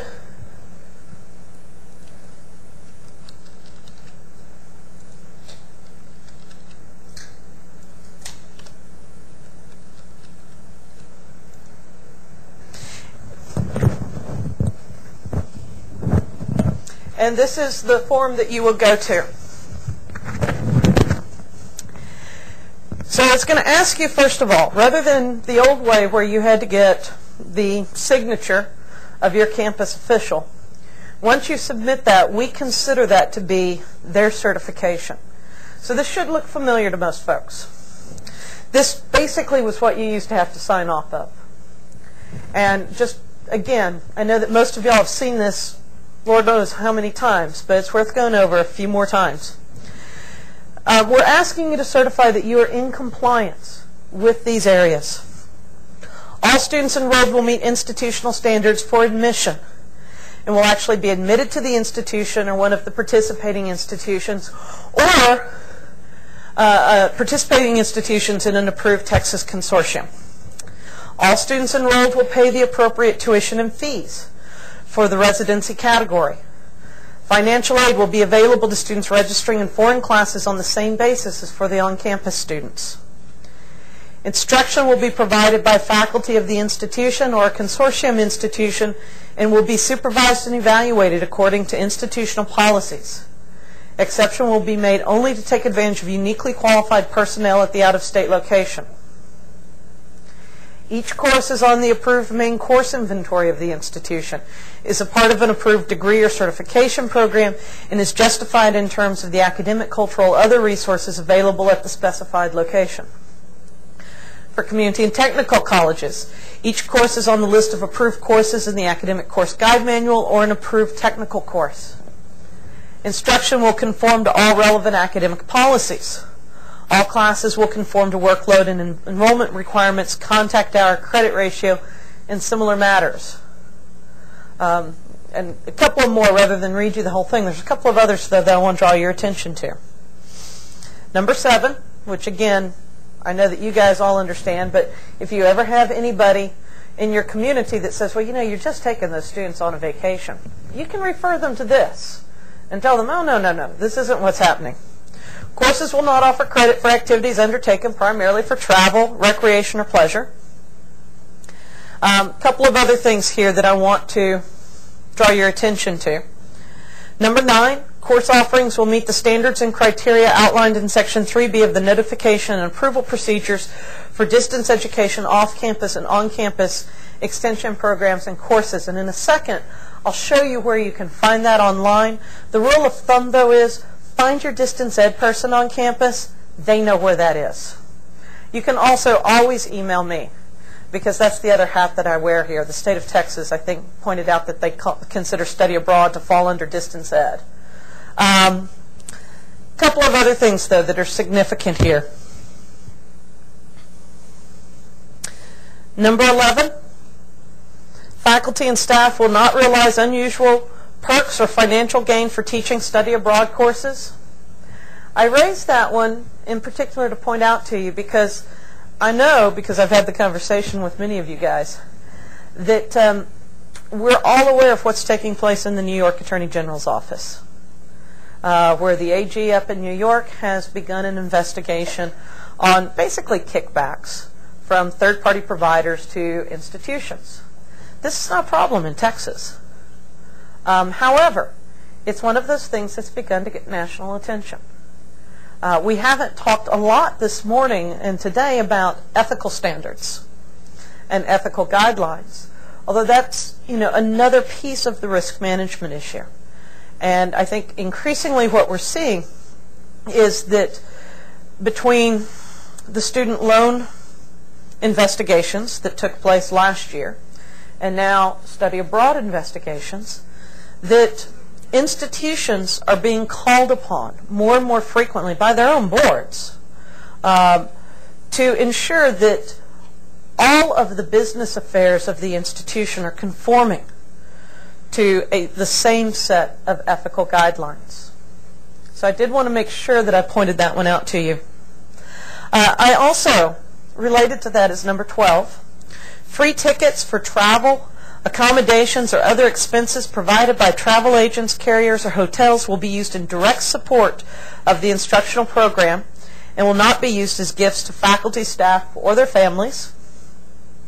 And then also, I wanted to point out number 13 to you, which speaks to another set of guidelines for distance education courses.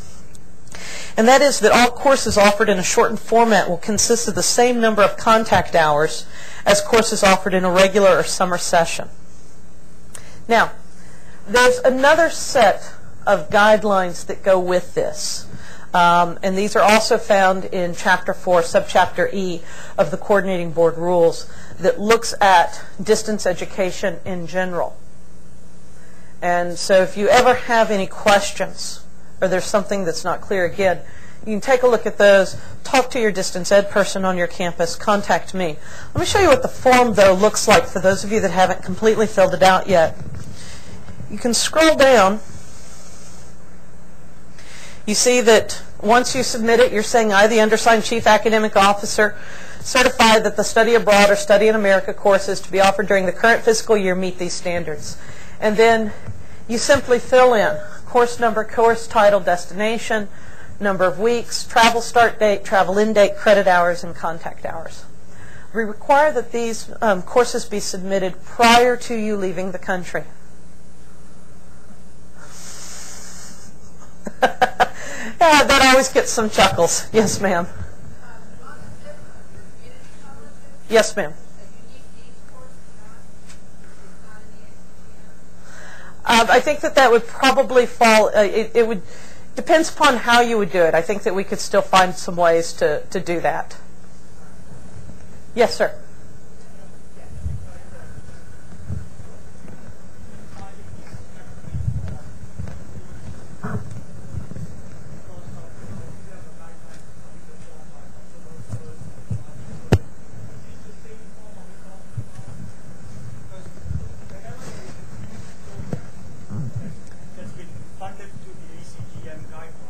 This is a different form. Okay, so there is two different sets of forms we have to fill up. This is a different form. The other one that you're referring to happens anytime you've got a new program. This is something that has to be done with each study abroad. If I understand this correctly, if we're going to fill up this form, we are on multiple campuses, and it's all done by different VP of instruction. Yes. So how do we go about? So each time we fill up, so each campus fill up one form then? Yes. All right, great, thank you. Over here, and then we'll come over here. Does the coordinating board realize that in some of our campuses that are decentralized that this is happening at a level not at the people at the table, and that quite often courses are being approved by the coordinating board that campus administrators do not even have any knowledge of? We have been wanting the coordinating board for years for when this form gets submitted for the study abroad directors on campuses to get an immediate CC. Some kind of communication immediately back. All right. Woohoo! Because the renegade faculty members and departments out there that know how to fill out this form aren't necessarily the ones who are wanting to work with our offices directly. And those are the individuals that need the most support. And if there's any way that you could figure out some technology to get that reporting back to us faster, it would be great. We will. I have not talked to our IT people about that. I know what happens when you send this form in is I get a notification in my mailbox saying it's been submitted. Let me do a quick survey of you guys that have sent this in. How many of you have gotten an email back saying it's been submitted? I did. Okay. Okay. And I'll tell you probably why I'm the only one to raise my hand is because Dallas County Community College District has 7 colleges, all individually accredited with different FICE codes. One thing that we established up front working with Vanessa was that we will actually have one person from all of those requests would come into, and we will submit as a district with one FIC code for the district and one password for the district. And I'm the holder of that. So every time, and what happens is I then notify each of the colleges and each of the faculty members and all of the VPs that it has been processed, and they get a copy of this form. So, but that's probably why I'm the only one that raised my hand that says, yes, we got it back. And we set that up with Vanessa early on, so it can be done. I think that there's some ways that, and this is something that we can talk a little bit about in a few minutes. I mean, one of the things that we wanted to come out of this session, one of the things I wanted out of this as the person here at the coordinating board that's working with this, is to figure out how we can do this reporting mechanism a little bit better for us and for you. And so what I'm hearing loud and clear is that we need to figure out a way to control who has access to the reporting codes, and then also figure out a way to send back to the person designated by the campus what has been submitted.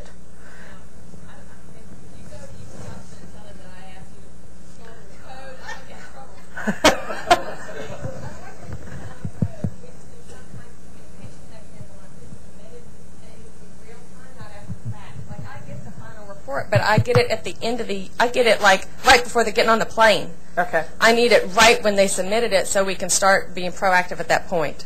Okay. I think we have over here, then in the back. Just one quick question, Vanessa. Is this also applicable to extension courses offered abroad? I thought you and I worked out beforehand what you were going to ask and what you weren't going to ask, and that was not one of the questions that you submitted, James. Is it applicable to extension courses? One of the primary reasons for this is because of the formula funding issue. Extension courses, by definition, are not formula funded. And so right now I'm going to say no. That might change after I get upstairs and talk to some folks and am told that I gave the wrong answer. Back and then over. I feel like I'm on Stump the Chump. And the chump ain't doing good. I'm scared to death to ask this, but I used to submit these for years and years and years, okay, and in paper. And I would type them all up, and I'd take them to the provost's office for signature. And then one time, the provost's office said to me, they called and said, what are these? And I thought, I'm in the Twilight Zone, and I explained, and she said, well, we always submit these. And I thought, oh, great, okay. I said, so I don't need to submit them? She said, no, we do this. And I said, okay. So I stopped submitting them. Well, this is now 2 provosts ago.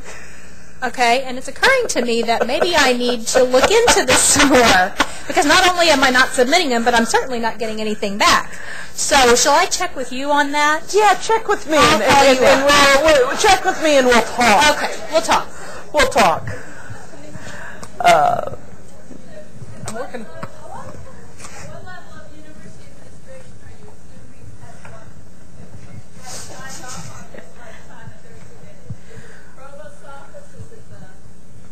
We are assuming that it is who your provost has designated as the institutional official in charge of submitting this form. So when I get it, I'm assuming that at your institution the left hand knows what the right hand is doing. Clearly this is not an assumption I should be making. Clearly I should have thought about what my mother used to teach me when she said what assumption means. No, what we are hoping is happening is that your provost's office has designated an individual at your campus who will be submitting this form, and that they have the approval of the provost to be submitting it. What is clear is that perhaps that's not always happening. I don't know if I liked life better when I was working under that assumption or now, because I think my life just got infinitely much more complex. So do you have a list of the designated individuals for the institutions? We do not have an updated list now. Okay. And that is also one of the things why all of y'all are here today. Yeah. And will be one of the things that is a piece of the follow-up emails that you're going to be getting.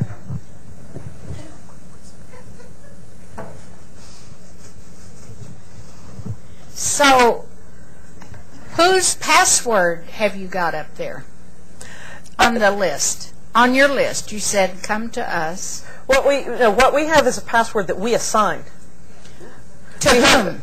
It is a password that is assigned to the FICE code for your institution. Okay. Gotcha. It's not assigned to an individual. It's assigned to the institutional's FICE code. I think this is a follow-up question to the question that was just asked, but who did you send that password to? That information was sent in an email last year when we went to this certification system. It was a memo that was sent out to the chief academic officers. Vanessa, it looks like what's my biggest struggle is I'm going to stand for these for all my faculties. I think we're going to confuse the whole process here. I really want some kind of directive from your office telling us exactly what you want from us so that I can distribute to our faculty. Because you know what? Developing study abroad, I want to streamline to make it easier. If you're going to have more bureaucratic steps to step on, it's going to make very difficult for faculty to lead study abroad because there's a lot of opportunities available. I don't want us to set more criteria and problems and obstacles. I really want somehow a cohesive, a concise, this is what we want from each community college or each university, from you, from us to you, in a yearly email or a memo makes our life much more easier so we can able to do this in a very collective way. Well, certainly it's not our goal to create more bureaucracy than is what is necessary. Our understanding, and correct me if this is not your experience, because I need to know if this isn't your experience. You know, one of the reasons why we moved to the online reporting system was to try to cut down on some of that and to make it easier for you to go in and report. We've moved to a system now. When we originally put the system up, there were some problems that you could go in and report something but then couldn't go in again and change anything. We've fixed that so that you can go in multiple times now if necessary. I think that what you're getting at the heart of, and this is something that is a good direction, I think, for this discussion to move, is that, you know, historically there hasn't been, you know, the section of the coordinating board rules that deals with study abroad is about that long, and that's it. That's good and bad. Our goal is not to create mountains of paperwork or more hoops to jump through. Your jobs are already difficult enough as it is. What I've been hearing you say, though, throughout the day, and what I've heard some of y'all tell me individually before now, is that the rules may be this long, but you need a little bit more direction than this. And so if I'm hearing you right, it sounds like one of the things that we need to do, and I say we because this is not going to be me sitting in my office creating this. This is going to have to be a collaborative effort. And when I use the C word, I actually use it pretty seriously. It comes from being an academic, steeped in that language. It sounds like one of the things that we may need to do is bring a group of folks back to sit down and talk about what sort of policies would be the most beneficial and what sort of processes would be the most beneficial on a state level. That would not be done in a way that would negate institutional policies. Am I hearing you correctly? Okay.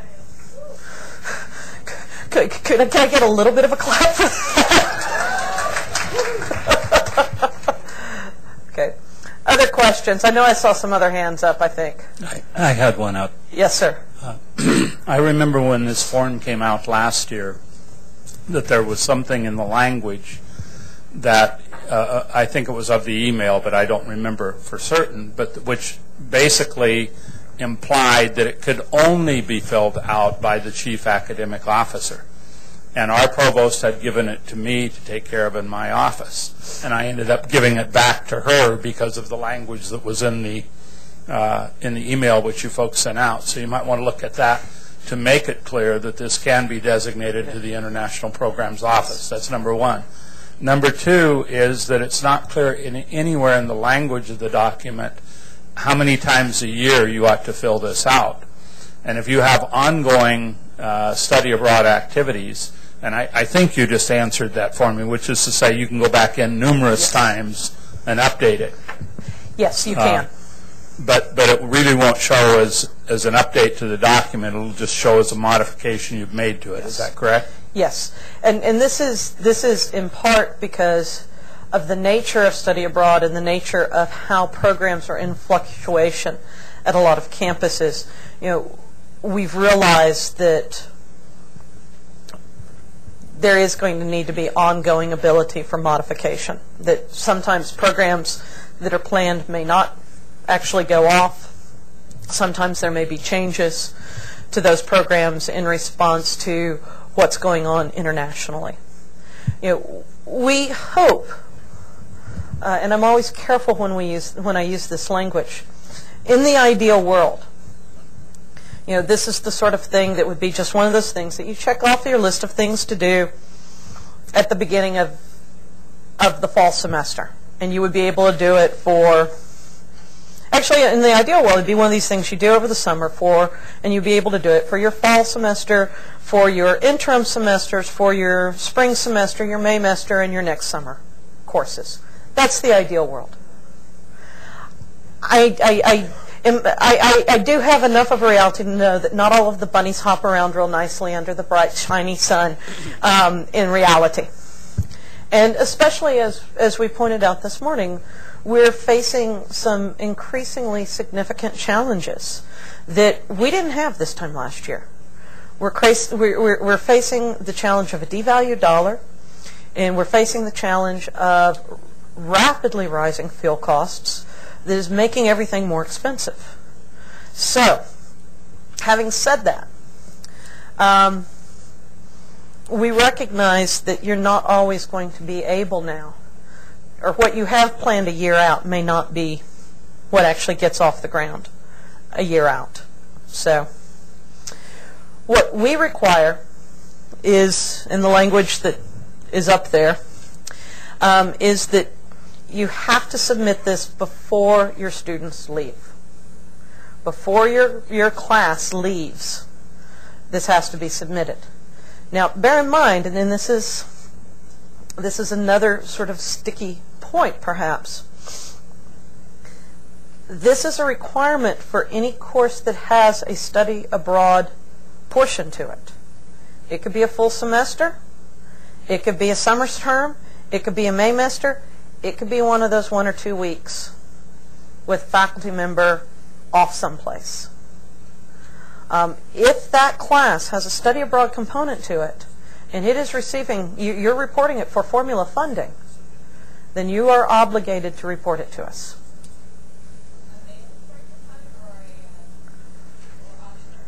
Even if it's optional, because I assume that you're still reporting that course for formula funding.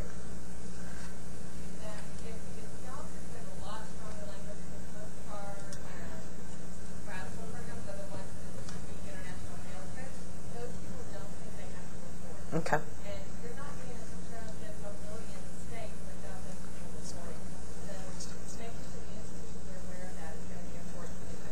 Okay, thank you.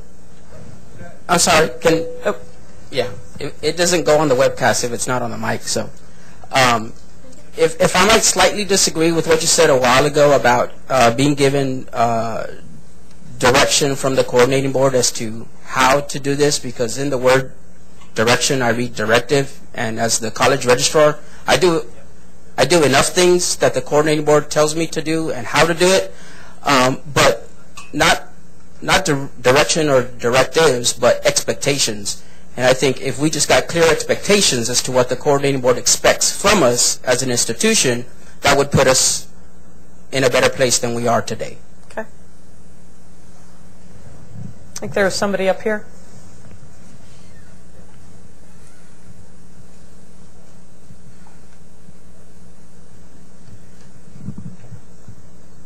I've heard you say that this is a requirement in cases of courses that we report for funding, but if we're not reporting the course for funding, then we don't have to do this? Well, if you're not reporting the course for funding, then most likely it falls under the rubric of continuing education. And so this would not be a requirement for continuing education courses.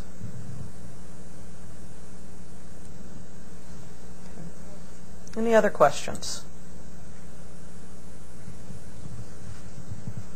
One last question to clarify that. So if 50% or more of the course is taught abroad, we were under the impression that that's when we need to get it approved for THECB. That is the way that distance education works. That's not necessarily following in with this line.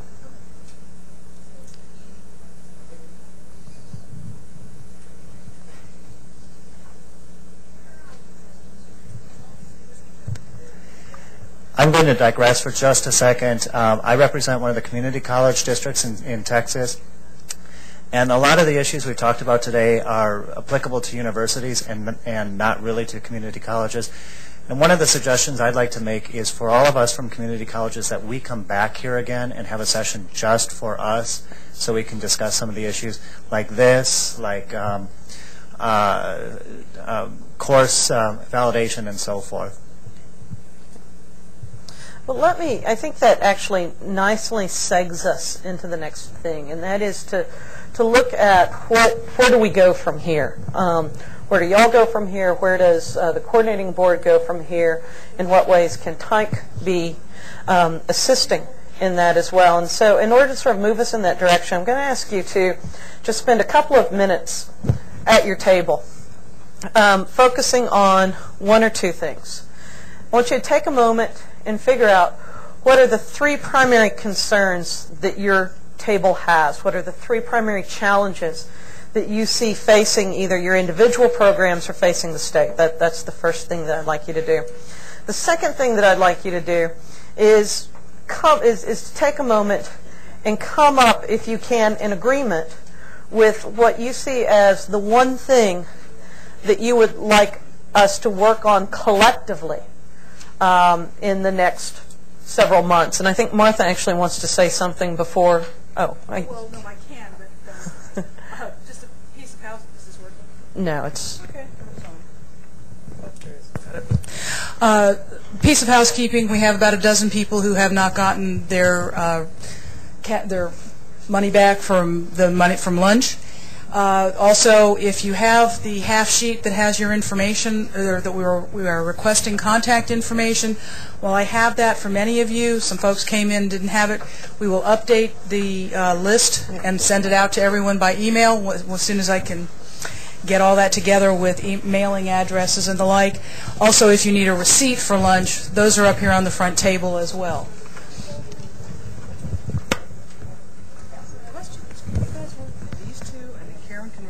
Yeah. Room and I'll run this side of the room. Is that fine?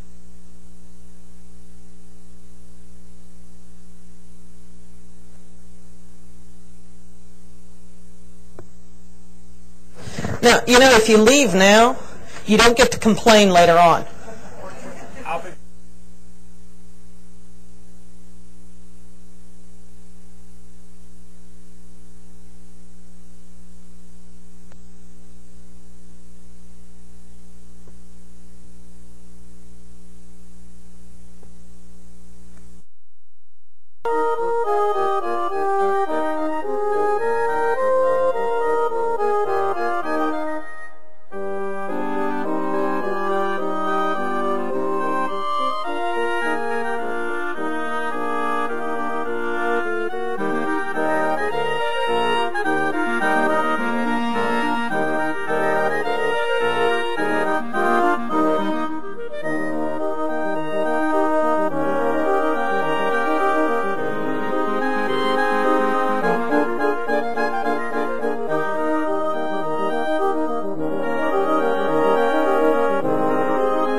mindful of our time, but I also, as I've said today, really want to take this portion very seriously as well, and not have it get short shrift, because I think this is, where the sort of the rubber hits the road of where do we go from here, and we need to have that conversation. So very quickly, what I have heard as significant issues today, what I've heard folks say is that, first of all, many of your campuses are concerned about liability and risk management issues, that those concerns are very real, that there are also growing concerns about cost of running programs as well as cost for students, and financing that both on the program level and on the student level, and that those costs are increasing. And sometimes they increase at a greater pace than the budget was originally allowing for them to.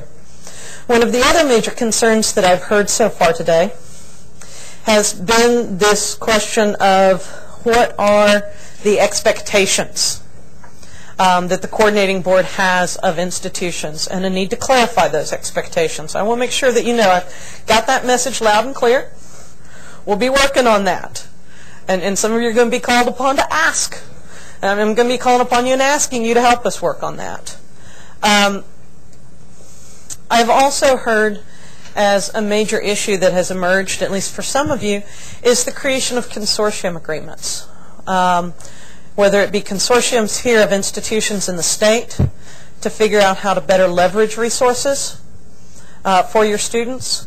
I've also heard some discussions of creating partnerships with institutions overseas, and what sort of policies and procedures that brings into the picture, as well as how do you best manage those.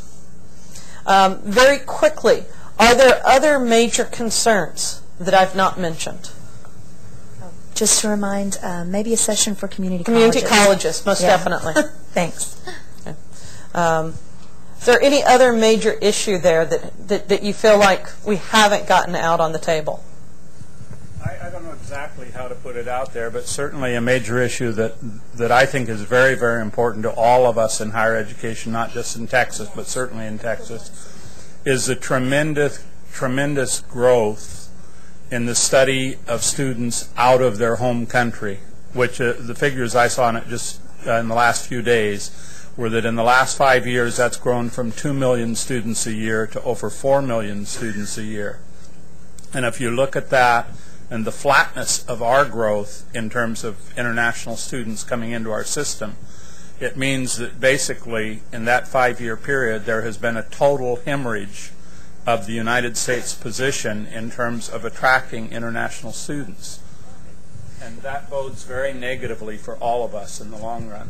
And I think it's something that needs to be looked at, the Bologna process specifically and its relationship to what we're doing, because whether we like it or not, even in higher education, we're in a globally competitive market. And clearly what those statistics say is that we've lost all that competitive edge in terms of attracting international students.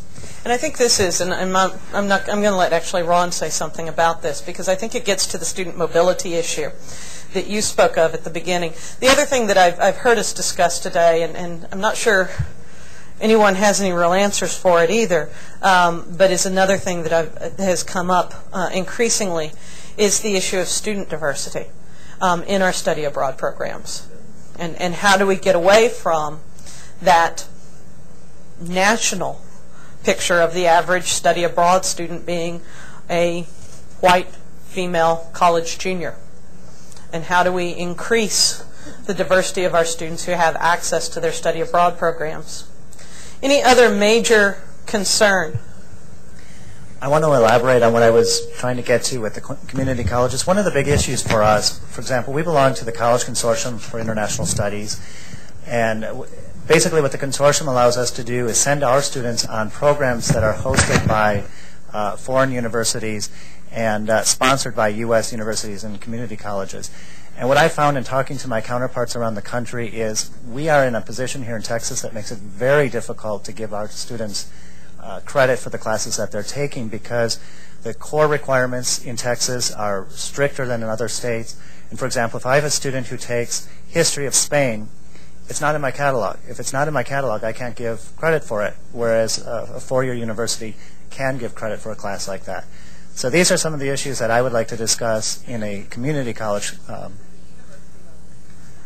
Okay, well, at the university level too, but we have, I think, an even bigger problem because we only have the students typically for 4 semesters, not 8 semesters like the universities. And so we've got less time to attract the students to our programs and then fewer classes that we can actually give them credit for. All right. I'm going to turn the mic over to Ron and let him talk for a few minutes about some of the questions that he's had during the day and let him talk a little bit about TIKE and their perspective on these things. Okay.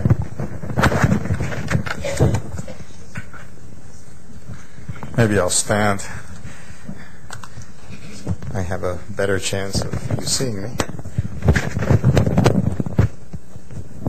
Just a couple of comments, really basically closing remarks, because I know we're coming to the end of the time that has been allocated. I want to thank the coordinating board and Vanessa again for what has been a very rich and stimulating day for me. I don't know about you, but I'm suffering a bit from information overload at this point. Learned a lot. But just to focus, the types of questions that have been directed to me today, it's not a summary, but I'll just throw a couple out at you. One was, what could the role of TIKE be in this discussion, especially relating to the community colleges represented here, or even those not represented here? And I've said to people individually, and I'll say to you all, that the reason we were very happy to co-sponsor this was, quite frankly, to raise awareness of who we are and what we have been doing, and also to say very clearly that with a new presidency and all at TIKE, that everything is on the table here, and our charter by no means restricts us in what we can do in terms of programming or who we can work with. And while we have a certain core constituency membership base that's listed on the handout that you received, we are certainly not in any way constrained from working with community colleges or with private colleges or private universities. And in fact, we have, and we will, and we intend to try to strengthen those relationships. If at some point in the future, either near or not too distant, it seems sensible and logical for TIKE to open its membership up. As the president, I can certainly initiate that discussion within our board. I have no idea at all today what the reaction to that will be, but I'm sure in terms of achieving the overall mission of the organization, there will be great interest in that. It will generate excitement, and it's always exciting and interesting for any membership-based association to talk about developing its own membership base. The other type of issue that came up at our table, but I could speak to more generally, is how you all, as people, most of you on the front lines with international programming and study abroad, might, within your own campus, certainly develop more interest, generate more enthusiasm. We heard this interesting discussion about coordinating across, within a single campus, coordinating across campus to determine who's doing what for the purpose of compliance with the state regulations and laws governing these kinds of things. My suggestion was and is quite simple, based on my experience now as president of TIKE, dealing with our directors who are the presidents of the universities in this case, and that is to get the attention and to have them focus. I think it's helpful to speak of your problems and concerns and issues in their terms. In other words, what is on their minds as they try to put the amount of space called international into the overall picture of things. If they're concerned about student enrollments, I think there's an element to what we all are doing to promote student mobility, where that can be put as an idea. If there's a concern about diversity on campus, again, bringing in international students is one way to pursue that. If there's a concern about growing the institution infrastructurally, programmatically, in the research sense, we can certainly talk about prospective partnerships that oftentimes have been emerging and are emerging even within Texas between offshore entities, whether public or private or governmental, and our universities, which bring economic growth and development to a region, which can drive the creation of new programs, new training centers, new institutes, and so forth. Some universities and colleges in Texas have already begun to explore these possibilities, but many have not. What could a role in all of this be for Tyke? Again, as I said at the very outset of the discussion this morning, we are a private association. We are self-funded, but our mission is very broad, and our constituency is or are the institutions of the state that are in the higher education business, and really it's not much more complicated than that. We should not and we will not engage in any activities that compete directly with the activities and programs that you're pursuing on your respective campuses. But if there are opportunities or points of intersection between what you are trying to accomplish in a particular institution and a felt need to consort, we talked about consortia, in a more general way and work under the umbrella, if you will, of a disinterested third party, which we certainly are in this case in terms of how we are structured and how we are funded, I would welcome any inquiries from you. And I hope that addresses some of the questions that have come to me already, and I wish you all well. And I particularly enjoyed the last session. I felt a little bit for Vanessa up here. I told her, you know, be careful what you ask for, but she told me that this was something that she had anticipated, and it's a way of clearing the air and fostering communication, and frankly that's why Tyke was very happy to join with the coordinating board in sponsoring this. We are also interested in clearing the air and helping people figure out and sort out what the lines of communication, what the channels are, what they should be, because we have to keep the end goal in mind, which I think, as I said at the outset as well, we all have very fixed and clear in our minds. We all know what the objective here is, and we shouldn't let anything stand in the way of pursuing that, whether we're public or private or large or small or independent. So again, I thank you all for coming on behalf of Tyke, and wish you well and safe return home, and hope you'll not hesitate to communicate in the case of our organization directly with me or through Martha or anyone else you've met here from Tyke and addressing any of your questions and concerns. So thank you.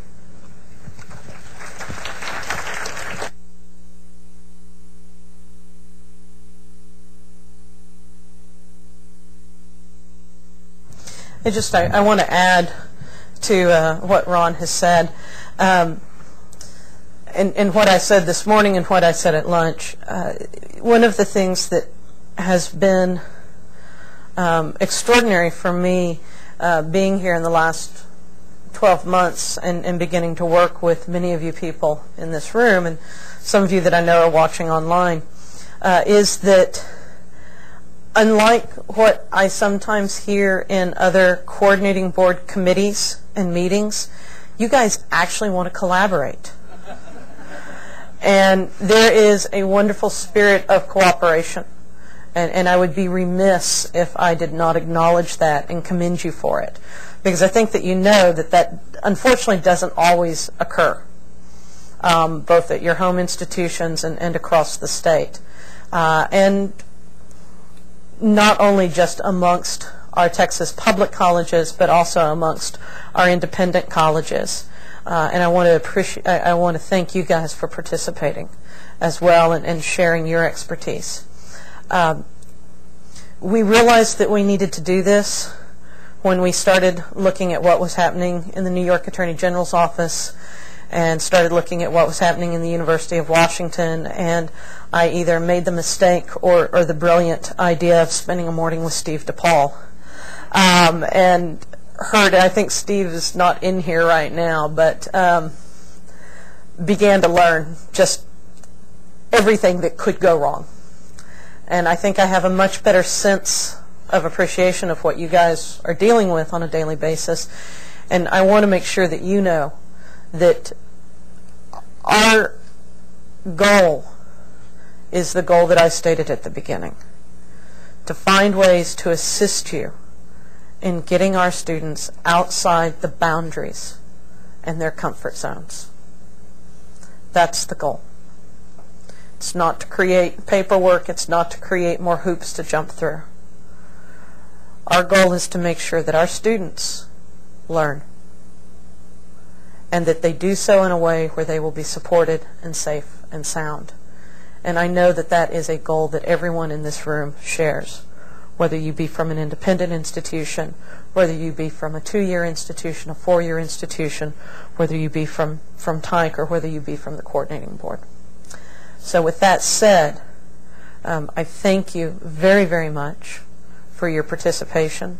I thank you even more for the good and the hard work that you do, because I know that it's good work and I know that it's hard work. And thank you for being patient with us going a few minutes over, and I wish you a safe journey home.